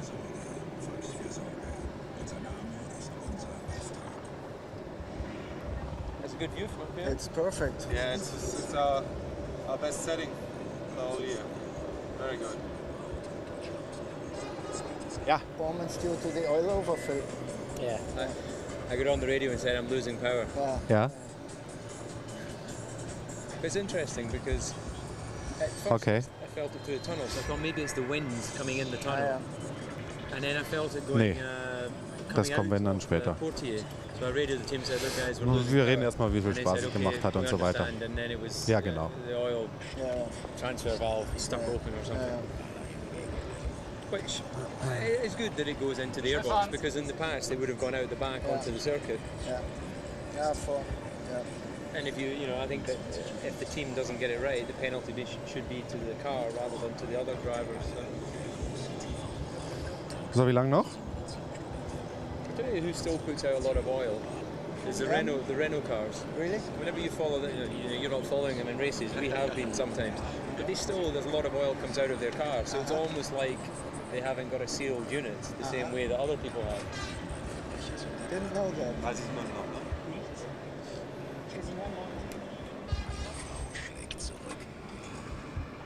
Fortunately, this year we didn't have to make the experience. Yeah, lucky for you. Ja. Der erste Saisonsieg. Die Highlights mit Kottmacher. Und wir sind zurück in Monte Carlo und wollen natürlich was vom Sieger hören. Und das Schöne ist, er ist bei uns hier. Herzlich willkommen und herzlichen Glückwunsch, David Coulthard. Thank you. Viele Leute schauen uns hier zu. Wie viel Spaß hat es Ihnen gemacht, heute dieses Rennen zu fahren? Sie wirken eigentlich ganz relaxed. Natürlich, man hat gewonnen, aber es war schon eine harte Arbeit, oder? Yeah, no, Monte Carlo is always a special race, and it's very hard work. The concentration that's required to miss the barriers lap after lap, especially when you're looking in your mirrors and seeing Juan Pablo very close to you and then Michael. It is difficult, but it's a situation I've been in before, and obviously I'm delighted to have managed to actually get it to the finish, and it's a timely victory for everyone at McLaren and Mercedes, because obviously we've been not that competitive this season. Was bedeutet denn dieser Sieg jetzt für das Team? Das ist natürlich, so toll dieser Erfolg ist, nur eine Momentaufnahme. Es heißt nicht, dass es jetzt so gut weitergeht, aber es wird einem doch Rückenwind geben, schätze ich. Yeah, no, I think we're realistic. You know, the chances of us going to Montreal and winning there are in a straight fight slim, because we haven't developed the car significantly since Austria, and we weren't that competitive there. But in Monaco, it's a special track. It probably relies more on downforce levels and maybe your electronics than in other aspects. Obviously, Michelin brought a very good tyre for this weekend, and that's something that we have to work together with Williams to try and make sure that Michelin are bringing that sort of tyre to every race, because clearly Bridgestone have done a great job in the opening races.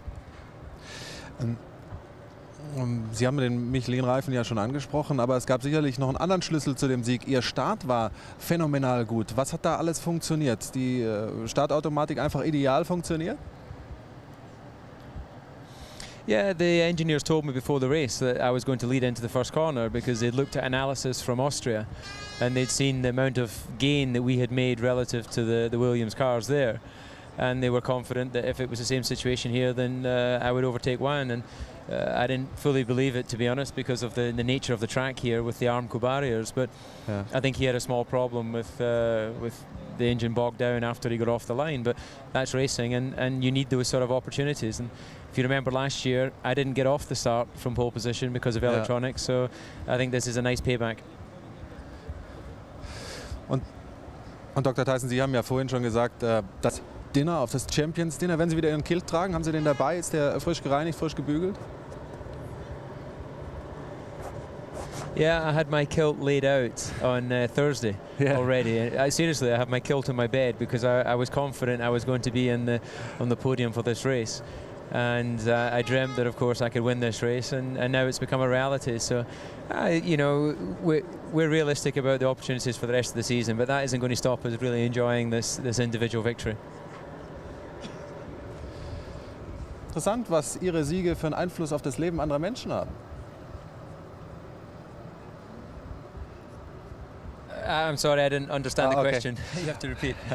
Ist doch ganz interessant, was Siege von Ihnen für einen Einfluss haben auf das Leben von anderen Menschen. Veronika Ferres hat vor 2 Jahren ihren Mann kennengelernt, aus der Beziehung ist ein Baby entstanden und sie fühlt sich so ein bisschen als Talisman von Ihnen. Yeah, no, it always amazes me how people, the importance that they place on sport, and it makes you realise that we really do have a big responsibility in Formula One because of the very public nature. There's obviously thousands, well, millions of people watching this Grand Prix all around the world. And you know, as we saw in Austria last week, the people are very influential. So you know, it can be just the fans in the stands, or it could be some of the lucky people in the paddock. But we're all influenced by victory. Dr. Mario Tyson, im Sieg war er so enthusiastisch, dass er ihrer Freundin da um den Hals fiel. Ist aber okay für Sie, oder? I can see this. In this instance, it's perfectly okay for Mr. Hooper to hug my girlfriend. No problem at all. Also keine Eifersuchtsattacke von David Coulthard ist auch sicherlich absolut okay. Wir haben Ihnen gesagt, dass wir unser Gewinnspiel noch auflösen. Was muss gemacht werden, damit diese Erfolgsserie gestartet wird, die Sie ja brauchen, um nachher in der Weltmeisterschaft wirklich noch mal richtig angreifen zu können? Yeah, we go on Tuesday to Silverstone in England. We're testing there for 3 days, and then that'll be the last test before we go to Montreal. But much as we enjoy this victory in Monaco, as I mentioned before, we have to be realistic about the opportunity we have for Montreal. We still have a lot of work to do to develop the car and the engine and tyre package to get everything working well together. And you know, we enjoy the taste of victory, so we don't want to be away from this position for too long. Und hier gibt es ja unheimlich viel drumherum, unheimlich. Fight with the race, although it's only second place today. Well, you know, we prefer to win, but I mean, as I said, it's a good result. You're happy now that faster tracks will come? Sorry?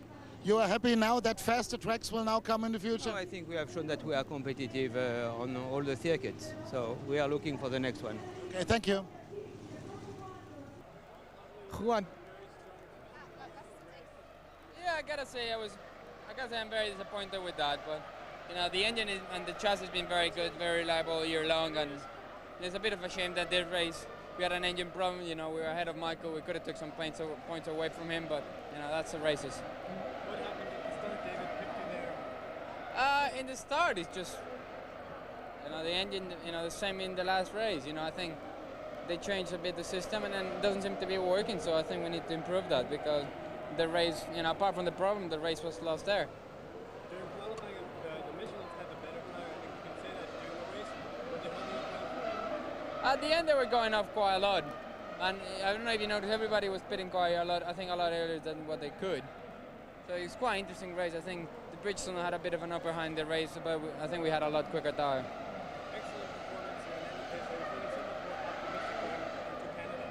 Yeah, a bit more optimistic, and a bit disappointed I didn't finish this race. We were doing really well. You know, I kept my head together and everything, and I think it really paid off. Cool. Juan, can you confirm just an engine problem? Yeah, we had a little engine problem. I don't know what happened exactly, but you know, that was it. So why did David catch you at the start? Don't know. You know, the last race we had a bad start, and they review everything, and they thought everything was okay, and I told them, you know, this morning we practiced the start and it wasn't very quick, and I said, you know, we need to do something. And they said, no, it's going to be okay. And it wasn't. Now, even if it was a short run, probably would have been a longer run, Michael would have gone by me as well. How much racing fun was fighting with Michael? It was okay, you know, Michael, you know, had a go on me like 2 or 3 times, but didn't really have much to pass me. You know, it's the same with David, you know, when I was close to him, I was trying to drive really hard to try to pass him, but there was no chance either. Thanks. Alan, was it as simple as it looked? Unfortunately, yes. The brake pedal was getting a bit long, and I just clipped the inside wall, which bounced the car out that little bit too much. It was, yeah, unfortunately my mistake. But you're going really well too. Yeah, the car was good. I was quicker than Mika, but obviously you can't overtake. You can't overtake, you just sit there. Very bad luck. Well done for a great weekend. Thanks. What did you think of Massa then? Well, just an idiot, wasn't he? You know, I mean, he'd been blocking him all the way round for laps. He got past. Why the hell he rams him up the rear? Goodness only knows. Great shame, because he's going really well too. It's gone really well. Thanks, Tom. Pablo Montoya. Juan Pablo, commiserations on what's happened to you. What happened to the car? I think we had a mixture problem and that caused an engine to fail. So it's a bit disappointing for that point of view, but I'm pretty happy I didn't do any mistakes today. It's a bit of a shame, you know, what happened in the start and everything, but, you know, that's racing. People say if you get a good start at Monaco, you're away, but that didn't happen to you. What went wrong at the start? I don't know, I think we're going to have to talk to the engineers. You know, you only press a button to let it go and everything else is done by the car. And this morning we had a quite bad start when we were doing the practice starts, and I told them, you know, we need to make sure this works, and it didn't. Hi Juan, it's Perry McCarthy.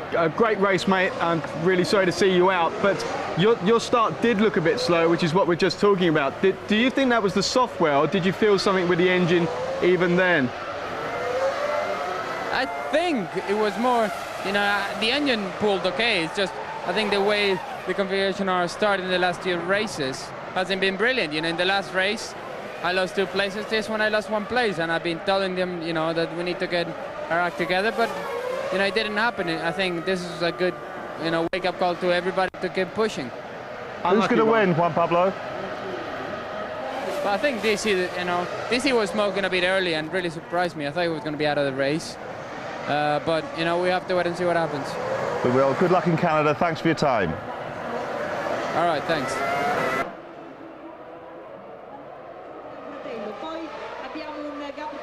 Alan, very bad luck. Monaco, a track that can bite you, and you got bit. Yeah, basically.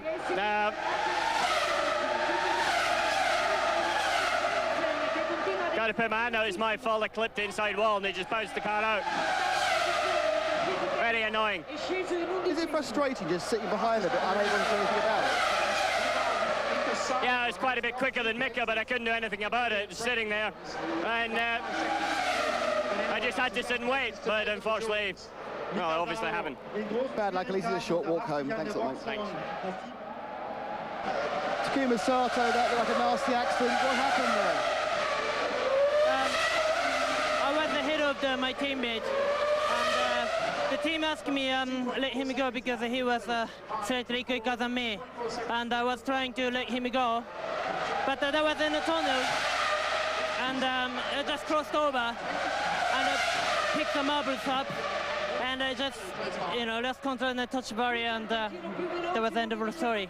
It was a nasty impact. Are you okay? Yeah, I'm totally okay. I'm totally okay. Thanks, Lucky. Alex, difficult race for you. They tried to fix the car. What caused the damage? There was some debris at Casino, and I avoided it, and I got on the dirty stuff, and ran wide and hit the barrier. So broke the rear track rod and the front steering arm. Bad luck, thanks. Jason, what happened there? Sorry? What happened there? What, the start or that bit? That bit. I went down the inside of Panis, completely on the inside of him. He just turned in. He said after that he didn't see me, so there you go. And the start? I pulled the lever too quickly. I was a bit hasty at the start. And then when I tried to get back on the throttle, nothing happened because the control system, if you come off the throttle, you can't get back on because nothing happens. Very bad luck, thanks.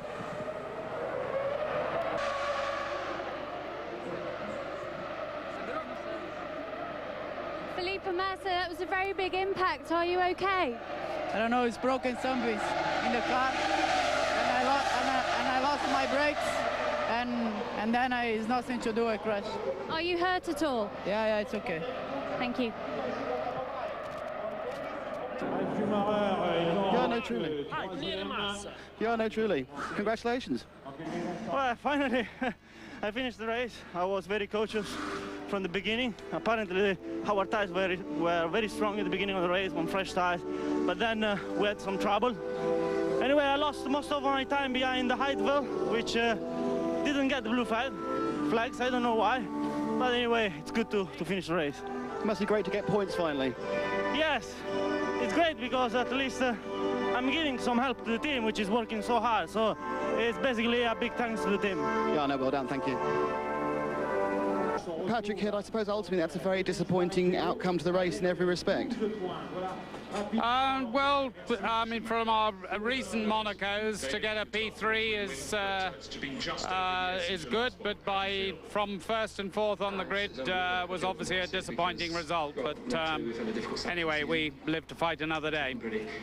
Obviously, one Pablo went out with an engine problem, but were both drivers in trouble with their tyres during the race?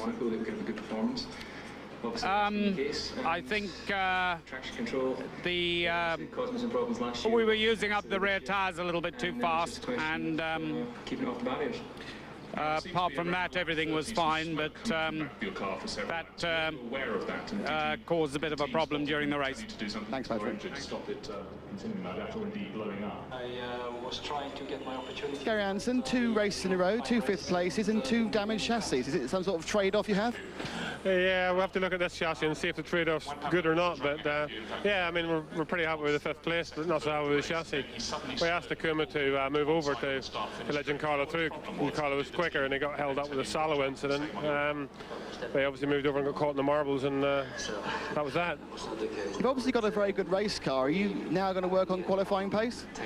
Yeah, I think, you know, in qualifying, I think we're capable of being 8th on the grid. We just didn't quite do the lap. The section times are good enough to do that. So, you know, that's about where we are with the car and the engine at the minute. So we're basically, if we can qualify in the top 10, I think we can race for 6th. So we just got to move forward a bit. Many congratulations. Thanks, Gary. Thank you. Simone Abdul-Noor, we just saw you give David a very big kiss. You must be incredibly pleased with the result. Yeah, I'm very happy. It was a beautiful weekend. The whole weekend, the qualifying, the race. It was very nice. Did David have an idea that maybe he would win here? I think so. He likes the track, he enjoys this one, and Monaco is special for him. Now, of course, with it being his home race, I take it you've been staying here as well. Yes, we stay here. It's easy, this one. And are you going out to celebrate tonight? We go. I think we go to a boat or to a nightclub. I don't know. But we go to celebrate it for sure. Simone, thanks for talking to us.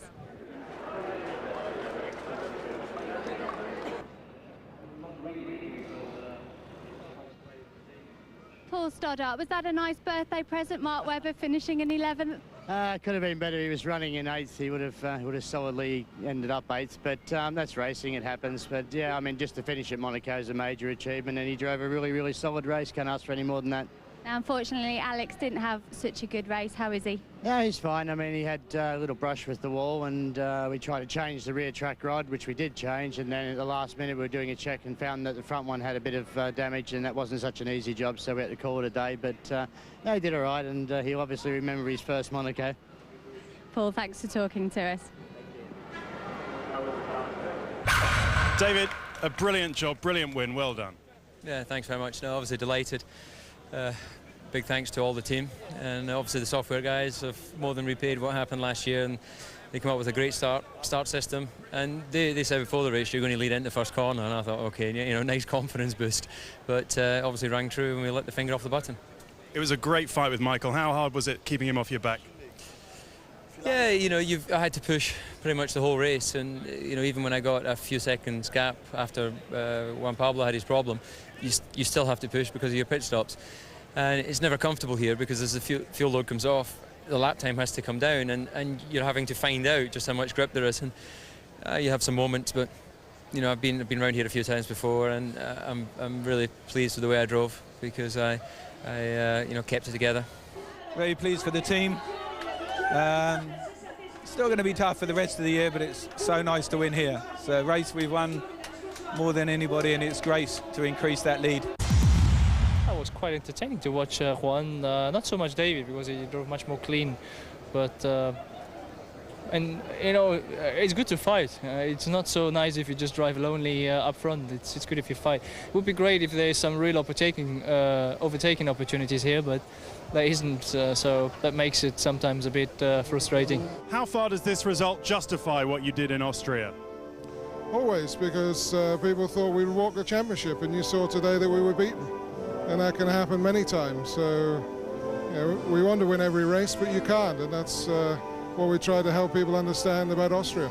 Tell me about the incident with your teammate. What happened there? Takuma told me he was told to pull over. No way. He made a mistake. I think he's gone a little bit too in at the corner, and then he's gone just straight at the wall. It was 30 meters in front of me. Qualifying had been extremely good, and the car in the race actually felt very strong. I was quite comfortable sitting where I was, and unfortunately I touched the barrier on the inside, which bounced the car out onto the outside. I suppose first time at Monaco, and that's one of these things that can happen. Salute David Coulthard, Mr. Monaco 2002. Good night to you all.